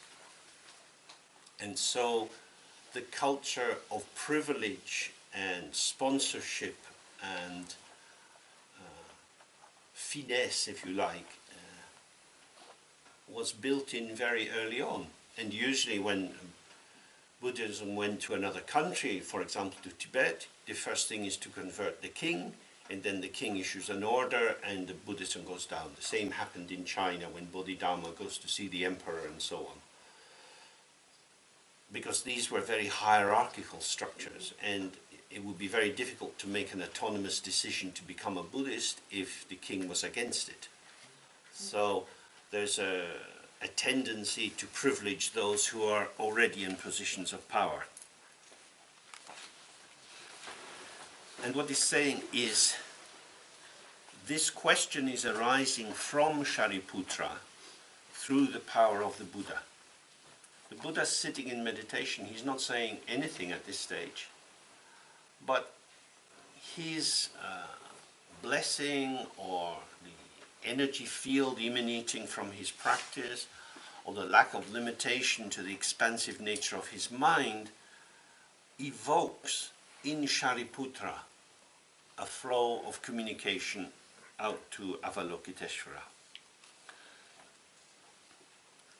Chanchu Semba, Semba Chembo, Papa Chenri's Wongshu, Ki Sedan Dema, Shari Drate Bu La De Dike Maso, Sharibu, Rikibu Am, Rikibu Mo, Gang Lala, Shera Kiparo to Chimba Zamu Chepa Depa Dela, Namta Tawe Jete Pumpu Ngapo, Deta. Kya rangshingi tompar nampar yangdapar jisuta o. So then Bodhisattva, Mahasattva, Aryalokiteshvara. He's given these two titles here. Bodhi means awakening and Sattva means being. Maha means great, Sattva means being. So, and Arya means pure. So Avalokiteshvara is being established as somebody of great value, of true and deep understanding. And he makes this reply to the Venerable Shariputra.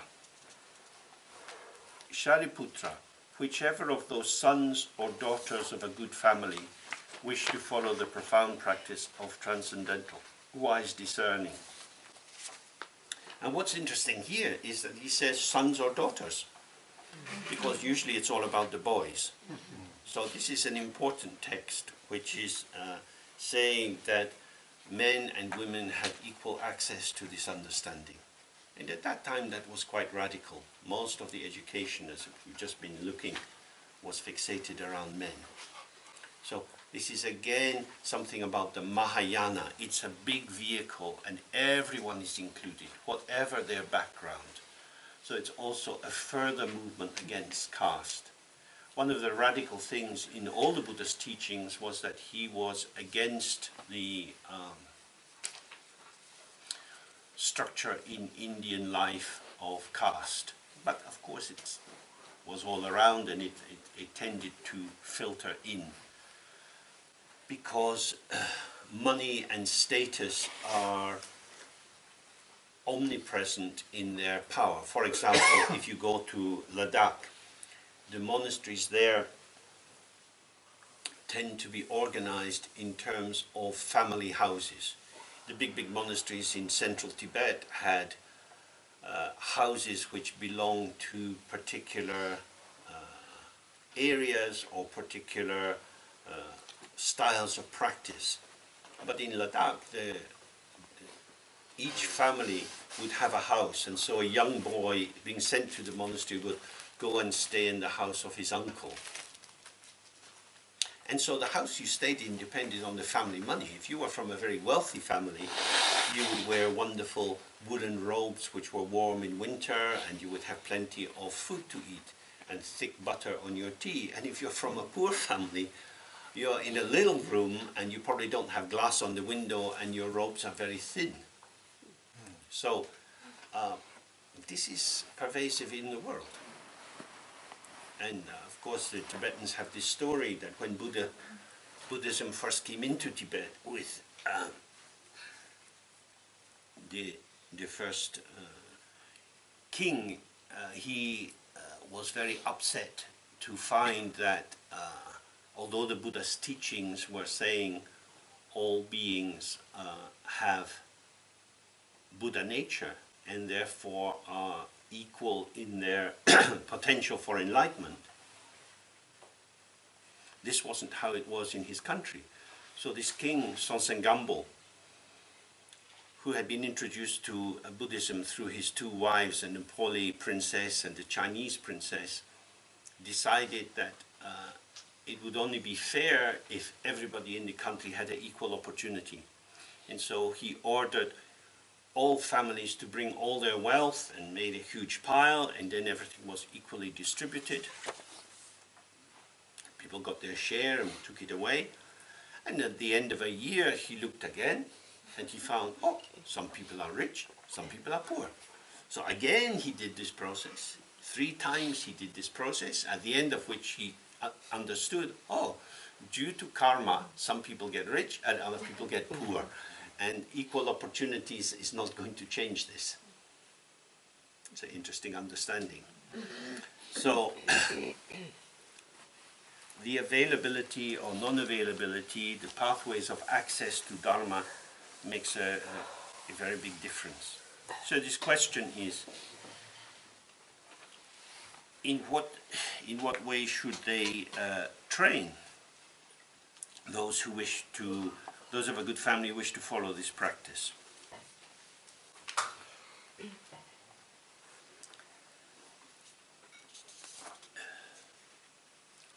And so his reply is, Shariputra, the way of practice is they should look thoroughly in the manner I will describe, and thus clearly see that the 5 factors of composition are intrinsically empty of inherent self-nature. So, in the analysis arising in the first teaching of the Buddha, they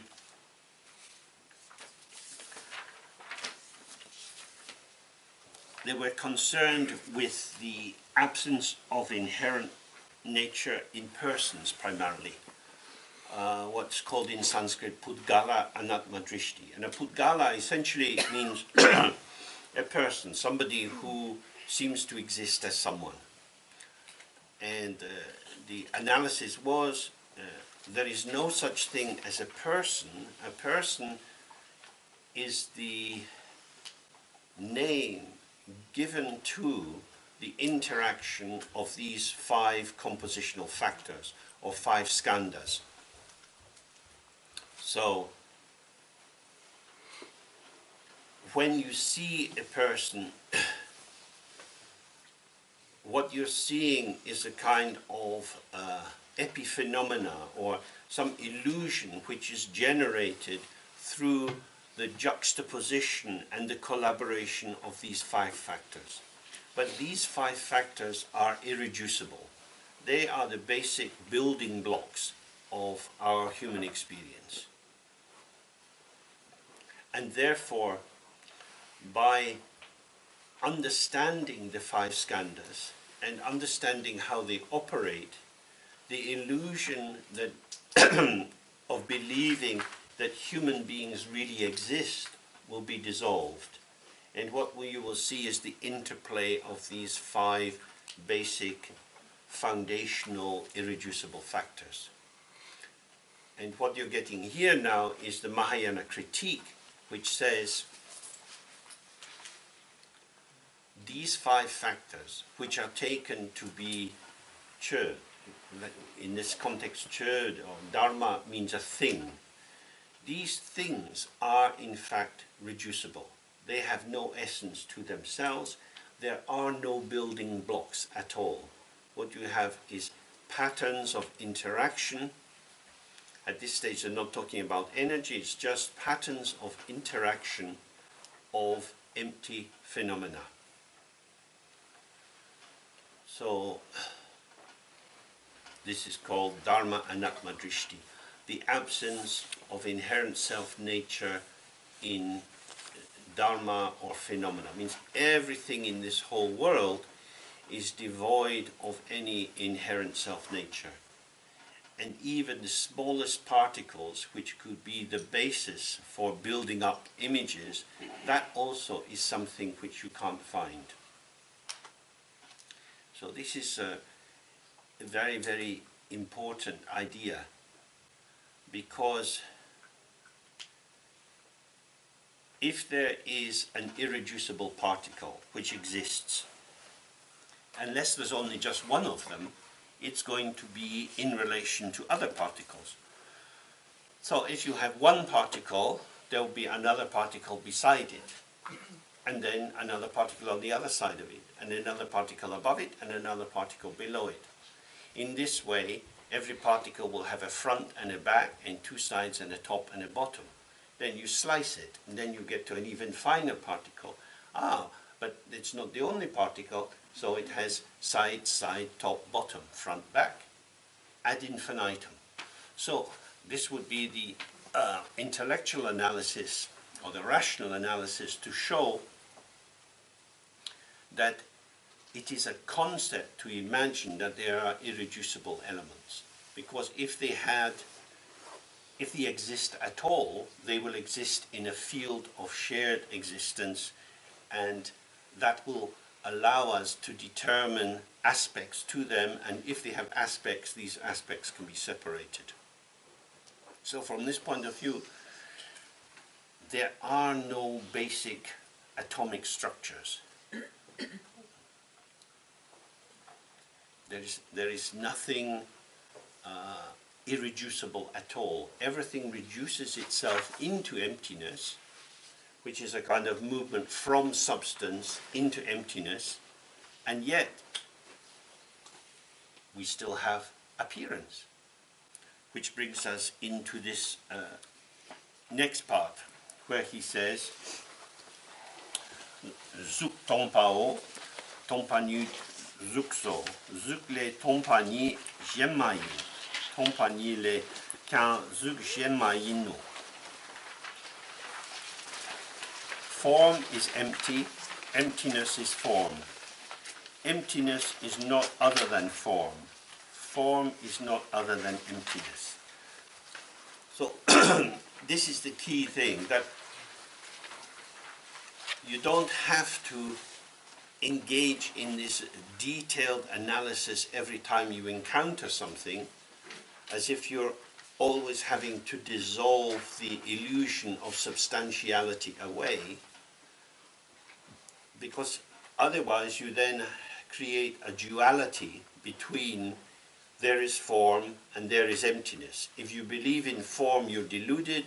If you believe in or see emptiness, then you're enlightened. Therefore, you have to put all the form into the emptiness. If you did that, then you would be trapped, because what is all this stuff? So, form is emptiness, emptiness is form. Emptiness is not other than form. This is the, in a sense, this is the key phrase in the whole of the Heart Sutra. Because this means non-duality. You have these two which could appear back to back. They appear oppositional.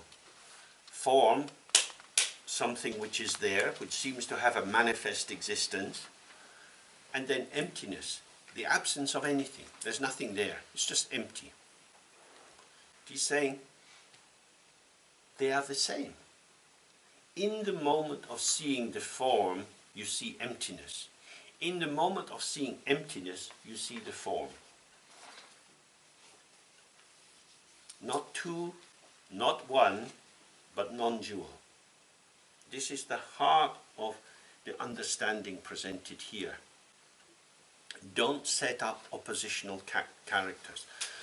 Because the whole construction of the world that we have is through binary opposition. Ignorance begins with the development of the notion of self and other. Me and you. This and that. This is this because it's not that. I am me because I'm not you. If you were me, who would I be? I'm not you. I am not you. So this is the fundamental law of exclusion. In order for this to be this, this cannot be that. A man is a man and not a woman. A dog is a dog and not a cat. Summer is summer and not winter. So we're looking with these oppositional categories. This is the meaning of prapancha, tropa in Tibetan. And there are many of these different oppositions, but a few are set up as the basic ones.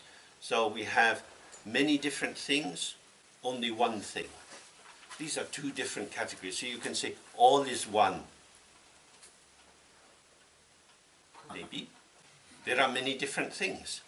Now, clearly if there are many different things, all can't be one. So these are oppositional characters. So self and other, good and bad, exist through being united in opposition. You can merge with your friends, but your enemies give you a clearer profile about who you are. I don't like that fucking bastard. Let me tell you, Now you think you're talking about the fucking bastard, but actually you're showing the topology of your own prejudice. Your nasty vehemence and your sharp, which is like an X-ray of yourself. So opposition brings clarity to who one is. Because I'm this, I'm not that. As a vegan, I can't understand why people eat meat. As a meat eater, I can't understand why people would eat this kind of weird shit.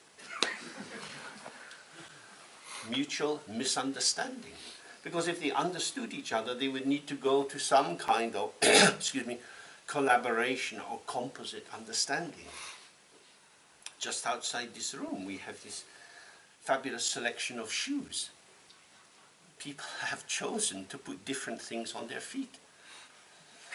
Mao Zedong tried to get everyone in little blue uniforms for a while.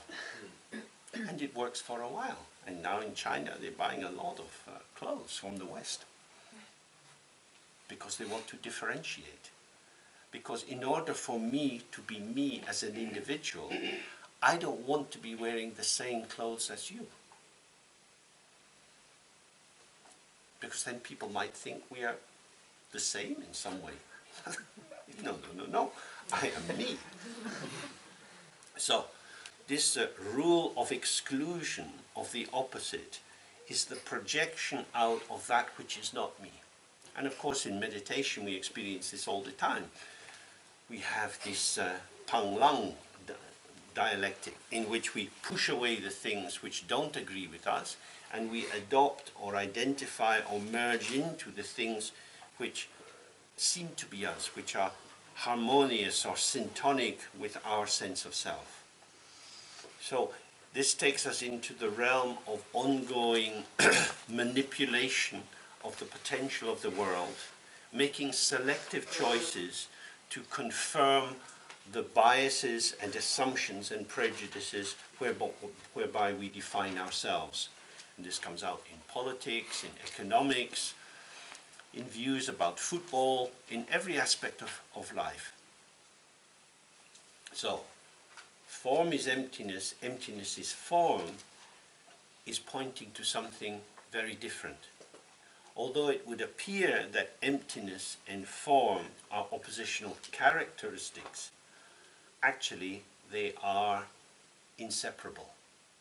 And this inseparability is manifest in so many symbols, in these crossed arms of Dorji Chang, in the Yab Yum paintings and statues you can see, where method and wisdom are inseparable.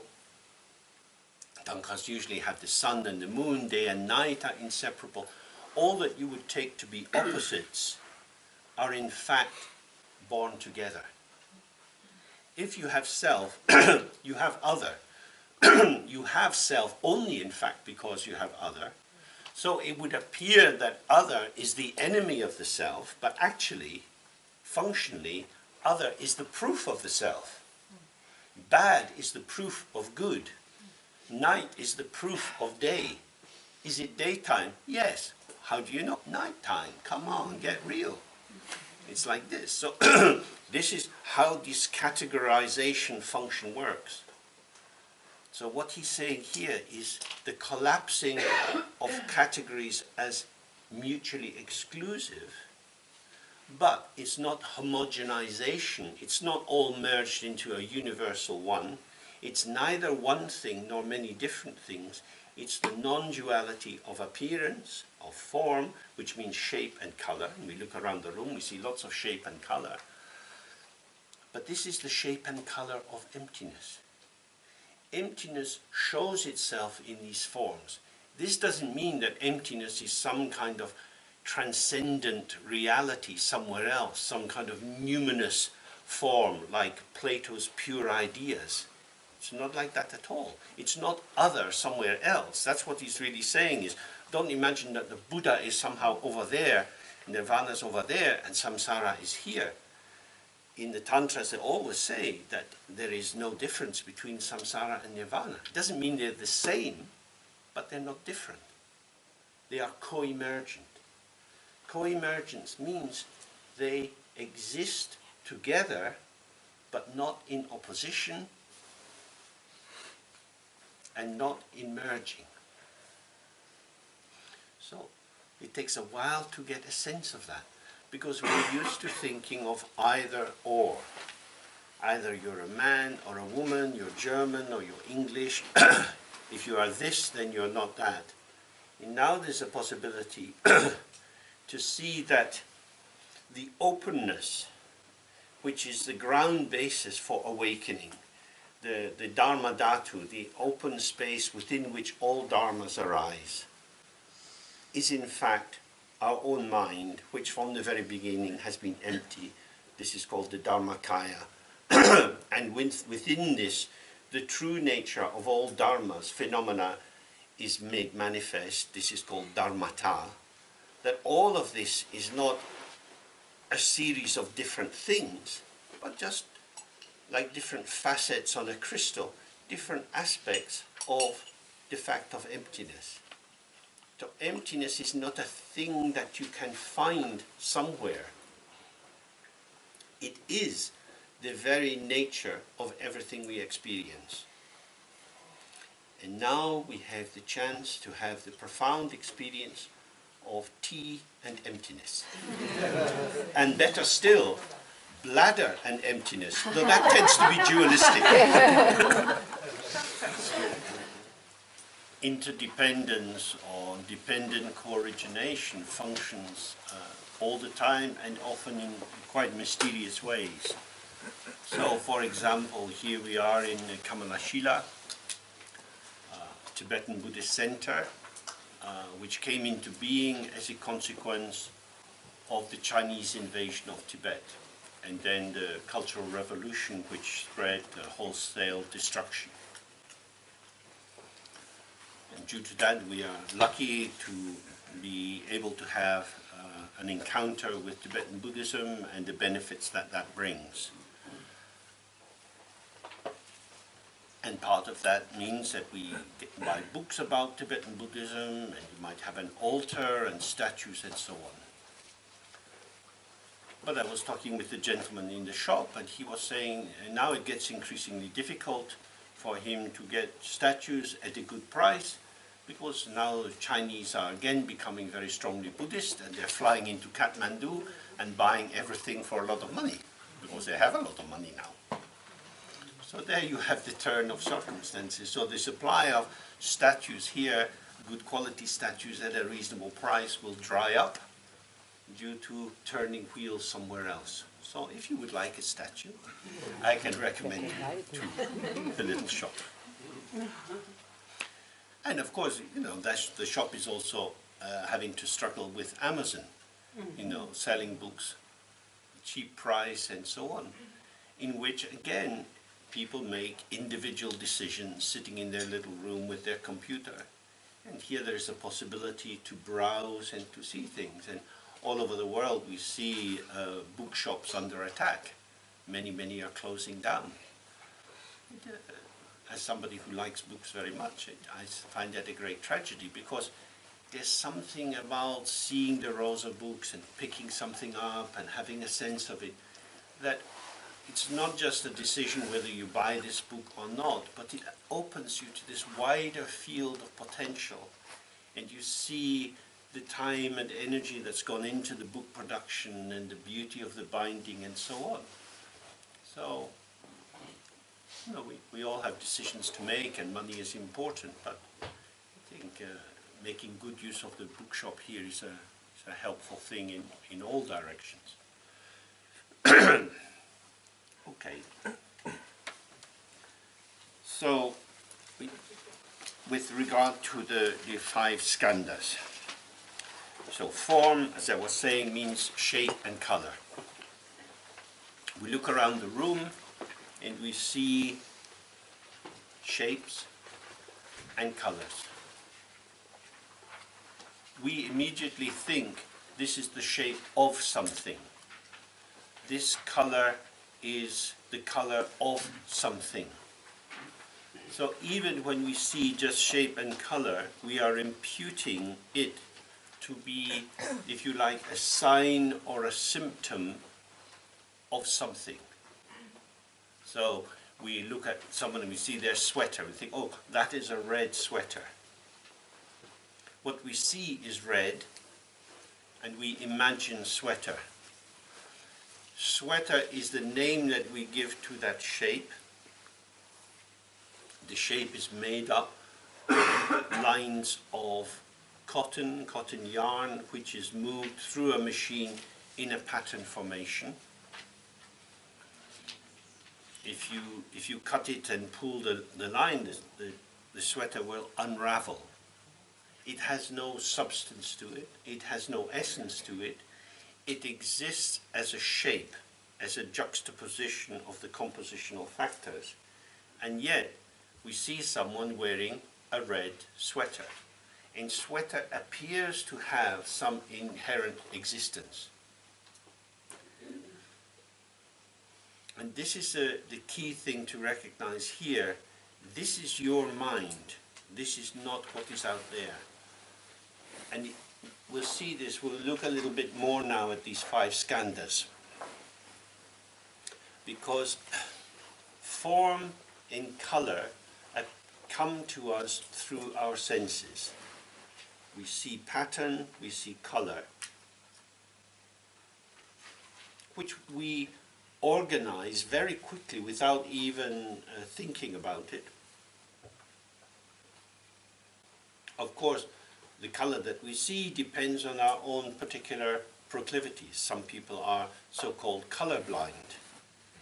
Some people have muscles in their eyes which are not functioning so well, and so the world is slightly blurry. So shape is blurred by loss of effective tension in the muscle.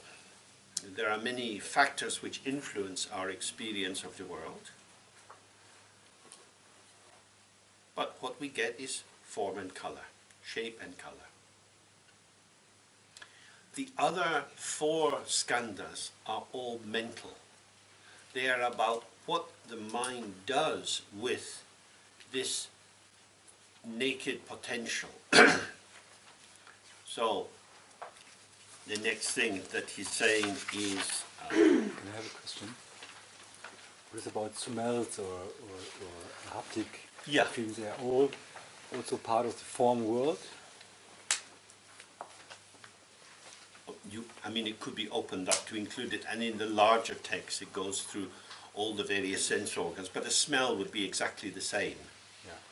And as soon as you smell something, the second one, the feeling tone, good, bad, neutral, like, not like, neutral. So, oh, what's that smell? Yeah. It insists, usually through our reaction to it. If a smell is not a sign of gain or loss, advantage or disadvantage, it tends to be just neutral. And that would be the same for all the senses. Mm-hmm. So you might be sitting here and you feel something strange in your leg. But if it's not pain and it's not pleasure, it's just one of these things. That's like, whoa, oh God, what's happening? So you get more mental activity going towards something that you register as either pleasurable or unpleasurable. So then he says at the top of page 6, Dishindu Sorwata, Dusheta, Ducheta, Nampa Shepa Nam Tongpao. So he's saying the other 4 skandhas are also all empty. So this second one, Sorwa. Sorwa is impact. It's often represented as someone getting an arrow in their eye. Something impacts us. And we then say it's good or bad or neutral. The neutral becomes pretty much invisible. Neutral phenomena tend to stay in the background, and what's privileged is that where we apprehend the notion of advantage or disadvantage. So this feeling or impact has to do with the registering of the world. And of course it's very, very important because it is the immediate formation of whether we seek access or we seek to deny access, a pathway to something which is occurring, and it blanks out a great deal of what is occurring in the world. Most of what we see and hear and smell and touch doesn't register for us. Walking down the street, you see cars, so on, then suddenly you hear there's a police car or ambulance or something, and oh, something is happening. Well, before that lots of other things were happening, but this is a kind of value-added something. It's registering something important, something which should be allowed to disrupt the flow of the traffic. And it gets to us. We probably turn and look to see what it is. So, Sorwa is the point where we attribute valency or a charge onto what is there. And of course in the yoga system this is very important because we have a central channel in the body, or this basic spaciousness, and connecting into it are the 2 side channels, solar and lunar, which are carrying these charges, positive and negative. So the more disruptive the field that we work in, like if you're in a modern office and you're getting messages all the time and there are deadlines, there's a state of stress and anxiety, and things which in themselves are not very important become important because of someone else's desire. That is, they say you're made to make something important when clearly it's not. just because some arsehole boss thinks it has to be done. So you find yourself diminished in your intelligence and pulled into placation. Clearly that's not a very pleasant feeling. So this is charging the energy on either side of this channel, which can't be released because it has to spread through the body in terms of activation. So you go into arousal patterns, giving a lot of attention to things which are meaningless. It may be because other people make it meaningful for you, or that you're caught up in a particular idea about something. And so you think it's meaningful and other people don't. If you work in a campaigning organization like Greenpeace, it's incredibly frustrating because actually nobody gives a damn.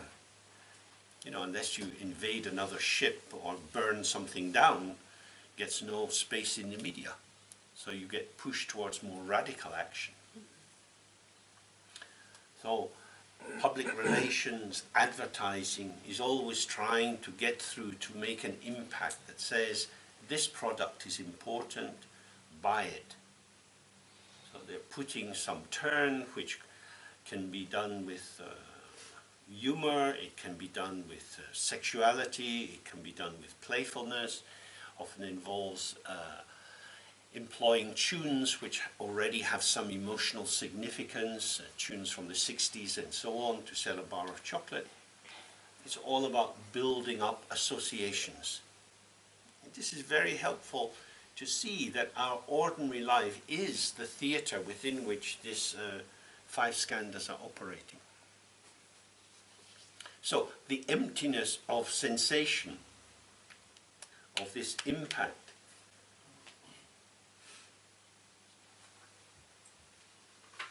some feeling of pleasure or pain, like or dislike. It's just an impact. But I like pleasure and I don't like pain. So the facticity of what is being registered, if you like, is on a horizontal dimension. It's just a variety of sensation. But we flip it up into a vertical and we say, this is high value sensation, I want more of it. This is low value sensation, I don't want this at all. And a lot of the middle stuff is just neutral, it's irrelevant. So this flipping from a state of the evenness of all phenomena as just arising and passing into a hierarchy which is determined by the structure of our body, our background culture, our gender, and so on. It's already moving us towards evaluation and interpretation. So this is why when we really look at it, we see, oh, I don't live in the same world as you. Because the world is revealed to us as our experience, and your experience is going to be mediated by all sorts of affective and sensory tendencies which I don't have. They don't connect with me. So there is a particularization of individuality, and yet, of course, what we're using in the development of our mental functions is to organize the claim that I do indeed live in the same world as you, and in fact I'm normal, therefore you should reject me, but I am that special kind of normal, so you should be interested in me. But I am normal, I'm not weird. So that's what a lot of our mental activity is doing, isn't it? It's like working out how to interpret what's going on for other people so that we can make some kind of alignment. What in this new orientation in psychotherapy is called mentalization, having a more precise and accurate reading of the patterns of construal operating in someone else's mind.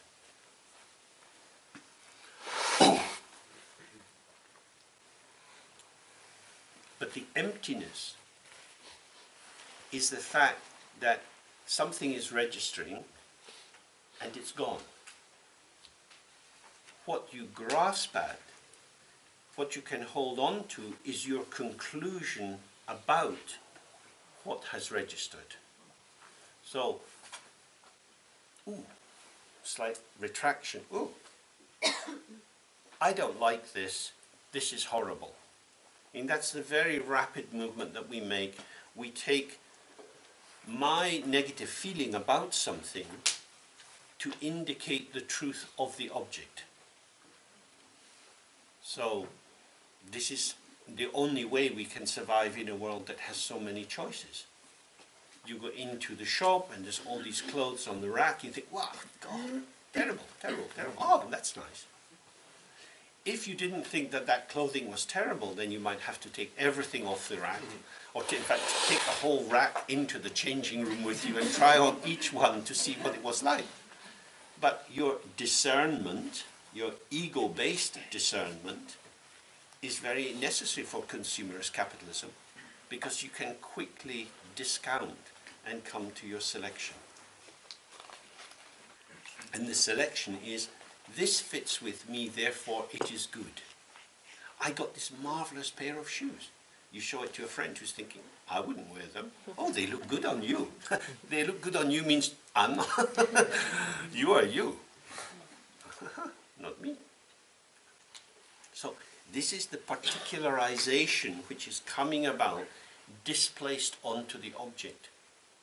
So the particularization of the subject, what I like, what I don't like, what I'm drawn towards, sets up an immediate parallel process where the objects of the world seem to carry the valency.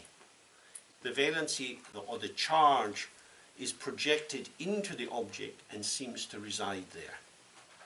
And then later we do further levels of projection of meaning and association and so on. But the first one is, this is horrible, this is great. And it appears to be truly the case. So this is something we can observe for ourselves. This is a mental activity. My mind is doing this. Now, I am creating this sense of the object. Other people have a different sense of the object, which means my sense of the object cannot be a true account of the intrinsic value of the object. It is relative to me, and therefore it is empty of self-substance. So when the child says the cabbage is horrible, it's horrible for them. Their older sister is eating the cabbage. Mum and Dad are eating the cabbage. But little Johnny says, I don't like this. This is horrible. The first is true. I don't like this. It's horrible is not true. But it appears horrible. And so the child is then is establishing a pattern of selectivity, because they know cabbage is not something I would choose. Why? Because it's horrible. So the definition of the other allows the validation of the self. So this is going back to what we looked at just before the break, binary opposition, good and bad, back to back, mutually exclusive. And this is how the world is fragmented into irreducible things, which seem to be out there with a life of their own, with a value which we feel as being inherent in them.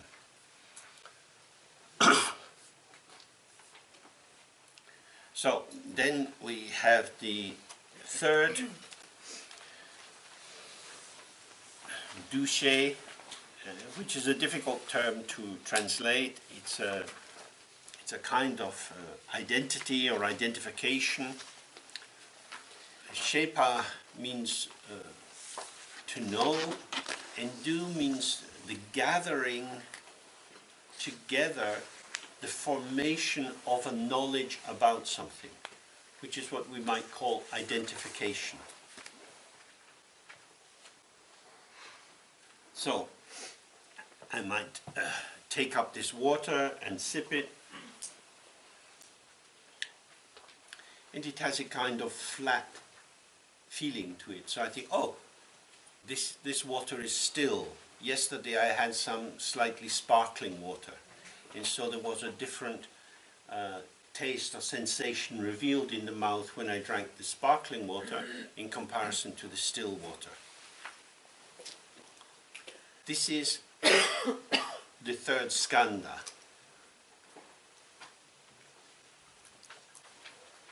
It's an interactive experience, but I'm now able to recognize what is there, and that appears to be a truth. So I'm stabilizing the object and I'm stabilizing myself at the same time. I know the difference between sparkling water and still water. This is still water. So what you're starting to have now is certainty. My identity as a person who knows things about the world is linked to my capacity to identify the objects in the world. The more clarity I have about what things are, in parallel, the more clarity I have about myself. So this is quite an important process. And again, it's delightful to see that with children. With boys, they often do it about learning about cars and football teams. And kids around the age of 8 are often learning the names of football teams and taking it very seriously and collecting little cards and preparing now for the World Cup, because it becomes really important in the playground to be able to tell other people that you know what the success of that team was. So the more they know about what is out there, the more they have a sense of, oh, I exist. And I exist in a way that you agree is okay. You know, and you might even ask me what I think about that, because now I have some thoughts. And my thoughts relate to the world as it is. So this third skandha is very important for the establishment of an ego which feels it knows its way about the world. Then the fourth skandha, duche. Du again means gathering, bringing together, and che means to make. So this is compositional, in which that which has been identified is now being linked to a whole system of associations, cultural patterns. In Sanskrit the word is samskara, and in the Hindu system the samskaras link to ways of doing things, the kind of modus operandi of different castes, different groups, and so on. It's a term used also in the laws of Manu, this early formulation of Hindu law about marriage and death ceremonies and so on. So the samskaras become the cultural forms, the ritual forms of a marriage and so on. So you know how to do things in the right way. So when you get a sense of something, and you have a felt sense this is right, then you also know what is wrong.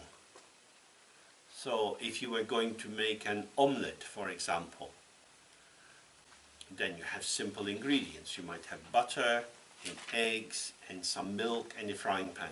Some people like to add milk, some people don't add milk. Some people put the milk in when they're beating the eggs. Some people might put it in first to melt with the butter. There are a lot of different ways.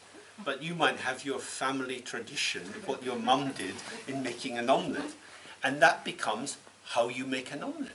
And you see someone else doing it and you think, what is that? That's not right. So that is the fourth skandha, which is a kind of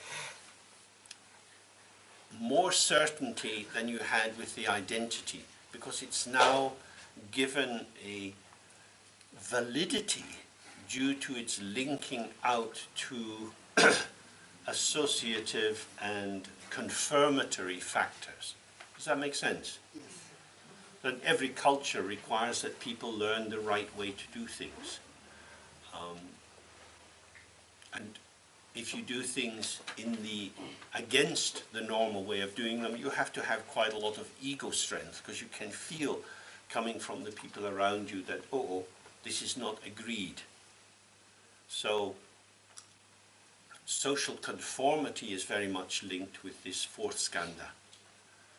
Being in step with other people allows me the confidence that I'm okay at the cost of my individuality. My own imagination, my own creativity might take me away.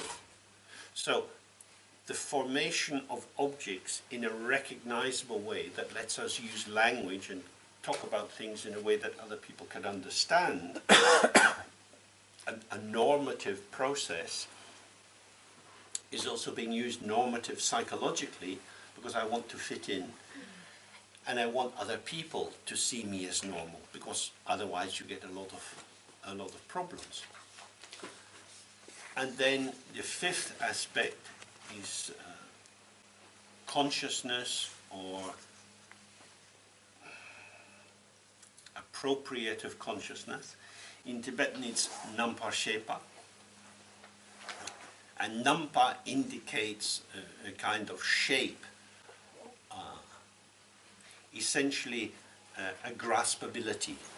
So Shepa means knowing as apprehension. I can now get a handle on this. So to be fully conscious of something means you know what to do with it. To be conscious of a developed consciousness of pears, for example, means you could do pears in dark chocolate sauce, you could poach the pear in red wine, you could slice it and put it in an Italian kind of salad with rocket and gorgonzola, and so on. Nice, huh? So we now have pear as something we can think about. We're holding on to the idea of a pear as a mental phenomena. There's no pear in the room as far as we know, but we can all think about a pear. We've got the sense of different kinds of pears. Some are more hard, soft, different colors, different textures, and there are many different things we can do with them. And this elaboration of linking thoughts, which allows agency and activity, this is what consciousness is. So our consciousness is a kind of practical knowledge, a participative knowledge about how we are enabled to move in a world of things. So there's something out there. I've got a sense of whether it seems relevant to me or not, in terms of my sense of self. I have a more rounded picture of it, and now I can mobilize myself towards the utilization of that object for the purposes which fit my life. So these 5 factors moving together generate our sense of being a person operating in the world. Does that seem to fit? And you can see that with everything that you do, the kind of choices you make. If you go for a walk, you have a sense you go for a long walk, or you go for a short walk. If you go for a walk in the forest, the path goes downhill. Some people will be thinking, what goes down has to come up again. I don't think I'll go that way. Other people think, great, I feel really healthy. So your perception of the world and how you manifest into it, these interacting factors all move, whether you have a sense of joy, because this will be some strenuous exercise, or a sense of burden and a fear, or maybe it will rain. That will depend on the clothing you have, whether you like being wet or not, and so on.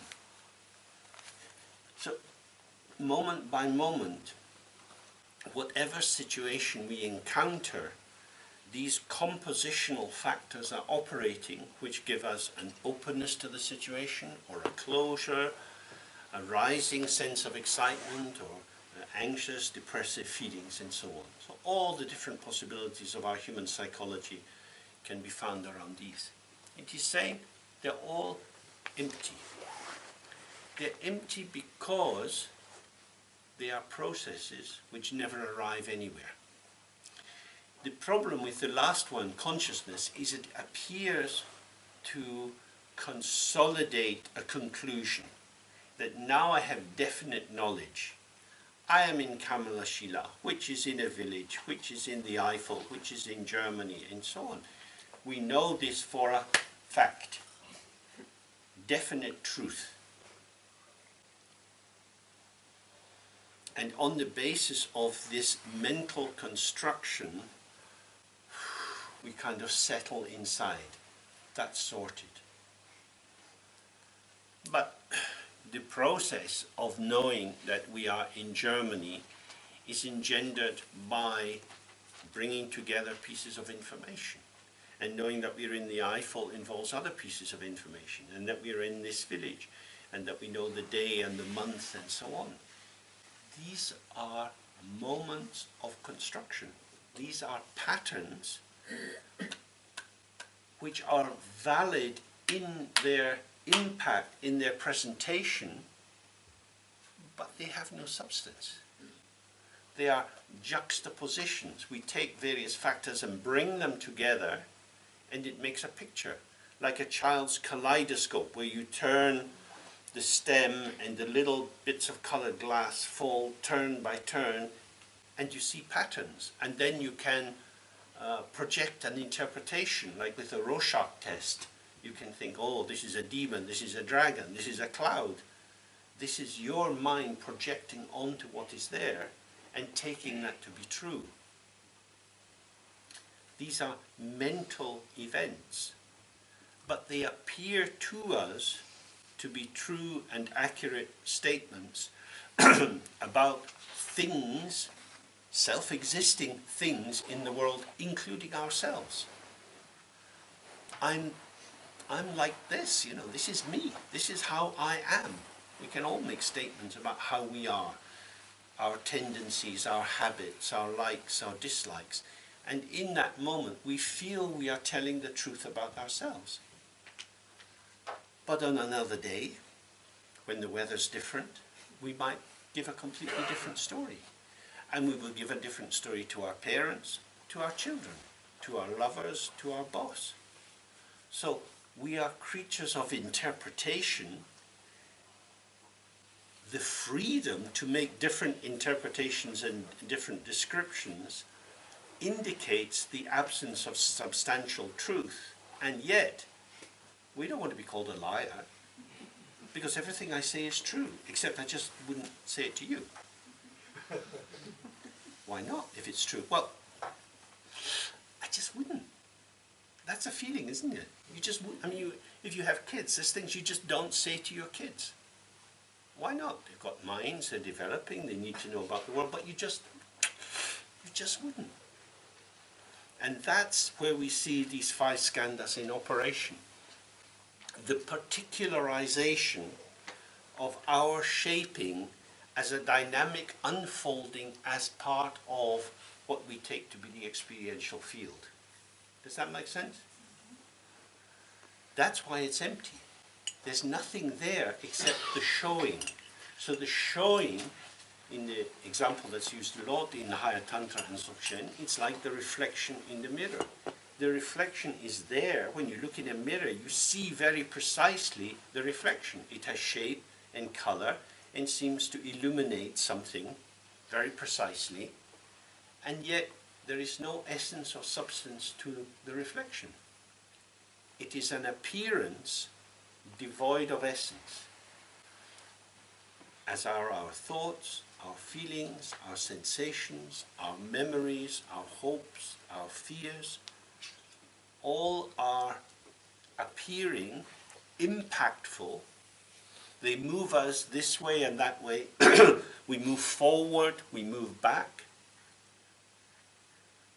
Endlessly swirling and twirling in this world of pulsating expansion and contraction, but nothing is ever arrived at. There is no stable conclusion.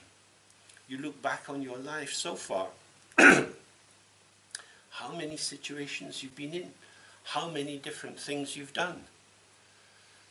you've gone through a study program in a university or a Buddhist study program, and you do all of that, and there was before, and there was during, and then there's after. And after is after, and it's gone. What did you get? Well, you might have got a bit of paper.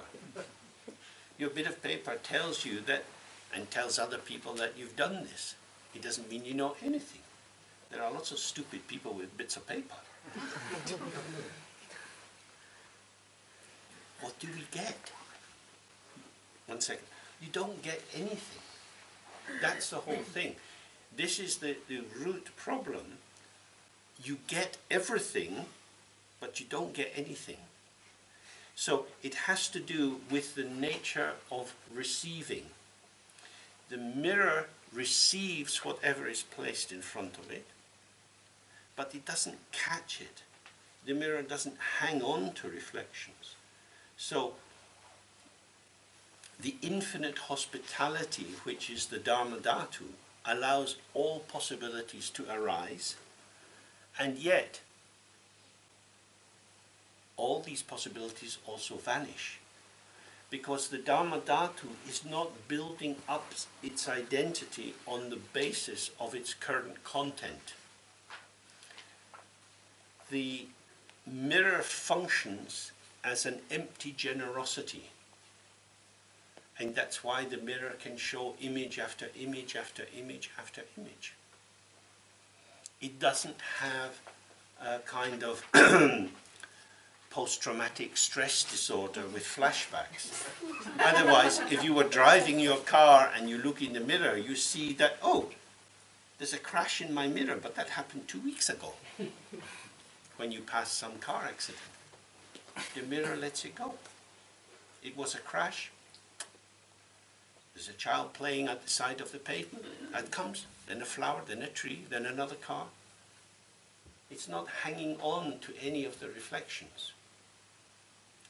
But the ego is the function of the mind which holds on to selected contents as the basis for its own identity. So the identity of awareness is openness and emptiness. The identity of the ego is fusion with the current content, and the desire to hang on to good contents and get rid of bad contents. Both are forms of hospitality, but the ego is trying to make a profit on the current content, because it's using the current content to say something about itself. For example, you could buy a jacket that was worn by Elvis Presley, and it would cost you $1 million. Elvis Presley has been dead for a very long time. The fact that his sweaty armpits were once in this jacket makes it worth a lot of money. This is an associative image, isn't it? That we have added value onto the jacket. It's just a jacket. But it's the jacket that Elvis Presley once wore. And so that makes it special. And this is what the ego is doing. It's imagining that Elvis Presleyness will hang in there in the jacket. Just as in the Middle Ages, churches always wanted to have a piece of the true cross, or the spear tip that was plunged into the side of Jesus Christ, and so on. Because if you had that in your church, pilgrims would come and they'd pay a lot of money and so on. This is adding value. This is a function of the ego, to try to hang on to something so that yesterday will not have vanished completely, because I'm building on yesterday in this cumulative way. So this is the main kind of crossroads between these two ways of functioning. Of course, we do need to allow yesterday to come into today. Otherwise, we would forget how to speak language. We would forget how to get home to where we live. The functioning of memory and recollection and pattern formation is, however, not the same as appropriation. A piece of information can be very important to you. For example, the password that you need to get into something in your computer. If you forget that, it's a hassle. So knowing the password to let you into your bank account is really, really useful, but it's not solid or real. It's tap, tap, tap, tap, tap, and then the screen opens. It's something arises in your mind in response to the little thing that says password, action in the fingers. Ah, now I'm in, now I can do what I need to do. It was just a door opening and closing. But if you forget it, it becomes more solid. Fuck, wait, I must have written it down someplace. What did I do? Scrabbling around in bits of paper. Then you've got to send an email into them and wait for them to reply. And wow! All because you forgot something. But it's not really a something at all. It's some weird thing you put together that's got to have a couple of numbers in it as well. It's nothing at all. You couldn't go into a shop and say your password. So, in that way, we can see, oh, functionality and appropriation or taking as a way to build up an enduring picture are not the same. So in Buddhism, it's not that we're throwing away all the patterns or all the knowledge or all the capacity to operate as normal people. You don't have to get rid of any of that. The issue is simply to open your hand so that the palm is flat rather than grasping. Because if the palm is open, you can put quite a lot of things on the palm. You get a lot with an open hand. When you get a closed hand, you get less, but it seems more certain. And this is why in Buddhism, faith and trust are very, very important qualities.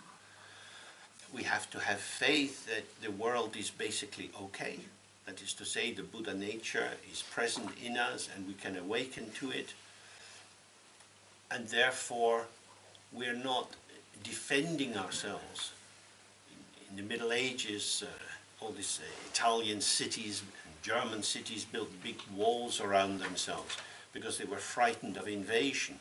And you had standing armies, and the Swiss were sending their mercenaries to fight all over Italy and so on, because of the fear of attack. And the ego easily gets into the same position. And if you're going to be under attack as a city, you need to have a water supply and a store of food. Because once the siege sets, you're cut off from the outside.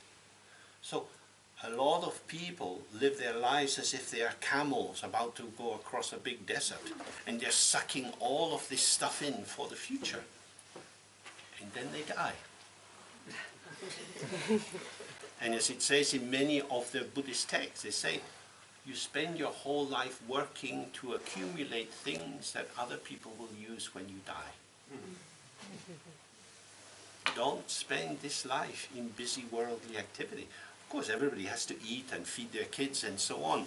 But the notion of, if I have more than I need, I will be safe, is something which drives the whole consumerist commodity capitalism that we have at the moment. And it's very, very disruptive to food production and free trade and so on. So, emptiness means everything is there, but ungraspable. What you grasp is an idea about things, not the thing itself. For example, you go to the movies and you see the film and you're there and it's image after image after image after image, and then it ends and you go outside and you meet a friend and you start to tell them about the movie. You are constructing something that has never existed before, because the movie you describe is not what you saw on the screen, because you can't describe what you saw on the screen. Same if you went to an art gallery, you can't describe a painting. I've read a lot of books of art criticism and so on over the years, and no matter how beautiful the description of the painting, it's never the same as the painting. representation is not the same as the initial freshness of the encounter. So when we grasp at something, we grasp at representations about it, thinking about it. But the actuality is fresh. When you read a biography of someone, it is as if you have some access to that person's life. But of course their life was so much more complicated and interactive. In the hospital system, patients get a diagnosis and they have case notes written about them. But this is never the same as the person who presents themselves. So the representation of the patient in their case notes is what? It is a way of thinking about someone when they are not there. It's essentially a formation of abuse. Because even now, if you go to have an operation, you have to sign a piece of paper that says, I agree to have the operation. The surgeon may know exactly what to do, but if you say, I don't want, they say, but you're going to die. I'd rather die than have you cut a hole in me. Okay, leave the hospital. So the case notes can't tell you exactly what has to be done because there's still a person. If the case notes become the whole truth, then we're all at the mercy of people who have information about us, which is probably what the police apparatus of our state would enjoy, that we would be under the power of information. As we know from these various so-called scandals, governments accumulate lots of information about us, on the basis of which all kind of images are picked up. Because you want something. After the 9/11 crisis in America, when the Twin Towers collapsed, America went to war. They sent their agents first into Afghanistan, followed by lots of troops. The CIA were out there looking for the responsible people. Now, we've all seen the cowboy movies. Somebody rides into town and there's a sign nailed up. Wanted, dead or alive, $10,000. This is what they did in Afghanistan. So, $10,000 is quite a lot. I think you're a terrorist. No. And you. I've caught 3 terrorists, $30,000. And because I caught terrorists, I can't be a terrorist. And this fingering of people, this naming and identifying people was very, very common. And then people are carried away, taken off to Jordan and Egypt and so on to be tortured. And they couldn't say anything because it's already assumed you wouldn't have been caught if you weren't a terrorist. So you get a kind of solipsistic circle. The reason you're here is because you're a terrorist. The fact that you deny you're a terrorist is just what a terrorist would do. So this person is now in a total hell realm. Many people got caught in that way because somebody else could make money by naming them as something that they weren't. And then knowledge about the person is taken to be the truth, and the actuality of the person will say, it's not, go to the village, ask everyone, everybody knows, I've never done this, it's not me. Shut up. Put a hood over your head, tie your hands behind your back. Huh? Now that's a very extreme example, but it's an example of what we also do. That we know about things and we substitute the knowledge about for the actuality, because the actuality is disturbing to the structures of knowledge about. So do we let go of the map, the image, the representation in order to be with the freshness of the moment, or do we insist the map is right, these people are terrorists? This is a very, very scary phenomenon, but you can observe it in your own mind. Letting go of the beliefs you've built up, the things that you take to be true, is very hard. Because if I accept that I don't know, there is, on the one hand, the path to freedom. Well, I could find out, I could be more attuned, I could be more aware, more curious. But But how will I make sense of what is there? And that's a very important point where you can see with the fifth skandha, with consciousness, there is the search for mastery. That if I can tell the world what it is, I'm the boss. I'm in charge. I know what's going on. But if the world is telling me what to do, if I've been used to this master-slave dialectic, I then feel flipped. I'm at the mercy of the world. Events are going to order me around, and we don't want that. So that's the false paradigm of the dualistic structure of consciousness. Either I'm the boss and tell the world what it is, or the world overwhelms me and I don't know what's going on. And the exit from that is the clarity which comes from not knowing, but existing in open receptivity to the world as it shows itself. That is to say, we are usually over-prepared to respond to what's happening. If you imagine what's going to happen, you may feel stronger, but you're likely to be out of time with what is actually occurring. This is shown in many movies, particularly one of my favorites that I've talked about before, The Seven Samurai by Kurosawa. It's an exquisite demonstration of the nature of timing and how thought gets in the way of timing. People think they know what's going to happen, and so they mobilize towards their image of what will occur, and life hits them and they're dead. You have to work with the emergent field as it emerges, which means you can't know. A cognitive apprehension is an obstacle to co-emergence. But a cognitive apprehension is what you need to get through your school exams. It's what you need to do your tax returns, because you've got to try and work out what the buggers want. And it's game playing. But a great deal of life is not suitable for playing that sort of a game. It's not like chess with the rules of the game. It's very fresh. And if you want the freshness, you have to be willing to be naked.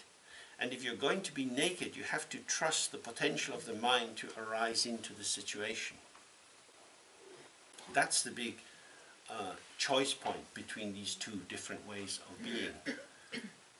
Relaxation with attention is the best defense.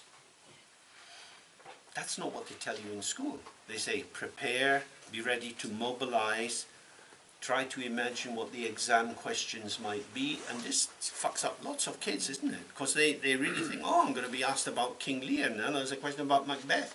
Where did Macbeth come from? Oh, we did it last year. That's not fair. No, you failed the exam because you imagined what it would be. So, that's a lot of ideas. Now we should do some practice. This time we can start the practice in the form of Guru Yoga. Also, isn't it all a matter of I can do this one after if you can hold on to it. So, in the Guru Yoga practice, we are making use of duality to deconstruct duality, to go beyond duality. These kind of practices are all transitional. In a sense, they are like martial arts. In the martial arts, you're using the energy formation of your enemy to have them collapse. Here, we're using the energy formation of ourselves to have ourselves collapse. So, the Guru is the enlightened mind of all the Buddhas. All the teachers, all the points of wisdom, all the great goddesses and so on, they are present in this pure form, which is a white letter R. You can imagine it as a Tibetan letter if you know what it looks like, or a capital A. It's surrounded by 5 colored light, representing the 5 wisdoms, the 5 elements, and so on. That is to say, the radiance of the potential of emptiness, which is all that we ever experience. Because this letter R is the heart essence of all this Prajnaparamita literature. R represents emptiness. R is the potential which is present in every phenomena which arises. And it is the mind of the Buddha. That's all that is meant by Buddha. It's an ungraspable, open potential which has infinite riches to express in all directions. So we imagine this in the space in front of us, about 2 arm lengths ahead of us, about this size. And we're using this as a kind of orientation or anchor just to allow the gathering together of ourselves. So then we make the sound of Ah 3 times. And as we do this, all the dispersal, the distraction, different thoughts, feelings, just gathered and released into the open sound of Ah. When we complete the 3rd Ah, this Ah in front of us dissolves, and we're just sitting, spacious mind, space. Phenomena are here, but they are phenomena in space. And in that state, we allow whatever occurs to occur. Okay.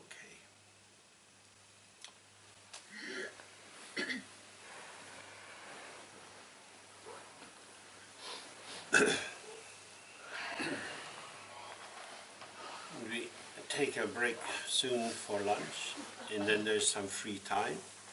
Again, I would recommend the movement group with Jayachita at 3 o'clock.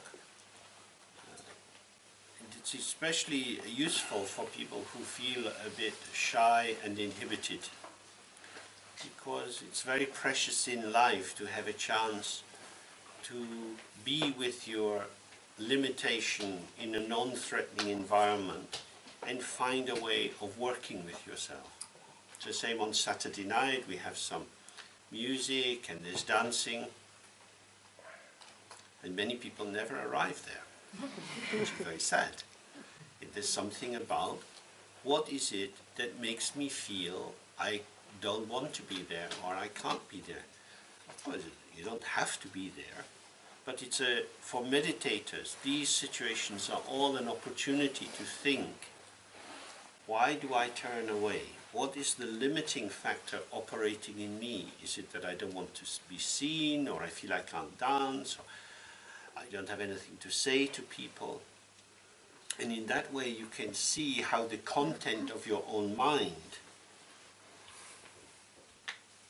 creates a kind of encapsulating bubble around you, and that avoidance gives you the security of having more of the same.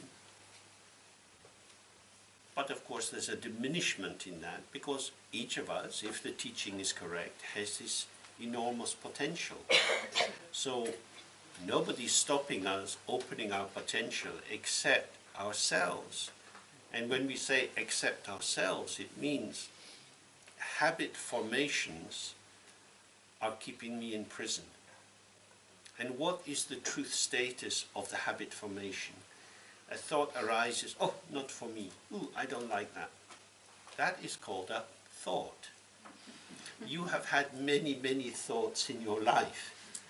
Why do you believe this thought? So it's a chance to put into question the seeming truth or validity or defining power of thoughts which bring about habitual behavior patterns. And I think that's very precious. Also, we have quite a bit of time after lunch, so we've looked a bit at these 5 skandhas or 5 compositional factors, but they belong to another culture.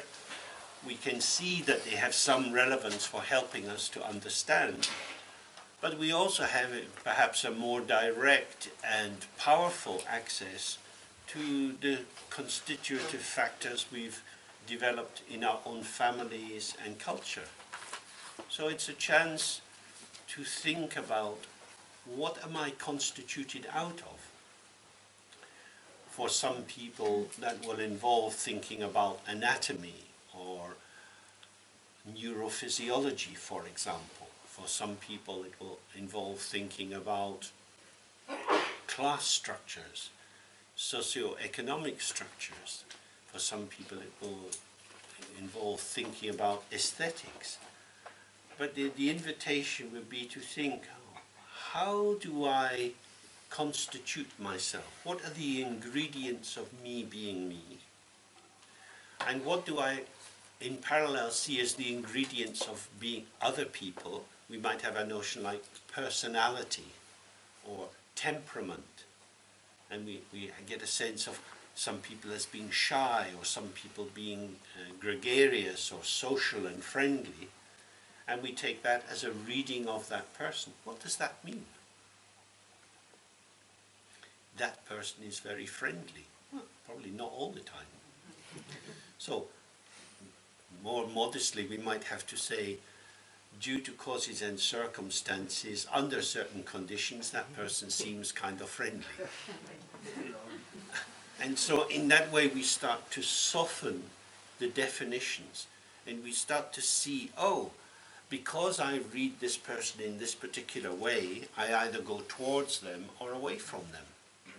But what's the basis for this judgment or this evaluation, this identification?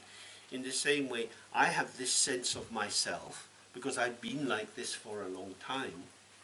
What's the glue holding this composite image together? And what's the basis for believing in it? So you can examine things from your childhood, parental messages that you got, core beliefs you might have about yourself, feedback you've had from other people, and see how this creates a kind of conglomerate. You gather it together and you make this composite image of yourself. Is it true? Is it real? Is it substantial? Is it reliable? The text is saying it's empty. It's there as patterning, and it's empty. So maybe seeing the emptiness of assumptions or family codes that you were brought up with. It's not that they are wrong or right, or you would have been better off being in another family. You find yourself with this particular shaping, ethos, belief system. It's not a matter of getting rid of it, but of seeing, oh, these are patternings. This is a function of my way of interacting with other people, but it's empty.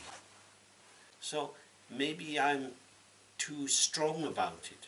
Maybe I make very strong choices on the basis of thinking this is how they are or this is how I am. I'm restricting my freedom by seeking the reassurance that I know who I am and who you are.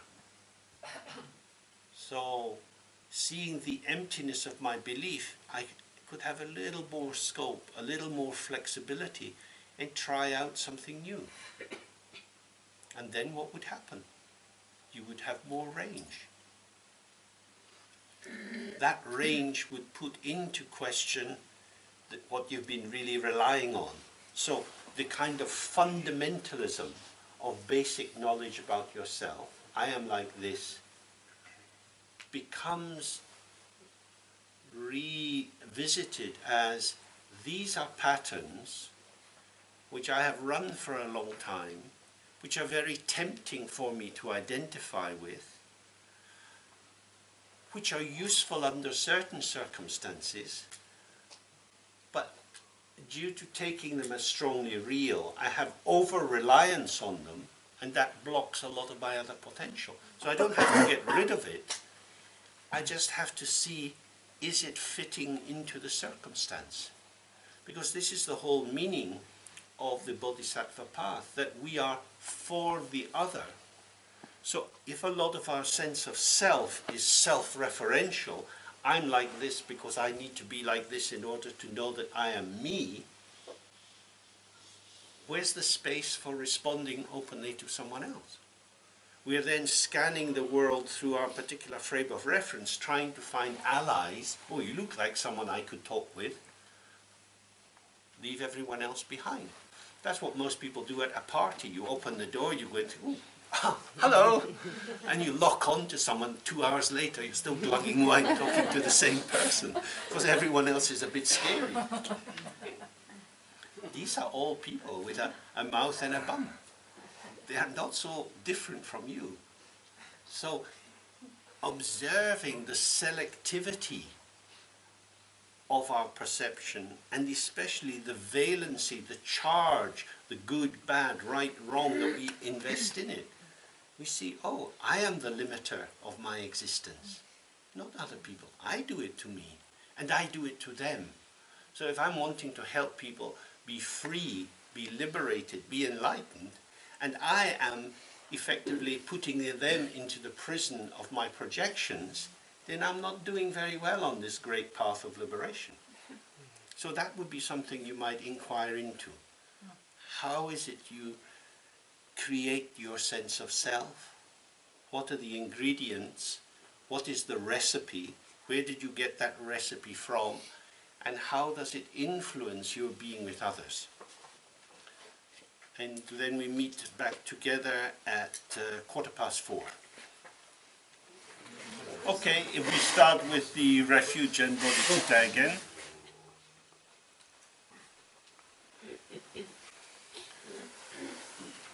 So with the refuge, we have a sense of protection, something to hold on to, something to make life easier. And with the bodhisattva vow, the orientation gives a sense of purpose and direction in life. And if you think of that in relation to the 5 skandhas we were looking at earlier, they turn around a much more self-referential frame, that how is this impacting me? How will I make sense of it? What does it mean for me?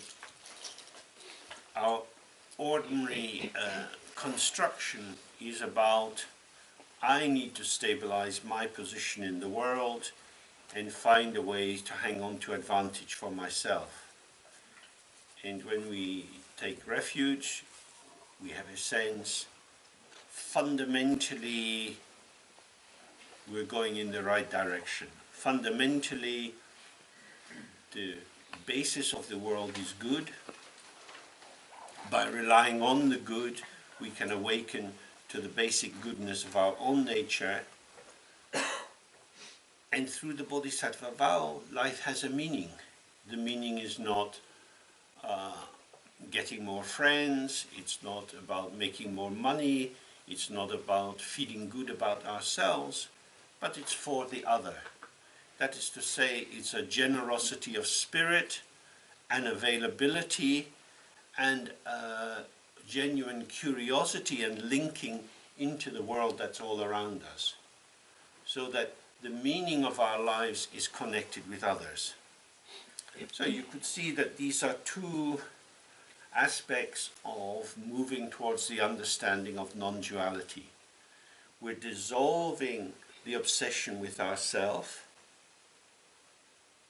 and we're getting more sense that other people exist, that they exist in diverse fashions, that they each have their own ways of being, and therefore we need to move towards other people in different ways according to their characteristics.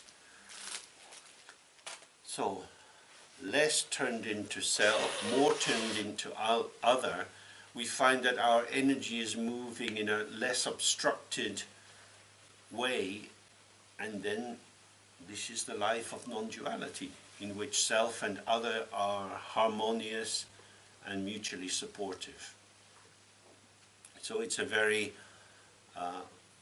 profound thing that we do on many different levels. On an outer level, of course, it's a great thing to want to help other beings, but the way to help other beings is to become fundamentally available. Availability is the most important quality, because availability means that not only can others come to us and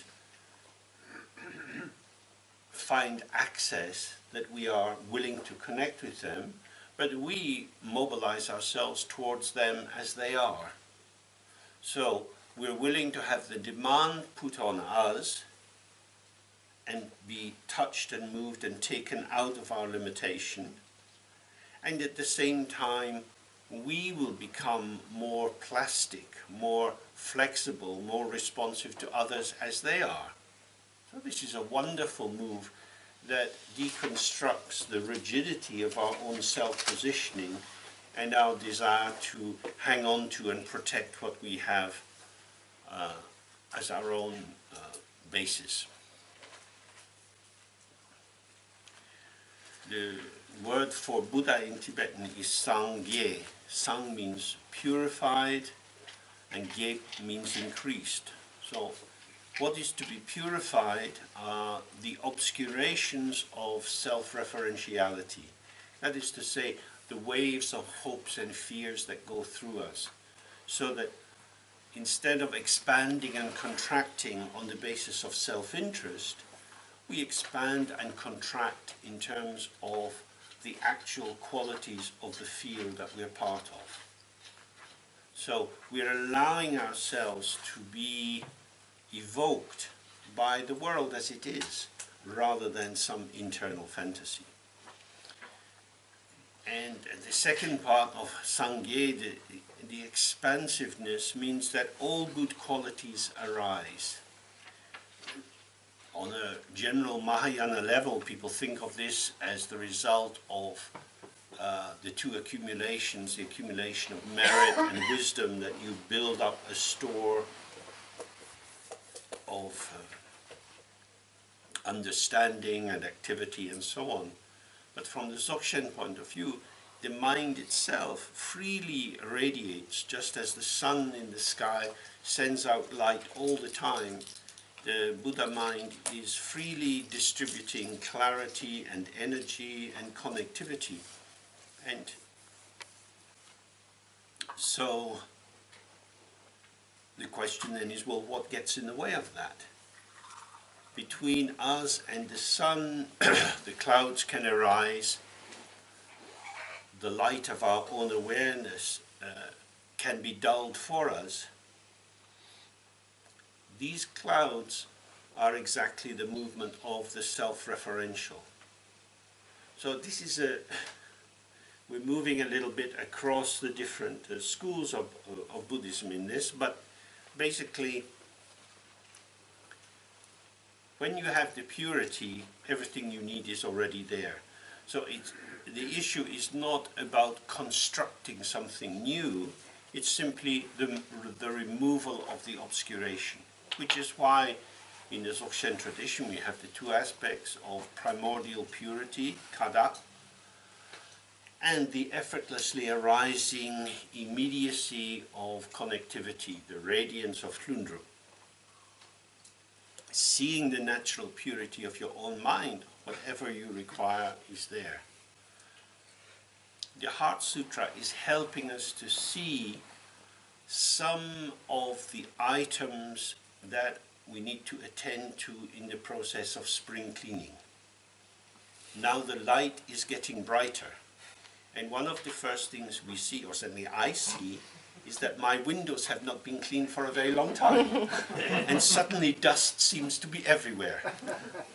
So, as we have more practice, we always see there is more cleaning to be done. And the key thing then, of course, is, and this is the quickest cleaning method, which you will never see advertised on television. The quickest cleaning method is to realize the intrinsic purity of dust. The This is non-dual cleaning. Marvelous. Because once you say you have clean and dirty, good and bad, the work is without cease. There's always something to be done.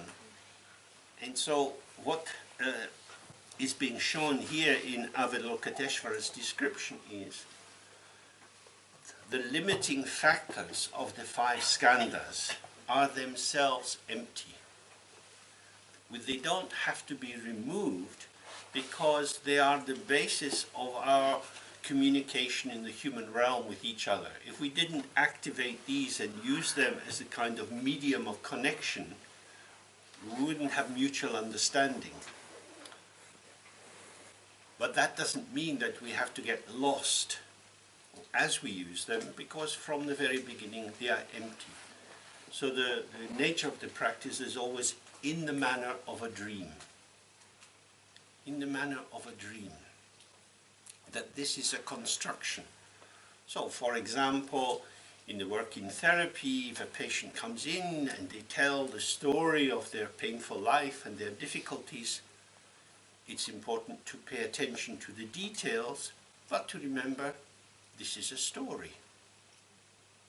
This is not the truth. There is no truth in human existence, but this is a patterning of the shaping of their reaction to certain kinds of events which have occurred. The occurrence of some of these events will have been entirely internal in the person's mind. One is respectful, but not making it too solid, because the whole purpose of the work is to allow it to move, and it can't move if it's allowed to be too serious. This is the middle way between saying this is nothing at all and this is very strongly real. And this is what we have to do all the time with the notion of emptiness, is to see precisely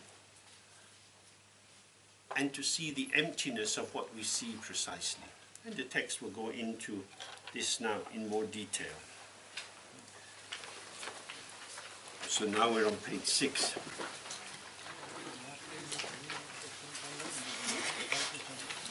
Then says Sharibu, te tarche tamche tompanite, seni mepa, makepa, magakpa, drima mepa, drima dandralba, mepa,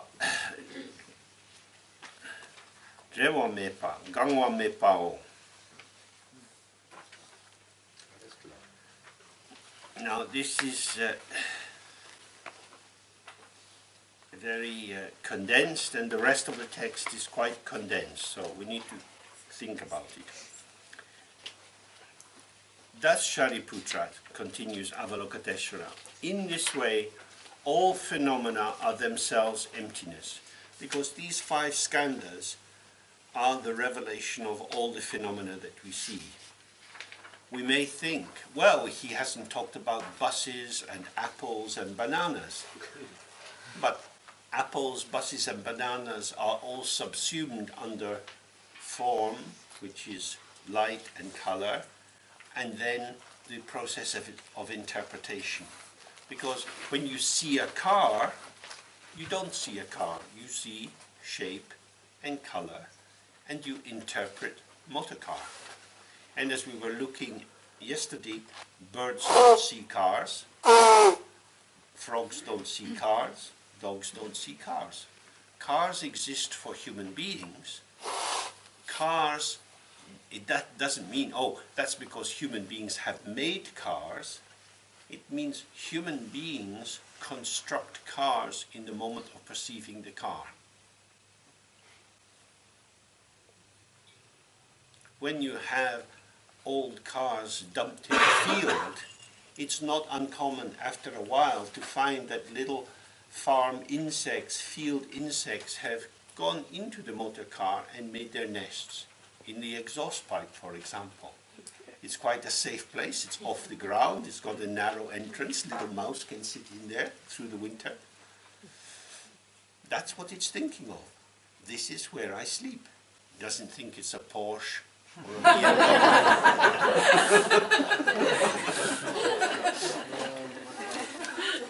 So, They prefer Porsche. so in that way, again and again we have to see all dharmas, all the different things that we see, airplanes, tanks, hospitals, cemeteries, and so on, all the diverse phenomena which seem to be so different in their function, orientation, and so on, are included within this categorization of the five skandhas.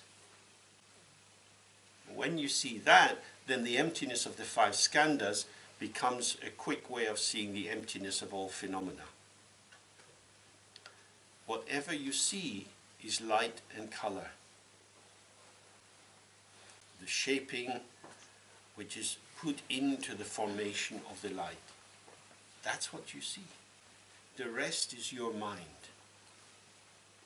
That doesn't mean that you, by looking at a hospital, bring the hospital into being. Of course, inside the hospital there are rooms and people doing all sorts of different things. But everything that you see as you go into the hospital, you see some people as in doctors' uniforms, as nurses, you see people pushing beds with people lying on them and so on. All of these things are interpretations.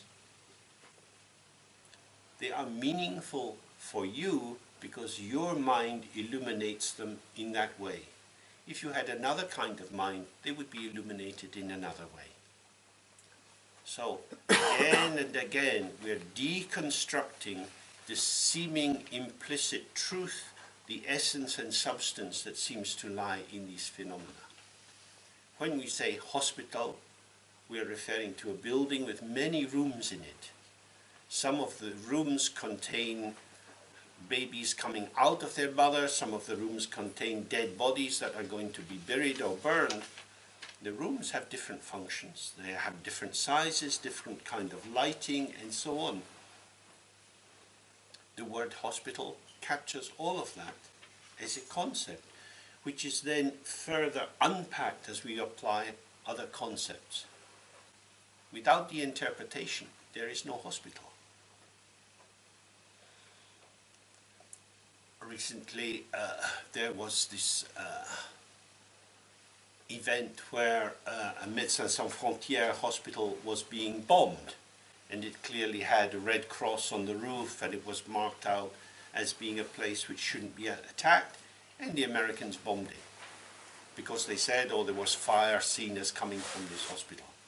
So then we think, oh, you shouldn't do that because a hospital is this. But people will say, but other people will make use of the hospital as a protection for these terrorists. In that way we see there is no intrinsic truth to the notion of hospital. What would protect some people because of the belief system in the other person will not protect others because, again, of a different belief system. The fact that someone is a pregnant woman generally provides some degree of protection, and in some places it is the basis for sticking a bayonet into the woman and cutting the baby out. All kind of ghastlinesses happen according to interpretation. So again and again we have to see the fact that we think that this definition is intrinsic to the object is our belief. It's not actually out there. So,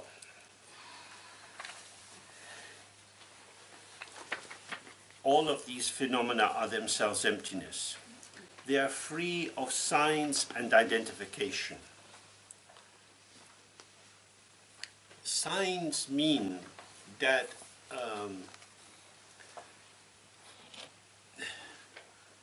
for example, in my hand there is a glass of water. Glass of water is a sign. It's a refinement of glass. There is a glass which currently has water in it. It could also have other things in it. Sign seems to be indicating something which is out there. So you have the signifier, which is operating through the linguistic sign of glass, and you have the signified, which is the thing in my hand. So we are used to the conjunction between the signifier and the signified. So I am holding a glass, everybody can see the glass, it's obvious, James has a glass in his hand. But this only works because we believe that glass indicates what is there. Now in German you don't call this a glass. Oh my God, it's a terrible example. All gone wrong, ruined. Bad luck. Oh, the one word in common. Try cup. Cup. Okay. Cup. Right. This is a cup of water. So, if you have a different sign for this, that then shows that the sign is something artificial. What you have in the communality is each language is based on the idea that the linguistic signifier stands in a one-to-one relationship with the object. This is how we introduce children into language. We show them a picture book with sheep in a field and so on, and we point out this is the grass, this is the farmer, this is the sheep, and so on. Something is there. And we can know what is there by applying the term. So that the linguistic term and the object seem to be identical. What's actually happening is that the signifier is pulling together the content. So the signifier is actually the function of the third, fourth, and fifth of the skandhas. It's the way in which we create a composite picture. So we might say, here is a cushion. What we see is the shape and the color, but we can also see that there is some stitching. So when we start to look at it, we can see that this is created out of many different materials put together and sewn in a particular way. The ingredients, the contents of the cushion could be unpicked and laid out, and then you wouldn't have the cushion anymore. So it's the juxtapositioning, the placing together of these constituent factors in a particular way, which creates a potential as if you were building the arch for a doorway. You put in a wooden support, and onto that wooden arch you start placing the bricks or the stones, and then you drop in the central stone, the keystone that locks the balance of tension on the arc, and then you can take away the wooden support.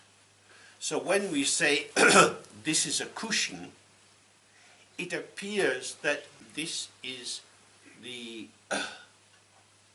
absolute definition of what this is. So now we know what it is, and we don't need to think about it anymore. No, something that you don't know is that in the course of my training in Tibetan Buddhism, I have been authorized to be a Red Hat Lama. And this is a very special kind of situation. This is the first time the red hat has been seen, and the last.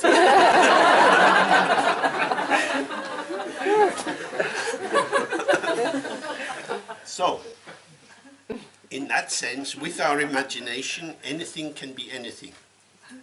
But with the lock-on of the sign, there seems to be a kind of glue or a definition. Does that make sense? So, at the moment there's a big discussion about whether the European Union, as a sign, is going to have enough glue to hold all the countries together. because the French economy is not doing very well, the Spanish is very bad, the Italian is not at all good, and there are many other economies not doing well, and can you hold this composite together? And just by calling it the European Union, it is as if an extra skin has grown around it, containing it, but now there are internal pressures which could tear that skin. So if you look around the world, you'll see lots of examples in which the naming creates for a while the illusion that something definite and reliable is there, but then the internal factors start to operate. And Tsenyi Mepa is linked with Semma Mepa, which is one of the 3 marks of the second turning of the wheel of the second turning of the wheel of dharma. So in the first turning of the wheel, the teachings on that level are marked by 3 factors: impermanence, the absence of inherent self-existence, and suffering. And in the second turning of the wheel of the Dharma, they are marked by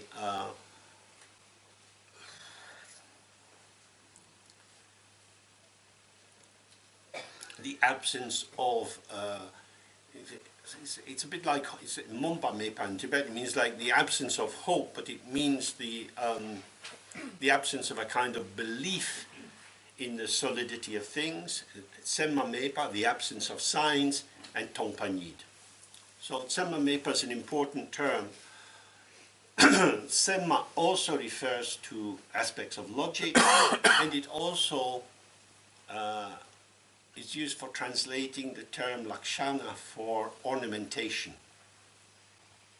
So if you put on necklaces and earrings, these are signs. They can be signs of beauty, or they could be signs of status, or they could be signs of age, and so on. So in India, when a woman gets married, she puts this red marking, the sindoor, into the hair and on the feet and so on.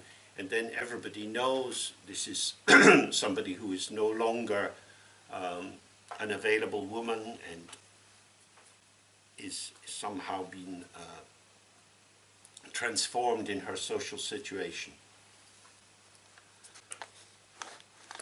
Could you just say those again, or the absence of belief in things? Yeah. Absence of signs. Yes. Tompa Mepa. Emptiness. Yeah. Yeah. There you go. So this is something for us to be very aware of. It's not saying that we should be silent and just by taking a vow of silence we will be free of the impacting of signs. It's to realize the conventional nature of signs, that when we're young and we start to be woven into the texture of language and get a bigger and bigger vocabulary, and we have our grammar corrected and so on, we're being encouraged to believe that what we say makes sense. And because it makes sense, we have a validation of the operation of our conceptual construction,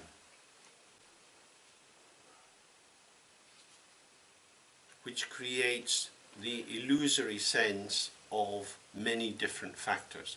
So just in the line before, Avalokiteshvara is saying, in this way all phenomena are empty, and yet when we say there is a microphone here and a cushion here and a lamp here, by using these words, believing that the word refers to something truly existing, we become forgetful of the empty nature of the phenomena. So the sign is very powerful. It is language is the vehicle of ignorance. It can also be the vehicle of compassion because it's how we have connection with other people. But when you believe that in language you are referring to truly existing entities, then you're captured by the sign. when you experience language as a gestural system of touching and caressing and connecting the energy systems of someone else, you bring them forward, you push them away. It's much more like the tides swirling under the surface of the water as it gets near the rocks on the beach. The water becomes turbulent and it moves this way and that way. And when we're speaking, we're doing exactly that. We're moving patterns of possibility and potential around. If somebody says, I really like you, well, we have one feeling. They say, I really hate you, we have a different feeling. Very similar grammatical construction, but we take it seriously. But you told me you hated me. Oh, I was just pissed off. No, but you told me you hated me. You mustn't say that. Because it's like being punched. Because when you sit inside language, these statements appear to be saying something definite and powerful. And this is why the understanding of the functioning of language is so important. That we are all suckers. We are all at the mercy of seduction. Maybe you have had the delightful experience of watching some of Donald Trump on the television. He is an amazing person. Uninhibited joie de vivre. This kind of complete confidence in himself is very interesting. He feels he's able to say what he likes, to insult other people. And clearly this is very attractive. A lot of people have already voted for him because he appears to know what he's talking about. He says, I made a lot of money, I know how to do things, look at these wankers all around me. You wouldn't trust them with tuppence. So I'll vote for you. Very seductive. You've probably seen these old films of the Nuremberg rallies. It's very seductive. You imagine a night, it's dark, and these lights go on shining up into the sky. Huge banners in the wind, bands playing, people marching in. The roaring crowd. Light onto the podium.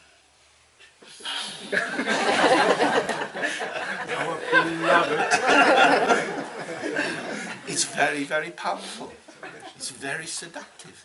Something very real and strong seems to be being said. Why would you not give yourself to that? It's such a lot of work to have your own mind and your own thoughts. How much easier just to, Donald, please save America. I love America. Oh, Donald.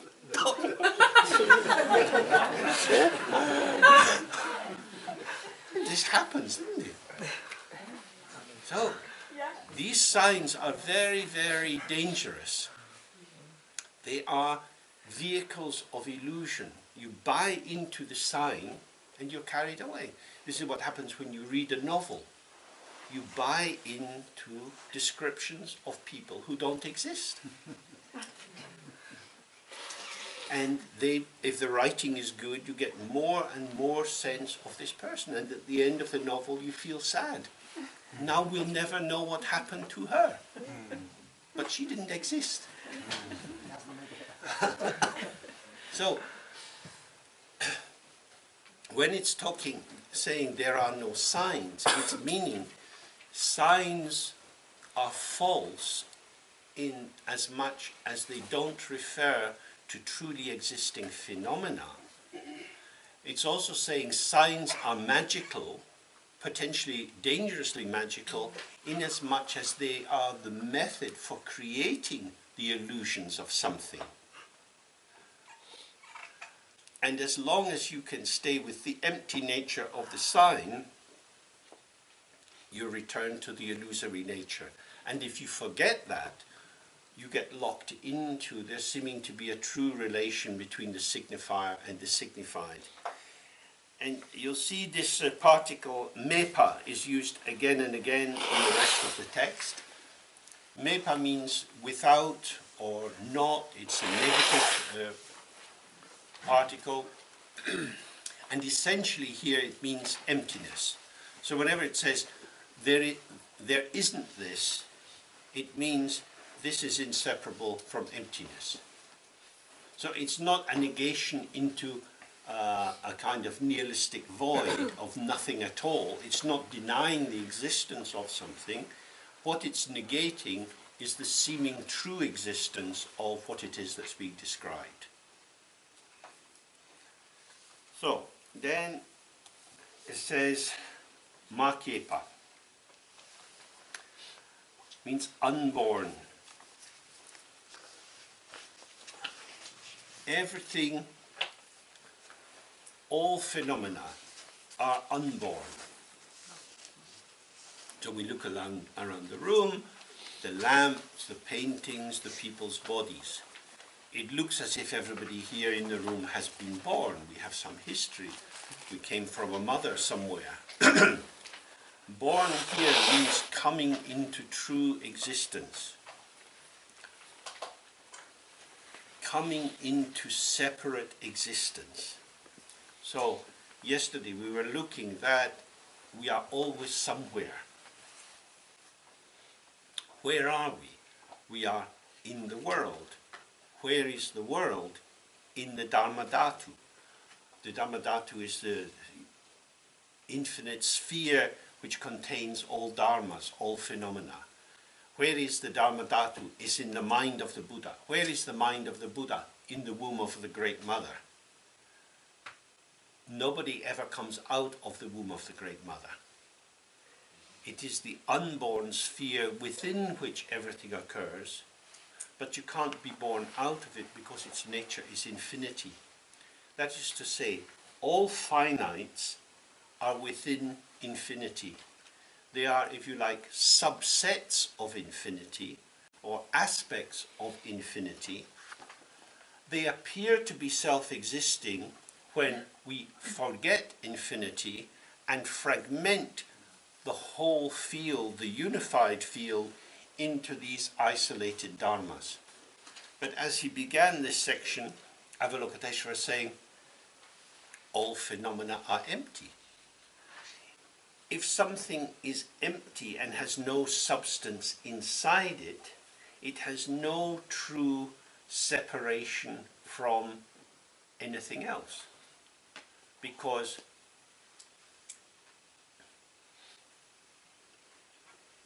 there has to be a substance which allows a boundary to be described. Because if I have the substance of James inside me, I don't have the substance of Mary. So I'm not Mary, I'm James. With the Schengen Agreement, there was the relaxing of borders in Europe. So people could go here, there, and everywhere, doing whatever they wanted to do. Recently, of course, there is the thought, well, what about our national boundaries? Who is coming into our country? Therefore, we have to reinstall a boundary in order to work out what is Germany and what is not. If we have Europe, then we can have free, open boundaries, because Europe is the skin, and it doesn't matter because we're all Europeans. Some Europeans are better than other Europeans, and we want the best Europeans in our country. So now we need to be a little bit careful. Germany is under attack. What is Germanness? It's being put into question. This is important. There are insidious forces which will undermine the fatherland. We will find out who these people are, and we will take the necessary action. Every country has people interested in speaking in this way.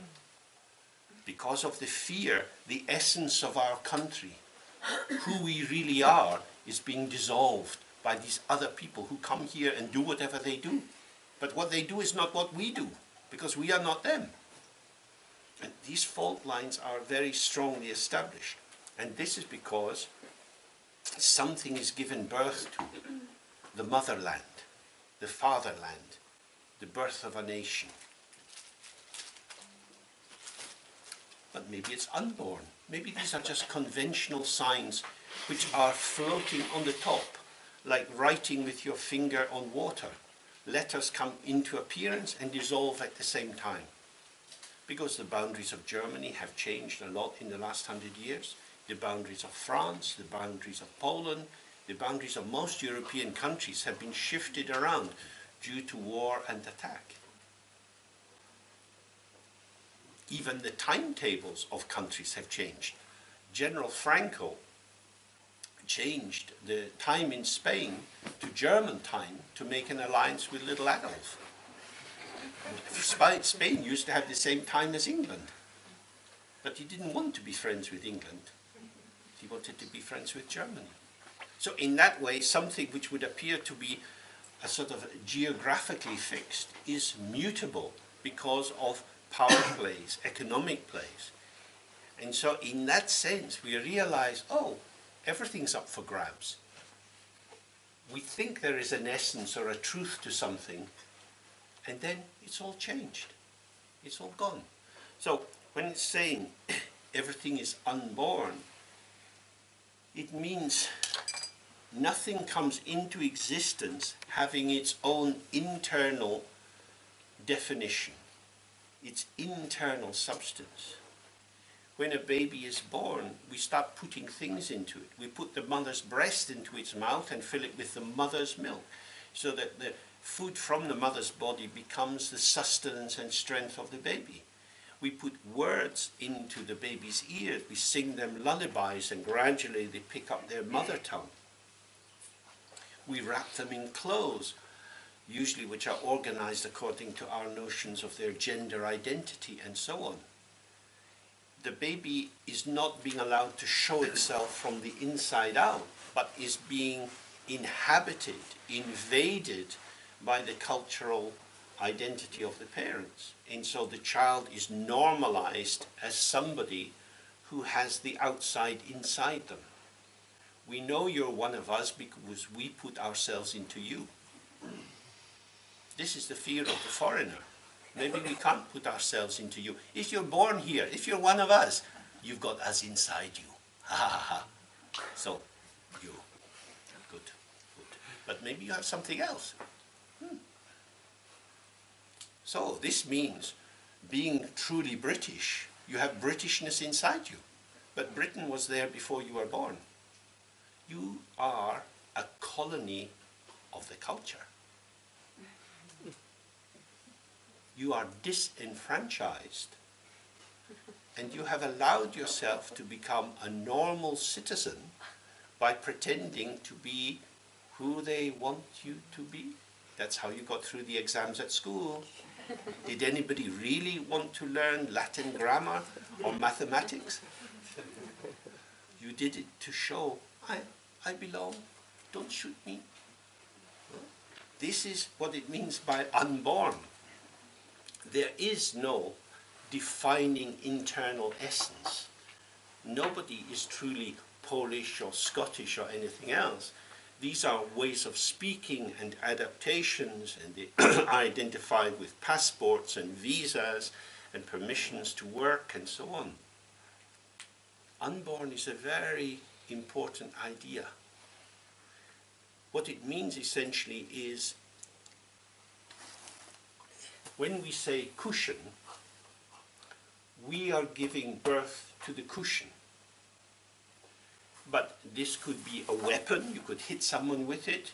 It could be something to put out a fire.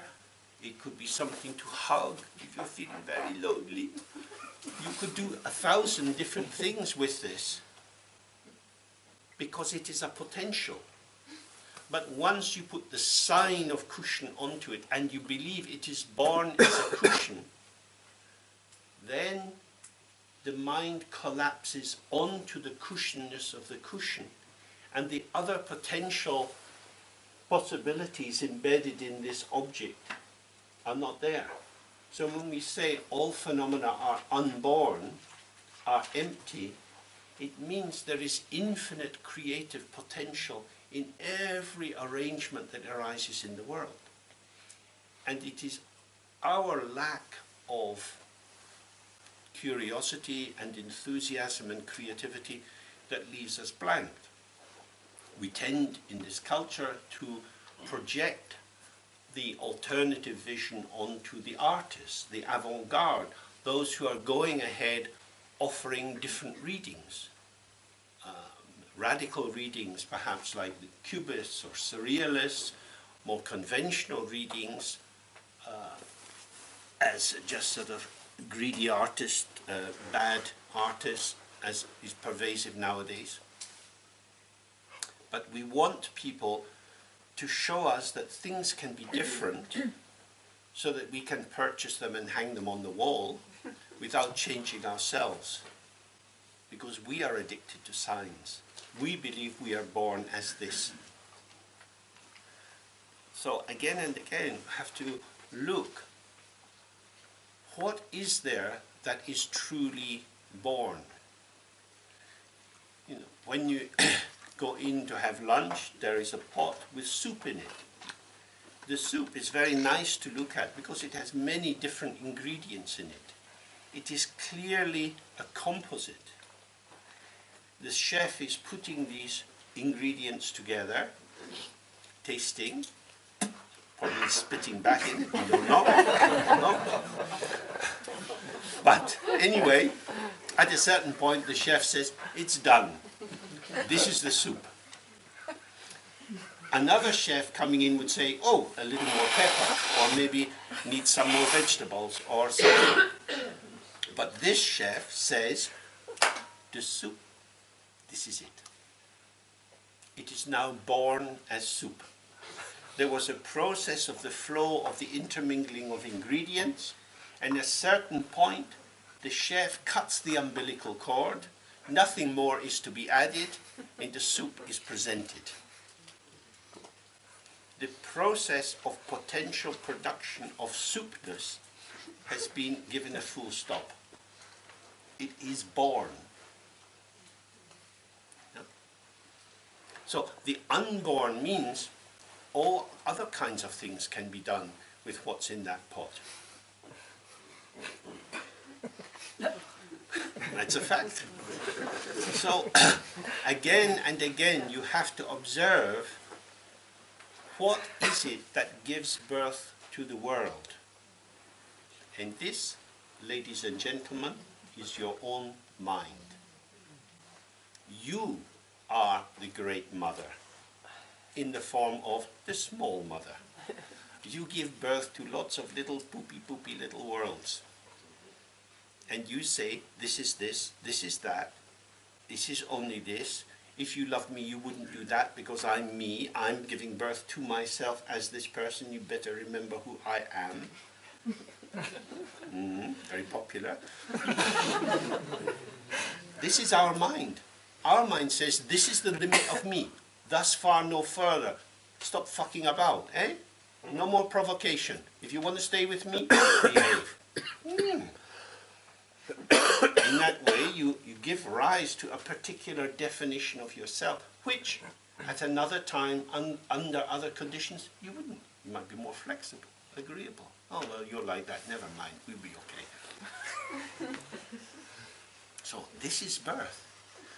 Actually, nothing has ever been born, but our own mind creates the illusion of separate dharmas.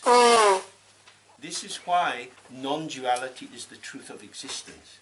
It's not all about the object, it's not all about the subject, it's the interplay of the potential of the Dharma Dhatu with the creativity of the Dharmakaya. And when we realize that all the things we give birth to are actually unborn, then our mind is resting in the womb of the Great Mother. But when we think that all that we make sense of in terms of this exists and it's good and bad and I want it or I don't want it, when we think we're talking about real things out there, then we're deluded. We have become the prisoners of our own reificatory imagination. So that's what this means. Then it says magappa, unceasing or unstopping. And this goes together with unborn. the fact that everything is unborn doesn't mean that there is just nothing at all, because the flow of experience keeps coming. Thoughts, feelings, sensations, happiness, sadness, the sun comes out, there's a different light in the room, it goes away, and so on. On and on and on, the ceaseless revelation of the flow of the interplay of subject and object, niched within the unborn. The unceasing is the energy of the unborn. So if we go back to the example of the mirror and the reflection, if you try to find the mirror itself, and you look and look and look into the mirror, you won't find the mirror. You always find the reflections in the mirror. The mirror shows itself through the reflection, but the reflection can't be taken out of the mirror. The reflection is unborn, but there. It's appearance and emptiness. If the reflection's on the wing of your car and you're driving, you have thousands and thousands and thousands of reflections coming and going, a ceaseless flow. Not one of them is born in the sense of coming into true existence, and yet they appear. So this is what this means. From our earliest memories, stuff has been happening. We've been crawling on the floor, standing up, falling over, learning to ride a bicycle, and so on. Millions and millions and millions of moments of experience, tumbling one after the other, and it's never come to a conclusion. You thought you had arrived somewhere, and then it's the next day, and then it's the next moment, and the next moment. There are no full stops in our existence. There may be a comma, semicolon, a slight change of direction, but life keeps tumbling on. You have a trauma and you think it's the end, and if you're not dead, you wake up and life goes on. Maybe you're heartbroken, maybe your body is maimed rather, but life goes on. This is the ceaseless flow of experience, experience which is inseparable from the unborn nature. So this is the middle way of non-duality. We have, sitting here, looking around, a lot of experience, people's faces, how their hair is, and so on. We have all the precise details which is revealed to us in this ceaseless unfolding, and yet none of that detail is the expression of a true individual essence. There is no internal, personal, defining essence in anything. If you like, but I don't like, but I'll say it anyway, if you like, the essence of everything is emptiness. Essence is a very dangerous term. But there is no essence. There is nothing to rely on. But if you rely on nothing, you get everything. When you try to get something in particular, it will always turn into nothing. But if you go for nothing, you get everything, because everything is tumbling within nothing. This is not the easiest book in the world, is it? This is quite difficult, quite challenging, because it's putting into question the assumptions that we have. And it will get more difficult. So then it says, Drima mepa. Drima dantrao mepa. Now,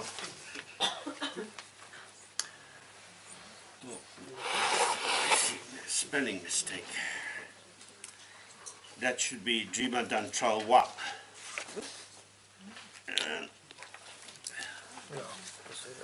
So, drima means a fault or a stain. And this is an important notion in Buddhism, because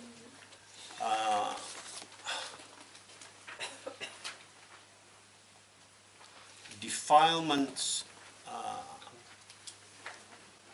poisons, and obscurations all move together in a similar kind of family. In a Dzogchen, the basic statement about the mind is its kada. It's primordially pure.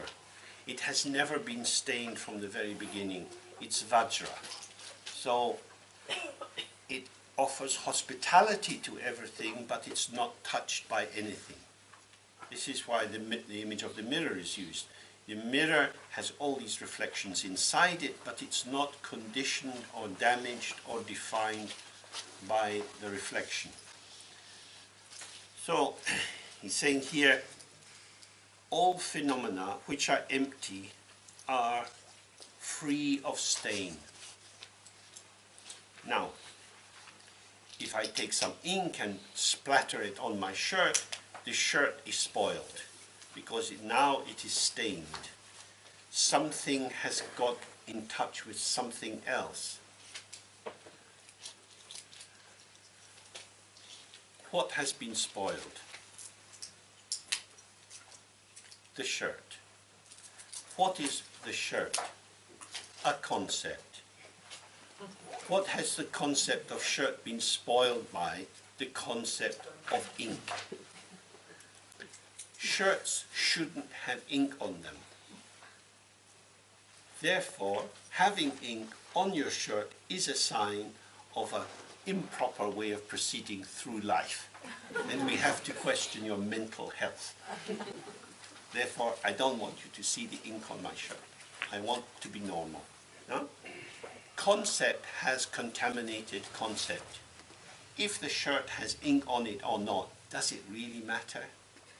Only in a petty bourgeois structure like the one we inhabit. Does it really matter? 100 years ago, if you were a poor farmer or the coalman, would it matter a fuck if you had ink on your shirt? You're interested in whether you have bread in your mouth.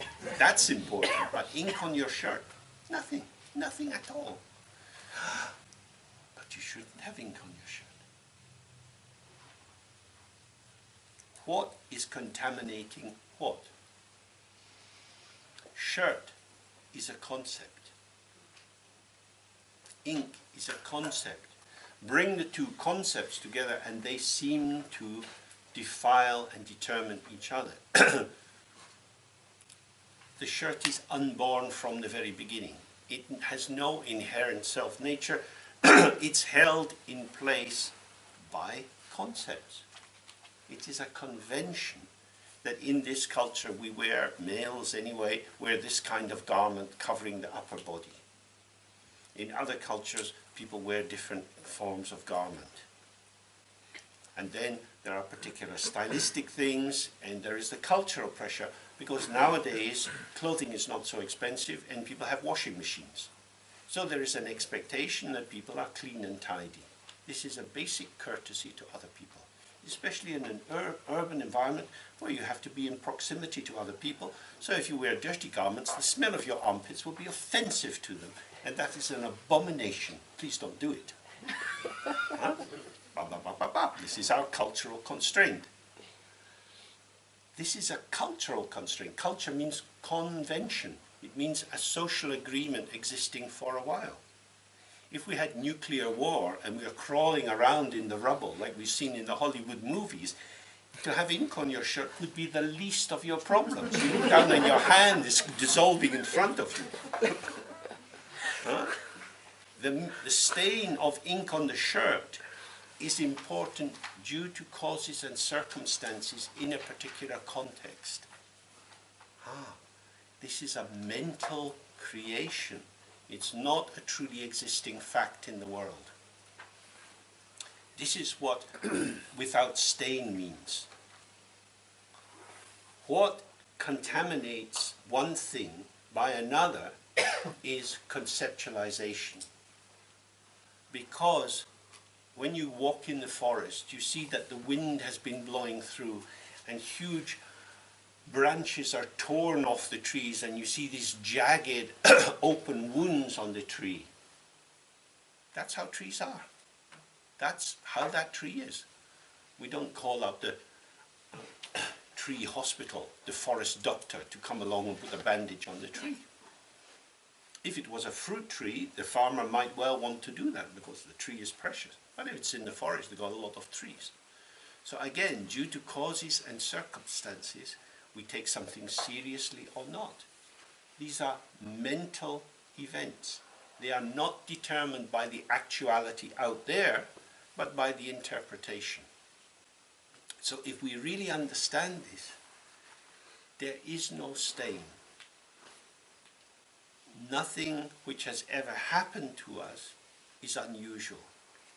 We get sick, we have accidents, we move towards death, we have a broken heart, we have sadness, we feel frustrated, our life doesn't turn out the way we wanted it to be. This could feel like a fault or an error or a stain or something awful, but it's just how life is. Some people have easy lives, some people have difficult lives. That's how it is for each of us. And once we start entering into judgment about ourselves and building up a picture of how it should be, then the difference between my mental image of my life and the actuality of my life becomes very, very painful. If we inhabit our existence as it is, there is no stain, because it's just this. It's just this. But it shouldn't be that way. Where does that thought come from? But I don't want it to happen. What does that? I don't want it to happen doesn't buy a bag of beans. It doesn't change anything. It is what it is. So what he's saying here is, if you stay with the phenomena, with the dharmas, they are all empty, and being close to that, you have the impermanence of dharmas arising and passing, and the interpretive conceptual structure is also allowed to dissolve and pass, because everything is unborn. But once you give birth to my life, my expectations, my possessions, my friends, my this, my that, you get a lot of staining, because you've stolen these items from the world, and you put a little barrier around them, and now you fear invasion. My friend, my special friend, will fall in love with someone else. I won't get the job that I wanted, and I'll have to stay in this fucking office with my enemy as my new boss. Unpleasant. I have personally had that experience. It's not very nice.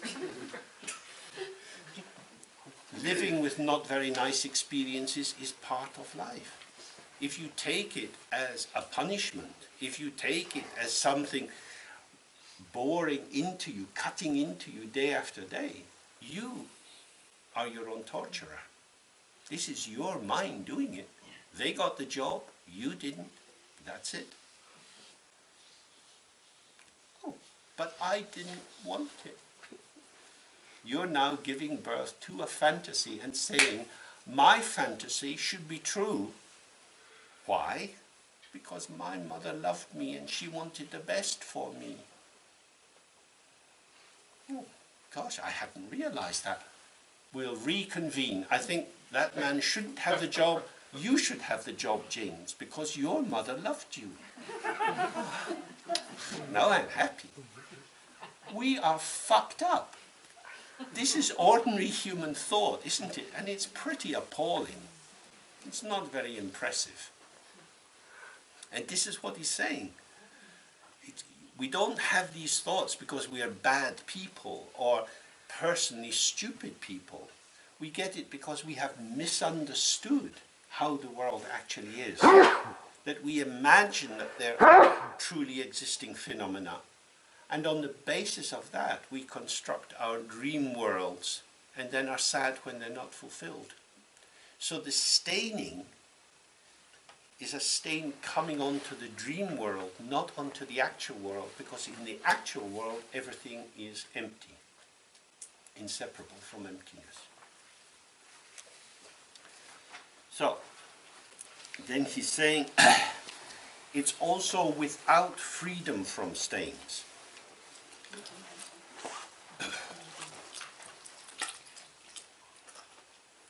This means that from the very beginning there has been no possibility of there ever being stains, because there is nothing for a stain to go on. So, for example, some of you might have done the meditation practice on Dorje Sempa. Dorje Sempa is the great washerman of Tibetan Buddhism. He will scrub you clean. He will clean you with his purity, and his purity will drive out your impurity. So this is a very dualistic vision. There is the pure and the impure. Fortunately, the pure is stronger than the impure. So when the pure meets the impure goes out. But where was the impurity? Well, I did that bad thing. I did it many years ago and I've never forgiven myself. Why did I do that? I really hurt that person. I didn't mean to hurt them, or maybe I did mean to hurt them. I shouldn't have done it. And this stays inside me as an experience, a memory that diminishes me, and I need to get free of it. Where is this state? In your mind. What is your mind? It's like the mirror. The reflection in the mirror is there, but doesn't defile the mirror. Your memory of being a bad, mean, selfish, greedy person contaminates what? Other thoughts. Thoughts are contaminated by thoughts. The mirror, the mind, is never contaminated. This is why we relax into the open mind itself.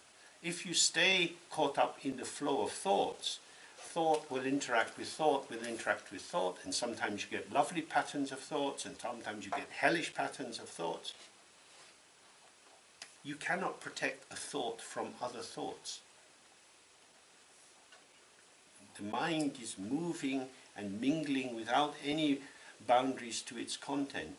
And so whatever good characteristic you have developed, at a certain point, you can have another kind of thought. And it will arise. Because you've had bad thoughts before, and even if you struggle very, very hard to be a good person, the bad thought can come back.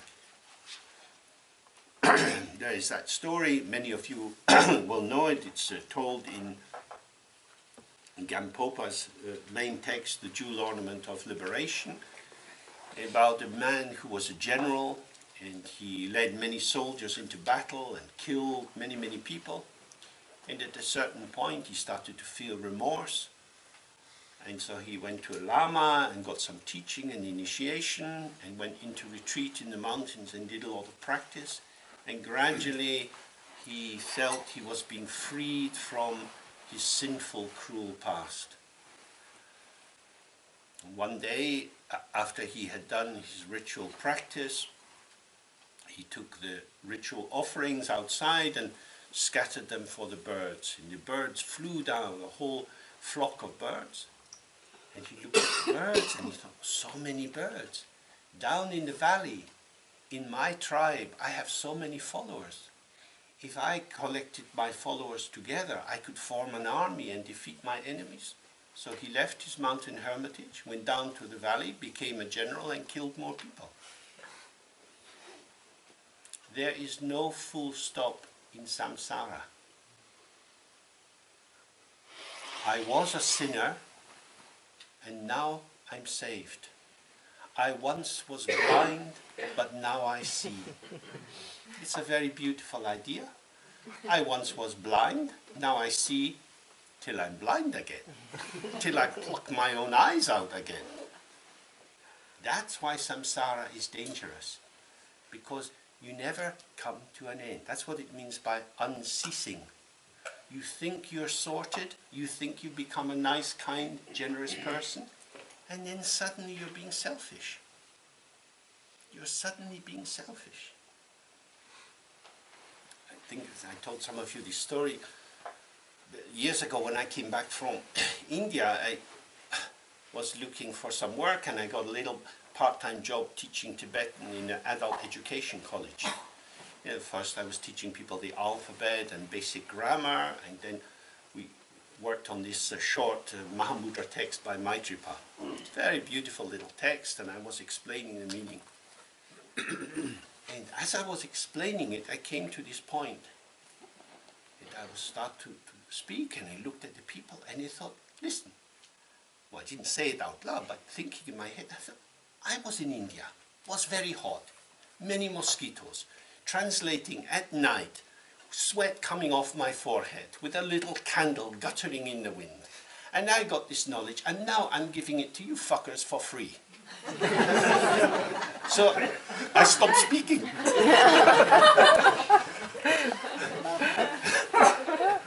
It's like that. Some cold wind suddenly blowing through me. I think, why would I be generous to you guys? Maybe you've experienced this yourself.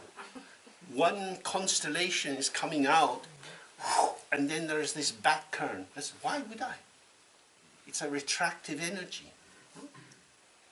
So that's the meaning of without staying means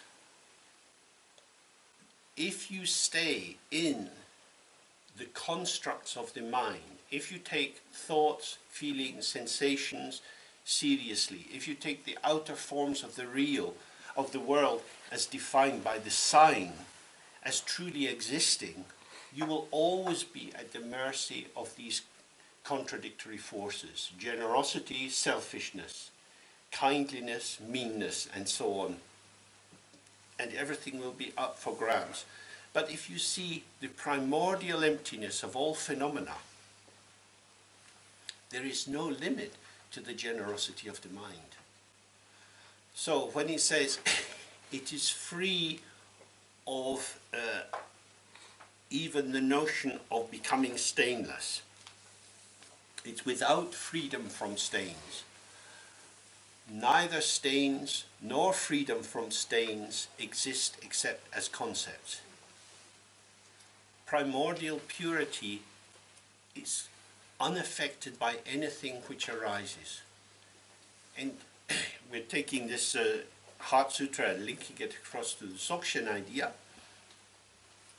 Means when you rest in the natural purity of the mind, many different thoughts and feelings arise, as we know in the meditation. Some seem generous, some have clarity, some are dull, some are stupid, selfish, erotic, whatever they are. It doesn't matter. These are mere reflections.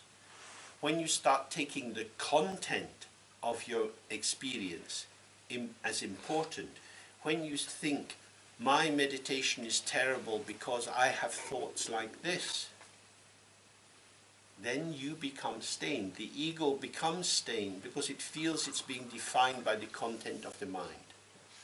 Nothing which arises from the very beginning of time, the kindest act, the cruelest act, none of these has inherent self-nature. And so all phenomena are free of staining, and they're even free of being without stain. This is the primordial purity of all phenomena. Okay, we should take a break here, get some fresh air, and then we continue.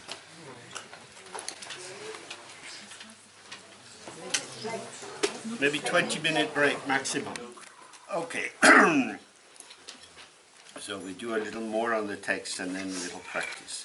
So then he's saying, Driwa me pa gangwa me pao. Driwa means to go down, and gangwa means to to fill up. So, although we think about impermanence, what he's indicating here is a slightly different idea. So, for example, maybe you want to have some tomatoes. So you buy a bag and you grow your tomatoes through the late spring and the summer. And you can watch the tomatoes growing and getting bigger and getting riper. From the point of view From the beginning of the seed to the first shoots, to the plant, to the green tomato, the ripening tomato, you see stages of progression. This is the changing or impermanent life of the development of the tomato.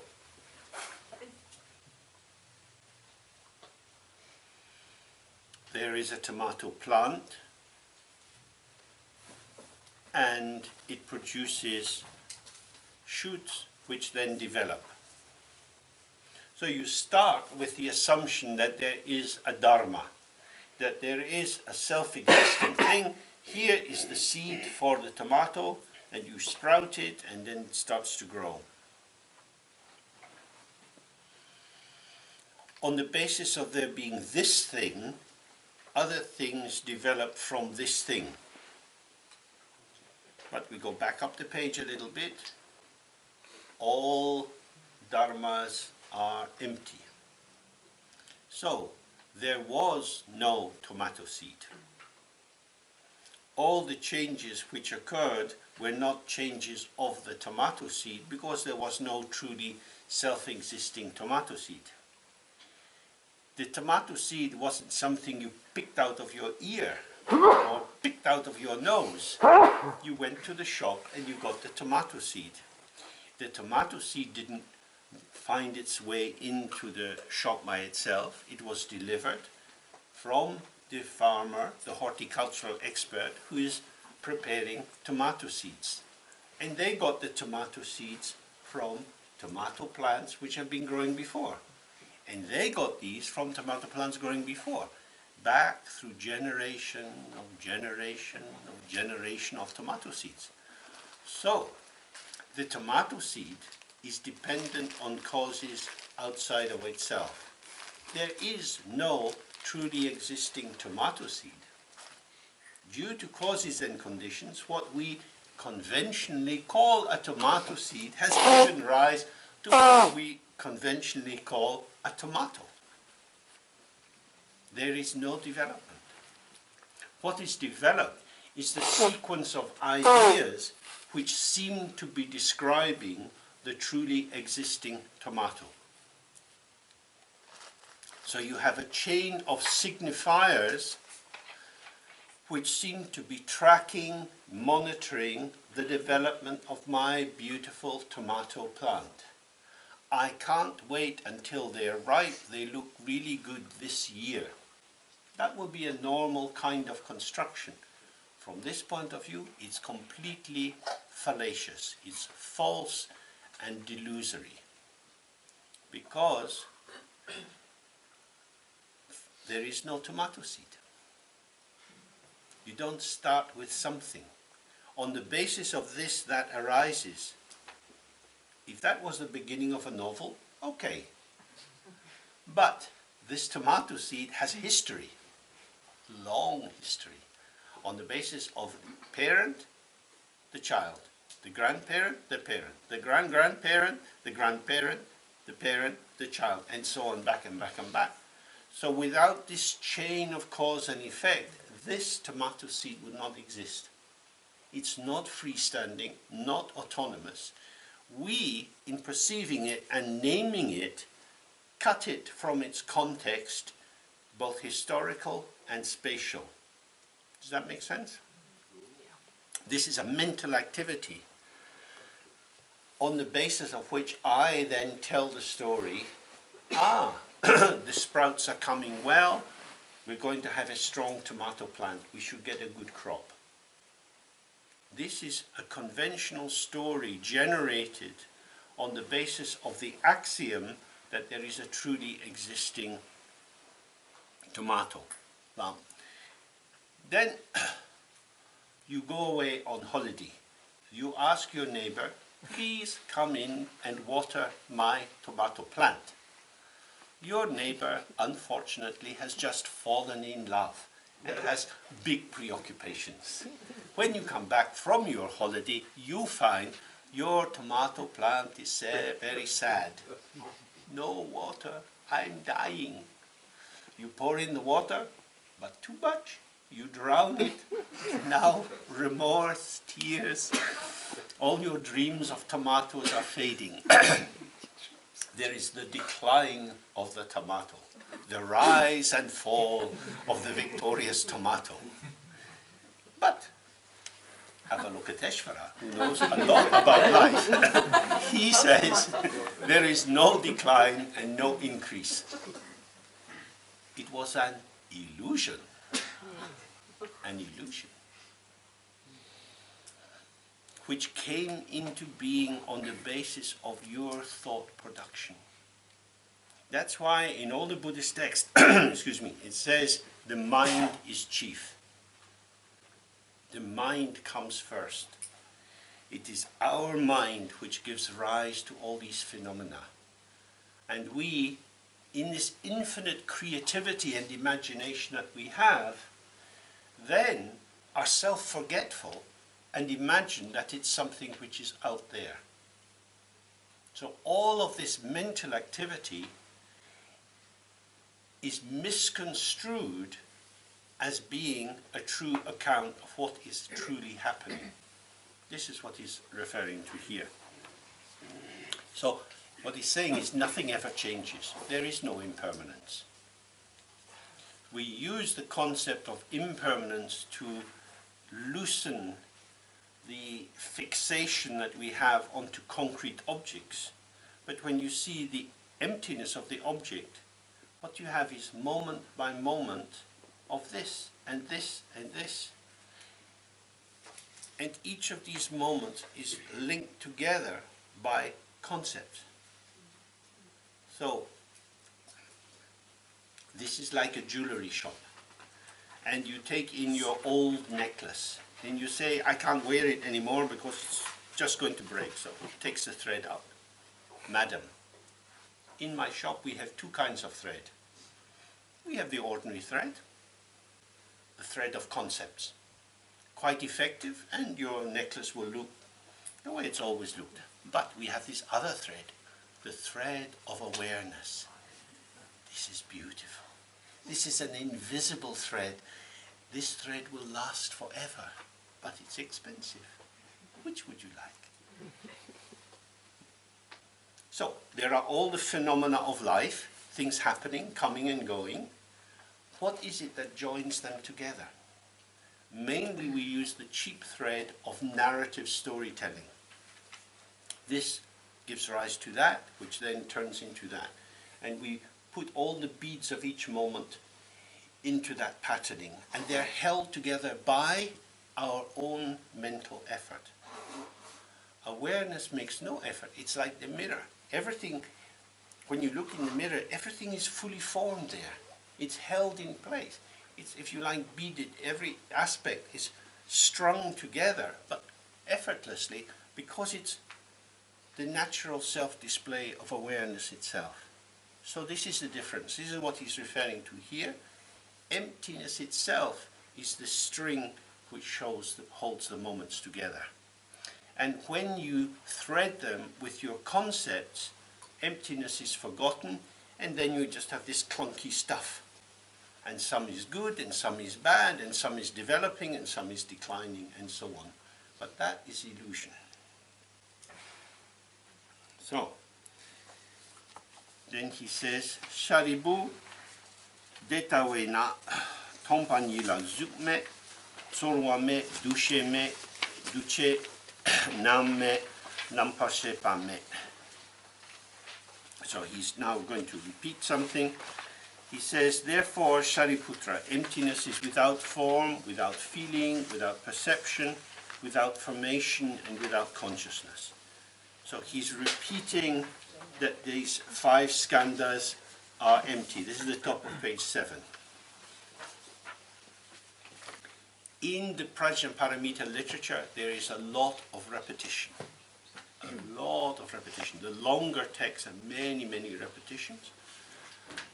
Partly as a kind of recitation mnemonic device. It helps the rhythm, the incantatory movement of reading the text. But also because it's trying to affirm again and again an understanding which is counterintuitive, which goes against the developed artificial intuitions we have about the true reality of things.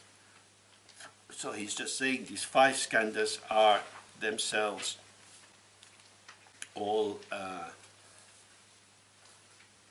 empty. And what he's referring, all of when he says emptiness is without these, he's already said form is emptiness, emptiness is not form. So then how can you say emptiness is without form if form is inseparable from emptiness?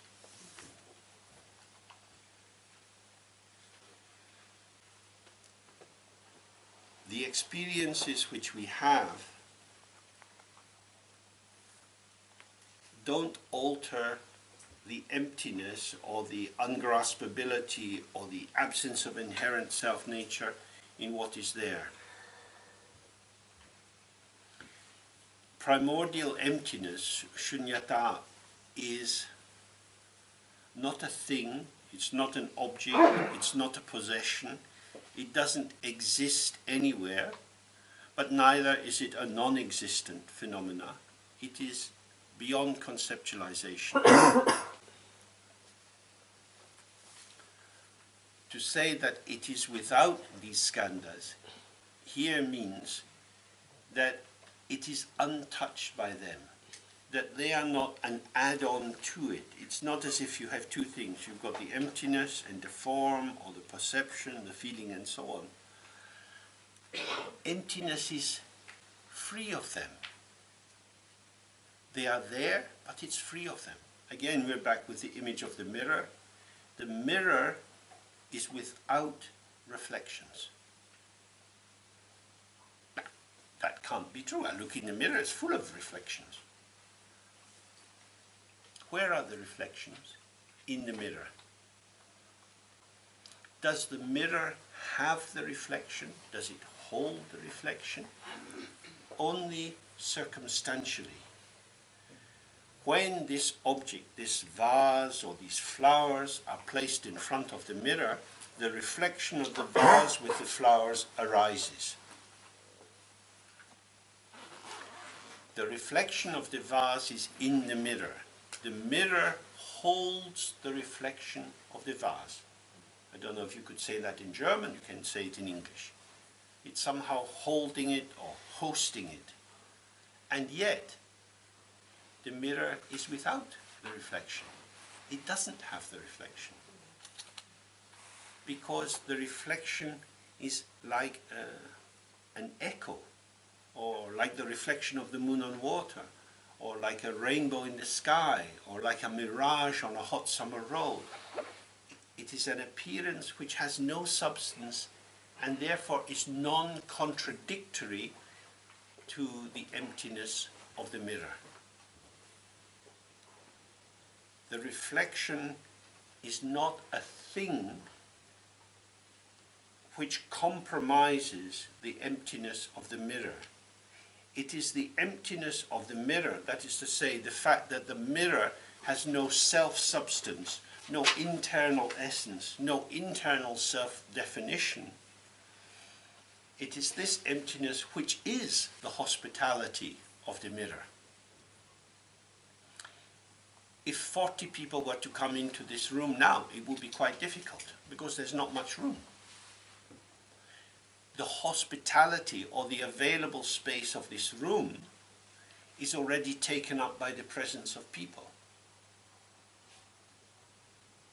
We are occupying the space, and that then puts a limit on what else could come into the room. For example, if somebody had 100 poisonous snakes and they decided to get rid of them by throwing them in the door, we would be unhappy, because we wouldn't want poisonous snakes slithering over the floor while we are sitting very attentively listening to the holy Buddhist dharma. This would be not nice. So how we are in the room creates a limit to what else we might want to have in the room. the content becomes definitional of the space of the room.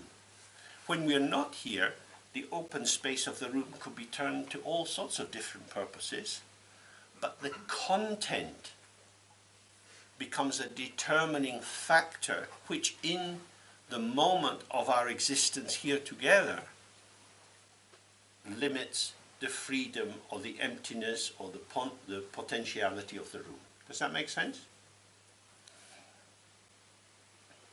But that's not how it is with the mirror. Because if there was suddenly a fire, we'd all have to get up and rush to get out of the door.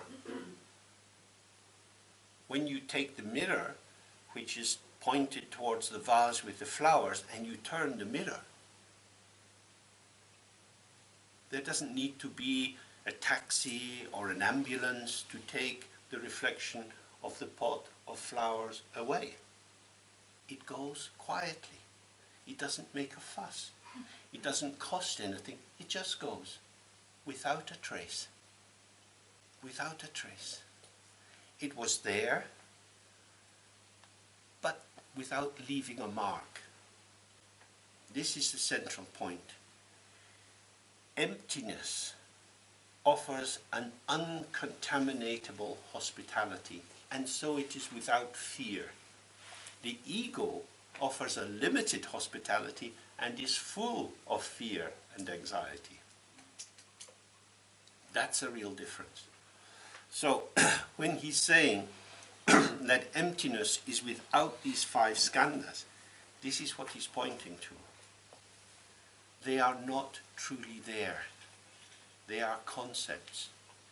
And they are present in the world as mental constructions which have the same truth status as a reflection in a mirror.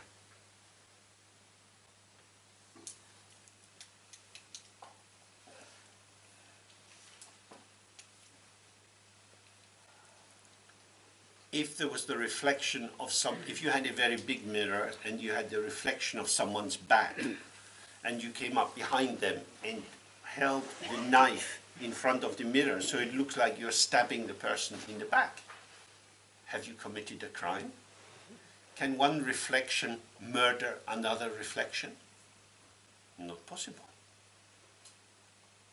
This is like the familiar Indian example of the farmer going home late at night along a narrow path, and he sees a snake in the road and he jumps back. What is that? Takes his lathi, his stick, and he starts beating it. Oh, and then he realizes it's not a snake, it's a rope. He had hit the rope with enough power to have killed a snake, if it were a snake. Did he kill a snake? No, it was a rope. You can't kill a rope. Everything is illusion. We mistake the rope for the snake. We mistake the reflection for something which is self-existing. And then we are perturbed because the somethingness, the seeming truth of that entity comes immediately into contradiction and conflict with other seemingly truly existing things. But from the very beginning, nothing was born. It's just the ceaseless flow of empty images.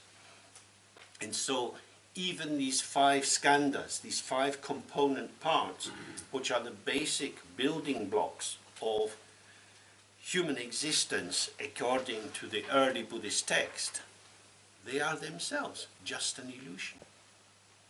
And therefore nothing has ever been constructed.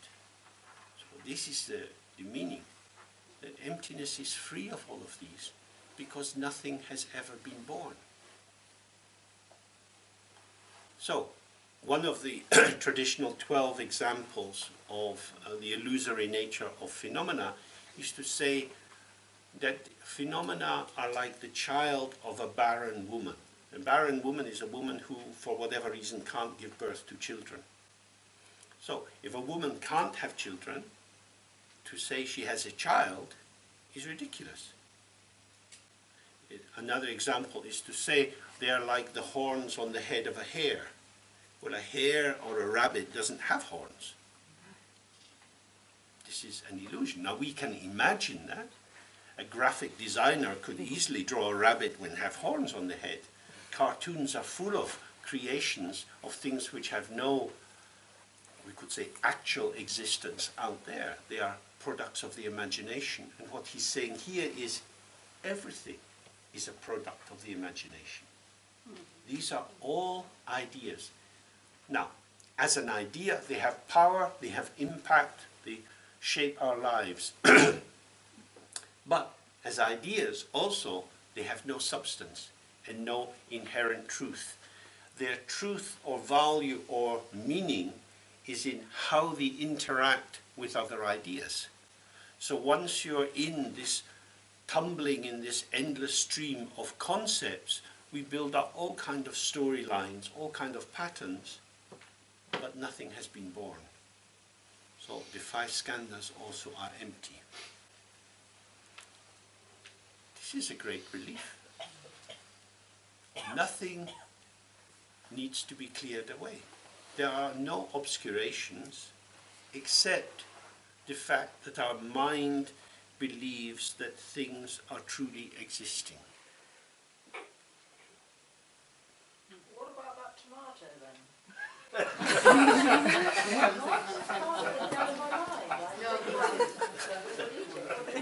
What would our Teshvara say if he had a tomato?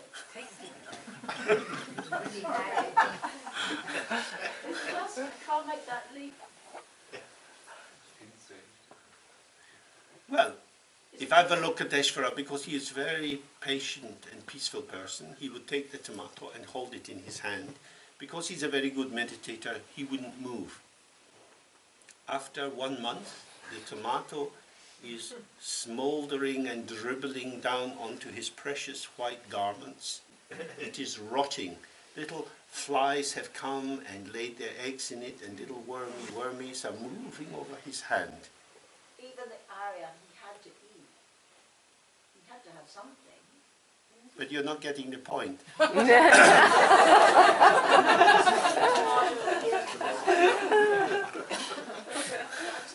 Okay, then he ate the tomato. Full stop, eh? No problemo.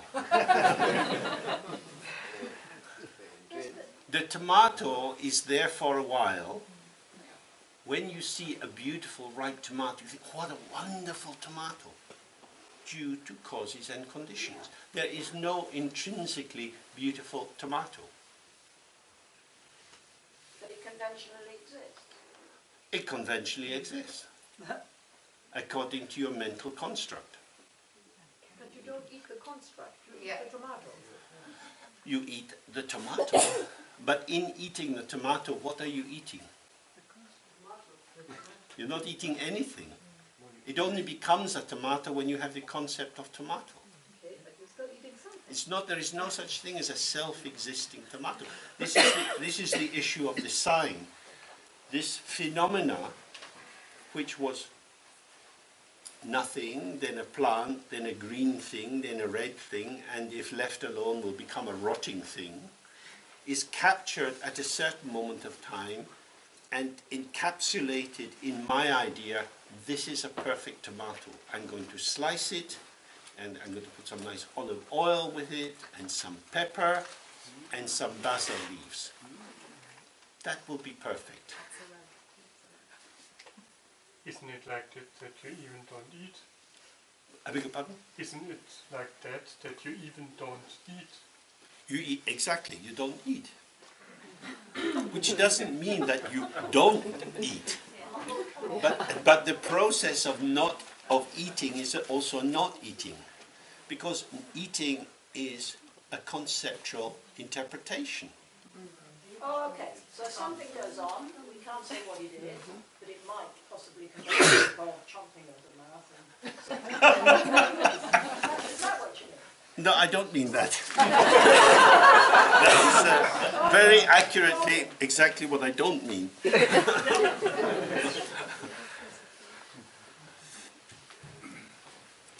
The whole issue is the seeming existence of entities is a mental event, not an event in the phenomena out there. There are no phenomena out there. He begins, all phenomena are empty. Means they don't have inherent existence. They arise in a context of interactive factors, including the language of English, which calls this red thing a tomato. The tomato is a construct. It appears to us because we fall into merging with our constructs as if they were describing something existing in truth. It appears to us to be a self-existing tomato.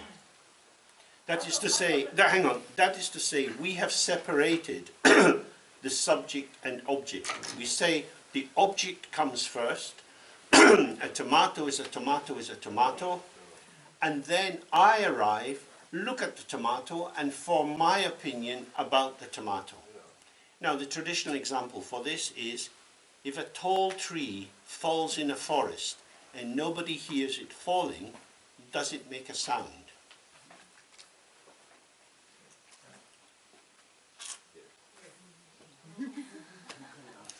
Without a mind, you wouldn't have a sound. Sound is something which registers as something, and there is an interpretation. God, what was that? Oh, a tree fell. The mind is implicated from the beginning. It's not an after effect. First you have a tomato, then you have a customer, lovely tomato, I would like that one. Because there has always been someone with the tomato. Unaccompanied tomatoes are not admitted on the airplane. If it's a question of behaviour, I can understand it. But I still think that there's phenomena with which we are dealing as beings that appear. So go back to the go back to the 5 skandhas. You have shape and colour. There is a round shape and a red colour. Then you have the second skandha, tomato. Then you like or you dislike the tomato, or it's irrelevant. Then you have the third level of your increased identification with some validation coming in. Oh, this is a good tomato for salad, or you can only make soup with this kind of tomato. And so these are mental events. All you have out there is shape and color, nothing more. Until we're eating dinner. Yeah. Yes. You're eating dinner with your mind. Do you agree with that, people?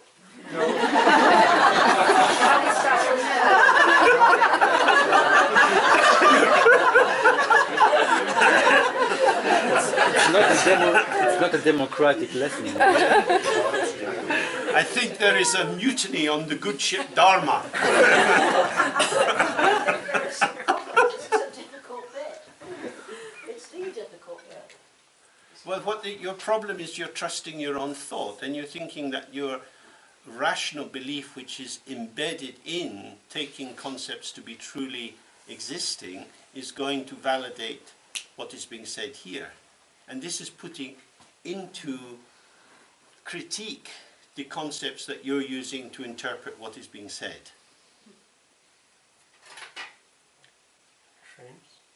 So if you stay in your thought construction, of course there's tomatoes. Of course you would go into the kitchen and we pick a plate and a knife and a fork and a spoon and we choose the food and we put it on the plate, and now I'm eating the food. I don't put it in my ear, I don't put it in my eyes, I don't put it in your mouth. I put it in my mouth because it's my food on my plate. But it's only my plate because I picked the plate up. It don't have my name written on it. It's not like going to primary school and your mother puts your own name on your socks in case you lose them. Well, this is wonderful. It is incredibly theoretical, isn't it? It's not in the least theoretical. It's not in the least theoretical. This is anti-theoretical. What it's saying is that your world, the conceptual world, is entirely theoretical, and the world of the actuality of the Buddha's mind has no theory involved. I It is a sublime, shining field of arising and passing. But isn't what you said yesterday, it's about co-emergence. In the moment we are operating in the subject-object realm, things co-emerge, which is not part of the Buddha. It is part and not part of the Buddha nature. In the sense that it's part of the Buddha nature because it's intrinsically empty, and that's part of Buddha nature. But as in the understanding of operation, it's not. Exactly, and what he's describing here, sequentially, is the thing which separates you from the intrinsic lucidity, the intrinsic clarity of the non-duality of the Buddha mind, is the reliance on concepts which create the illusion of a subject and an object.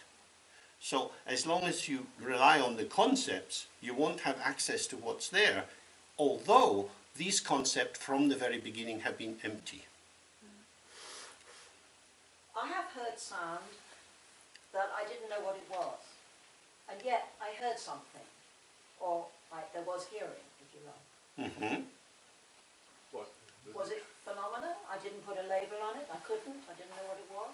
Or if I was a baby and I hadn't been taught anything and I knew nothing, would I be in the state of Buddha nature? No, not in the least. Exactly, I thought you'd say that.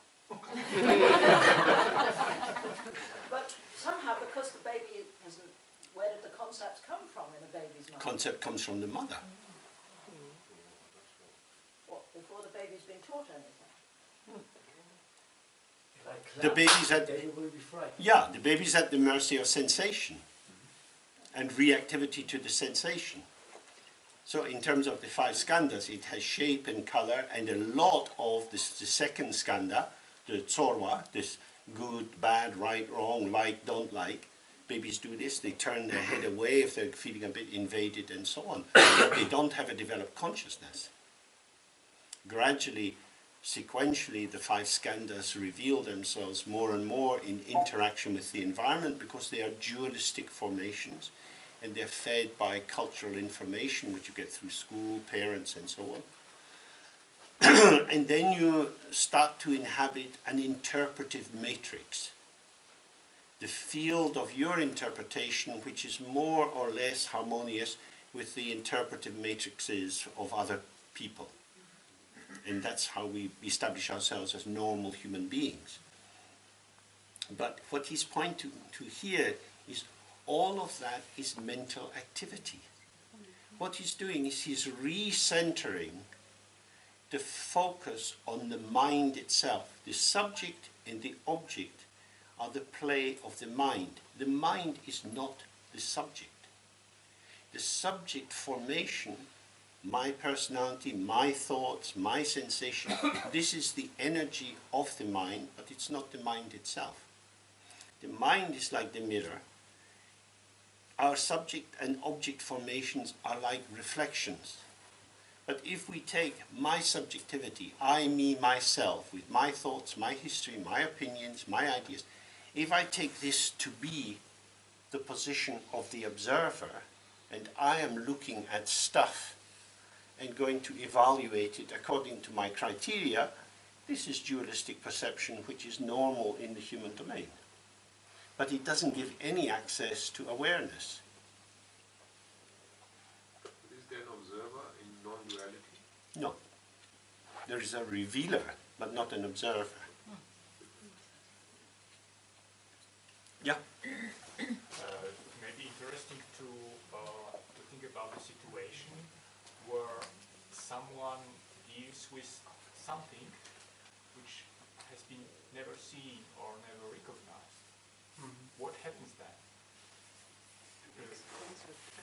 To have something in the hand or to be somewhere, to see colors, to see shapes, you can not recognize because you have never seen similar things like this. And we have historical accounts of that. There's the famous account of Captain Cook when he was traveling over to New Zealand. And in Australia, and he arrived in a small bay in this, we would say now a very small ship, but in those days quite a big sailing ship with masts and so on. And they parked the boat in the bay, and they're looking with their telescopes to see if there are any people there. And they saw people coming out of the jungle onto the beach, walking up and down, doing a bit of fishing, and not reacting to the boat at all. Not reacting at all. And then they decided, oh, well, we'll land here and try and do barter for food and collect some water. So they went into the small rowing boats and started to row towards the shore, and then the native people went away and got their spears and came out to attack them, because they recognized small boats, but they didn't know what a big boat was. Very interesting example, isn't it? So if something can fit into my interpretive template, I get a register with it. But if it's beyond my comprehension, we don't. And this, of course, applies even to these ideas about emptiness. Because they're not familiar to us, they don't give us a purchase. There's no handles to it, and it slips away. And so it's much easier to return to thinking about what we're familiar with. We're in Kamalashila, it's evening time, the sun is still shining, it's a lovely day, and so on, building up these narrative pictures. Because this we recognize. This we say, this is lovely, this is not lovely. But emptiness, it's like a big boat stuck in the bay. What if the tomato was not a tomato but a pig, or the missionary man cooked in the big pot of the jungle people? Mm-hmm. Like, in a way it's the same, and it's not... I'm not sure I follow you. I mean, in a way it's the same. Mm-hmm. And in another way there's a meeting of mind. So I don't know. Yeah. Sentient beings. Yeah. Or tomato is no sentient being. We're not sure about that. We're not sure about that. He said it already. Sentient tomatoes. So, I mean, sorry.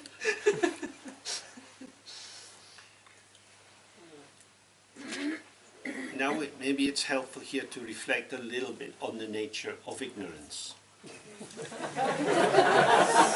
Because ignorance is not the curse of the devil. It's not a punishment by God.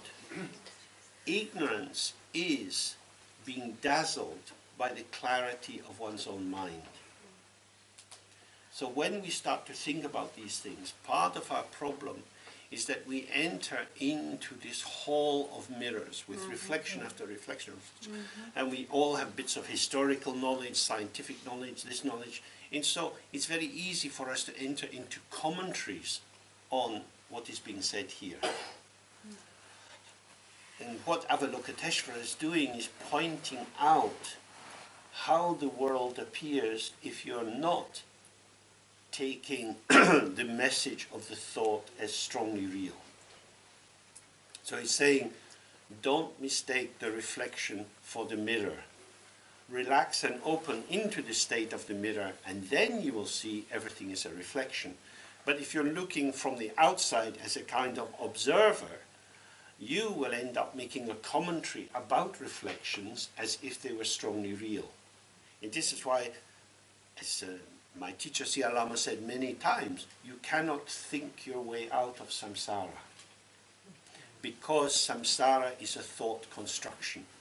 And when you go into thought production in an intellectual way, an abstract way, you just get more and more and more of the same. And there's no end to debating, and there are each of the four main sects in Tibetan Buddhism has its own, what they call drupta, philosophical positionings and interpretation, and they have conflicts between how they see emptiness, and you have prasangika view, and all of this view, and all of the rest of it, which doesn't really help us very much, because this is elaboration upon elaboration upon elaboration.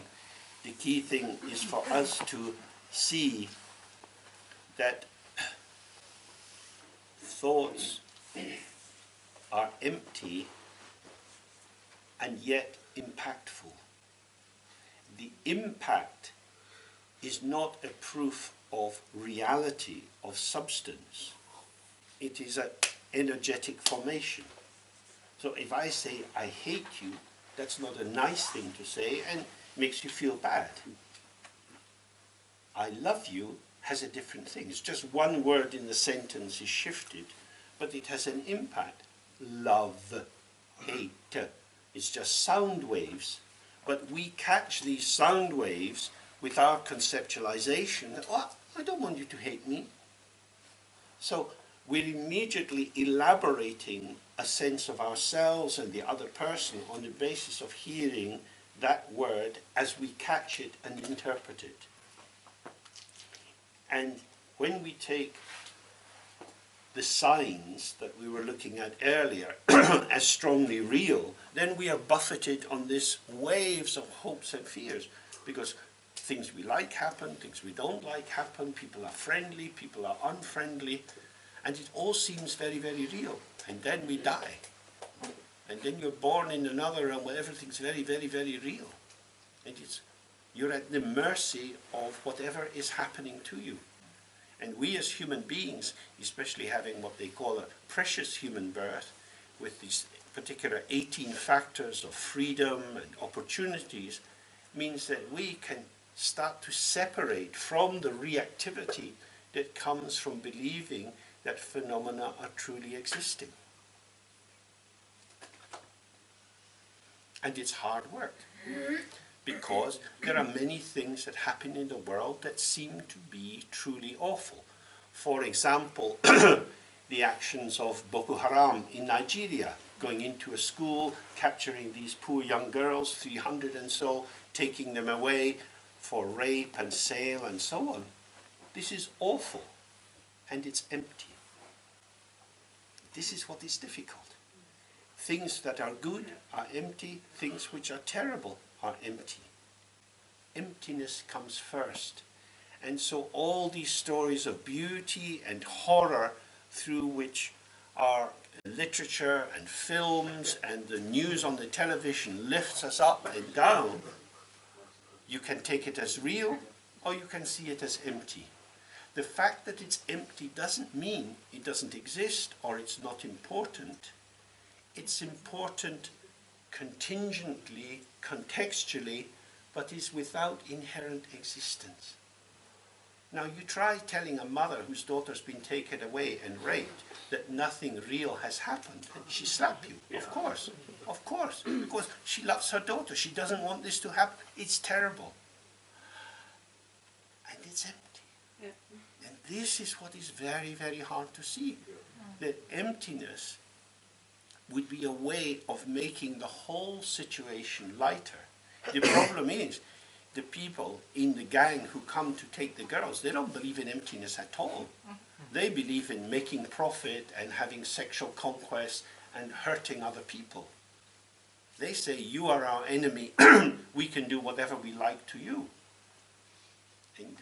And this is why getting out of samsara is very difficult, because compassion leads us into an empathic attunement, which leads us into a vibratory response to situations and say, well, this is awful, this shouldn't happen, we must do something.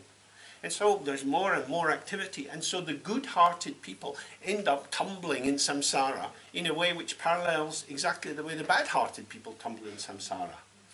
And so when the Buddha points to this empty circle, calm, peace, this is very, very different.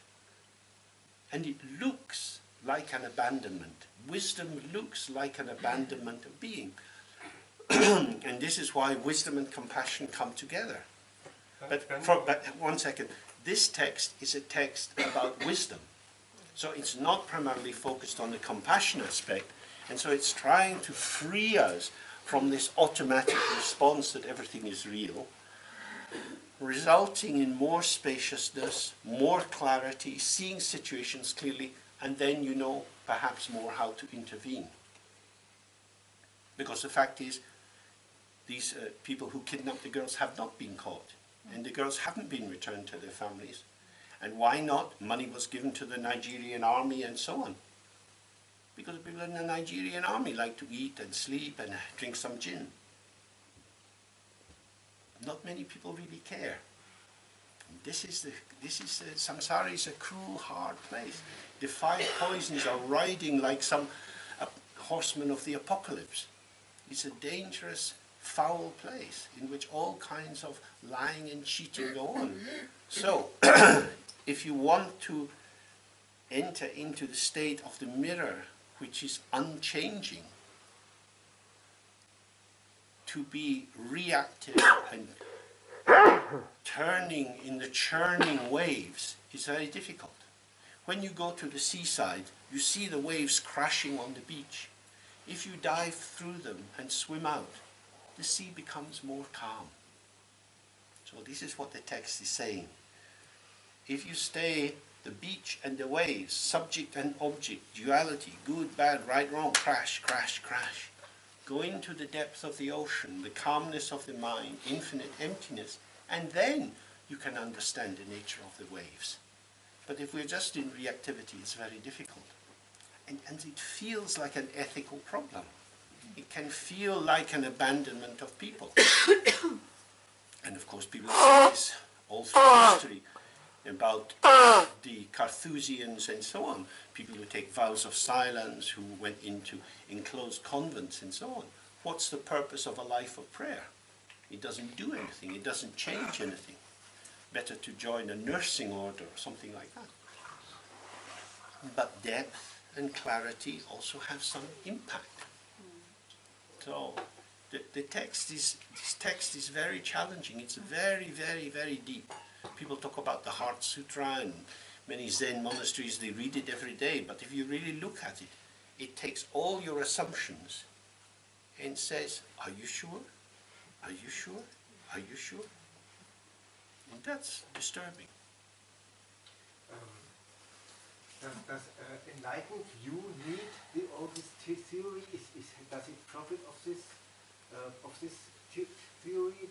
And on the other side, how does this messaging of this zero theory in us? How does it help to get the right view and not stay stuck in only theory? Well, clearly I have not been doing very well. Now I'm getting my school report card. Because if I can say one thing, this is not theory. This is called drishti in Sanskrit. This is a view, a way of viewing. It is not, from the Greek tradition, we have this opposition between theory and praxis. This is not about a division like that at all. This is how to see. How to see. And if you look, you will see. Later in the text he says, this is how you should see. This is how you should see.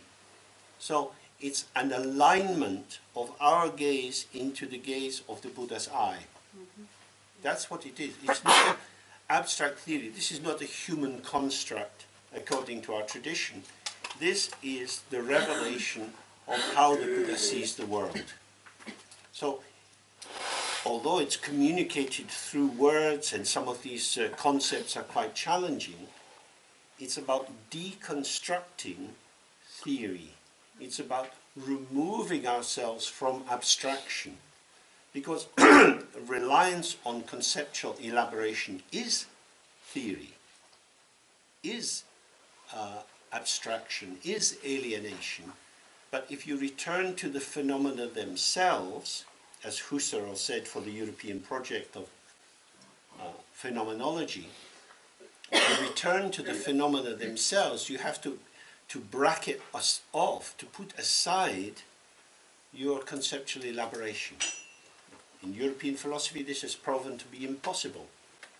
And it's obvious why when you read the Heart Sutra, because a concept cannot grasp another concept and move it aside.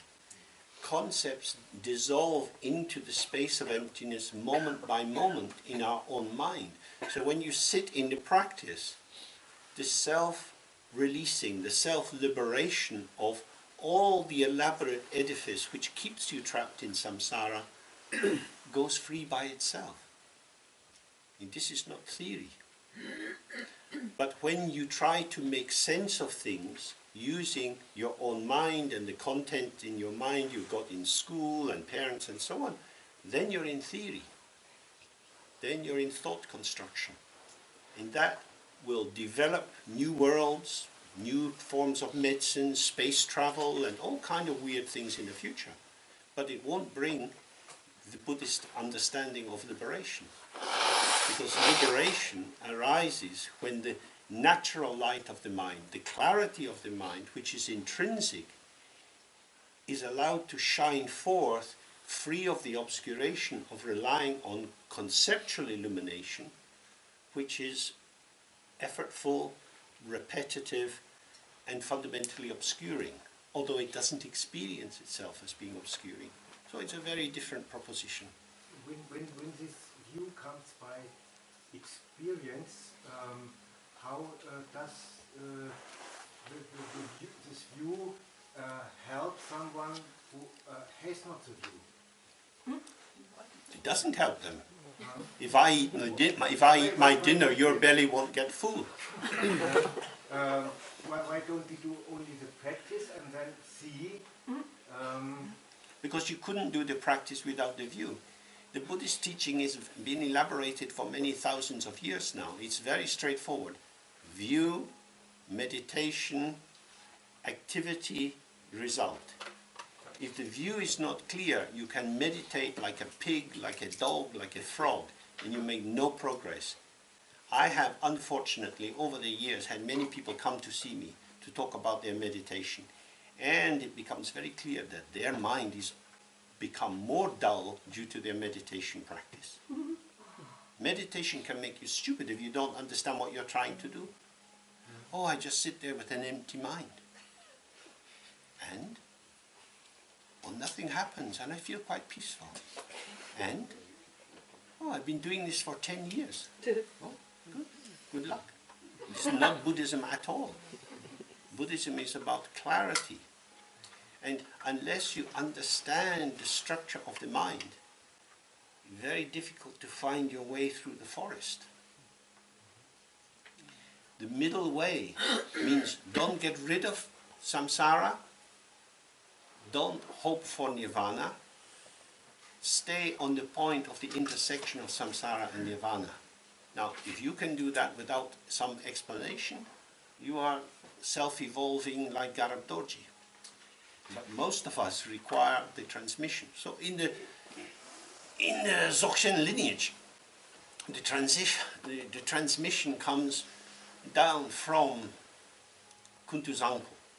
Kuntu Zangpo communicates with the other Buddhas directly, mind to mind. For us, this is unimaginable.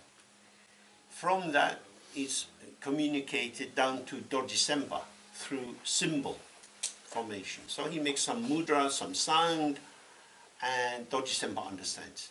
Then Dorji Sempa communicates it down into Garab Dorji. Garab Dorji gets it half through symbol, half through word. And Garab Dorji comes into the human world and does it through speaking, through language. So we get the third level of transmission, which is called Gangzaki Nyenkungi Gyud. We have the lineage of stuff coming into the ears of ordinary people. If it didn't come into our ears, we wouldn't get it any other way. It's our good luck that we have any access to it, and it's our bad luck we're not already enlightened. So the main thing is it comes in the ears. When it goes in the ear, you want to get the pipe that goes from your ear into your heart. Now, if you have bad plumbing, the sound comes in your ear and goes into your brain, where it turns a little wheel of thought after thought after thought after thought. And then it's very hard. So here, heart, oh.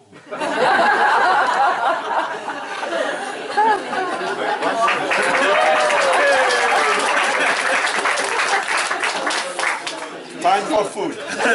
Tomato!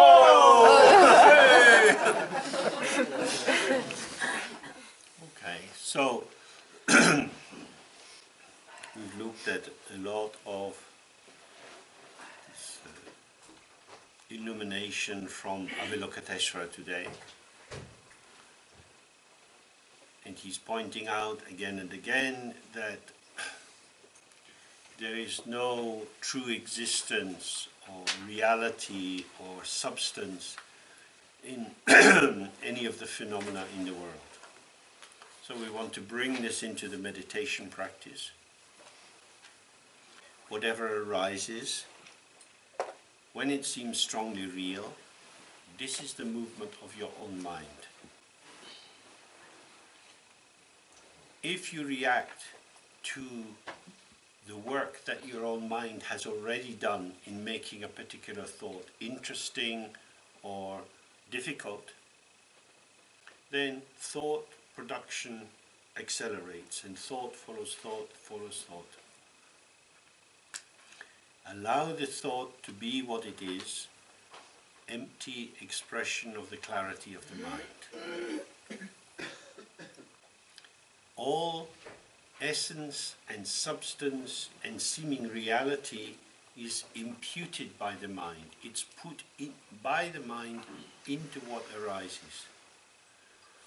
The more we relax, the less work the mind is doing, the clearer the object becomes. The object is never the problem. The problem is the subject, and the subject is the site where the energy of the mind twirls on itself and starts the process of imagining that there is a solid basis to a transitory arising. So we start the practice with the 3 R's that we've done before, then relax in the open state, and whatever arises, just allow it to arise and pass. Arising and passing. There is no gain, there is no loss. Just this. And if you find that you're getting caught up in strong identifications, just relax into an open out breath and be freshly aware. If that doesn't help and you find yourself being caught up in a sequence of thoughts, which could be angry or jealous or desireful, could be inflected with personal memories, habits, whatever is arising, thought will increase if you step back from it and enter into judgment about it. Thought will also increase if you move towards it and merge into it. So neither distancing yourself nor merging, stay on the point of the arising of the phenomena, however that is. If the mind is angry, then that's where your presence is, because this is what is already here. So all that you're doing is being with what is here, not investing it with extra meaning, not denying it having any space at all, but being present. This is how it is. And the more relaxed and hospitable and present you are, the more clearly you see that everything which arises goes. And the more you resist it in either direction, you get trouble. So this is the basic rule of thumb for the practice. Be where the action is, but not part of the action. The mind is always showing something. I have one question. The syllable is visualized the whole time through? Do you visualize the syllable the whole meditation? No. As soon as we say the 3 R, at the final sound, this R dissolves in space. So we're relaxing the gaze in space.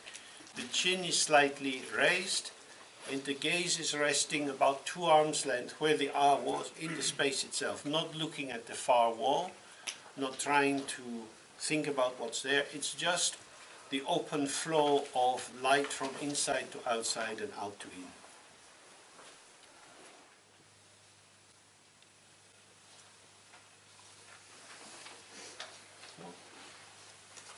morning there's the meeting with Eva at 7 o'clock, and then we meet here together again at 9:30. So, very good evening. Thank you.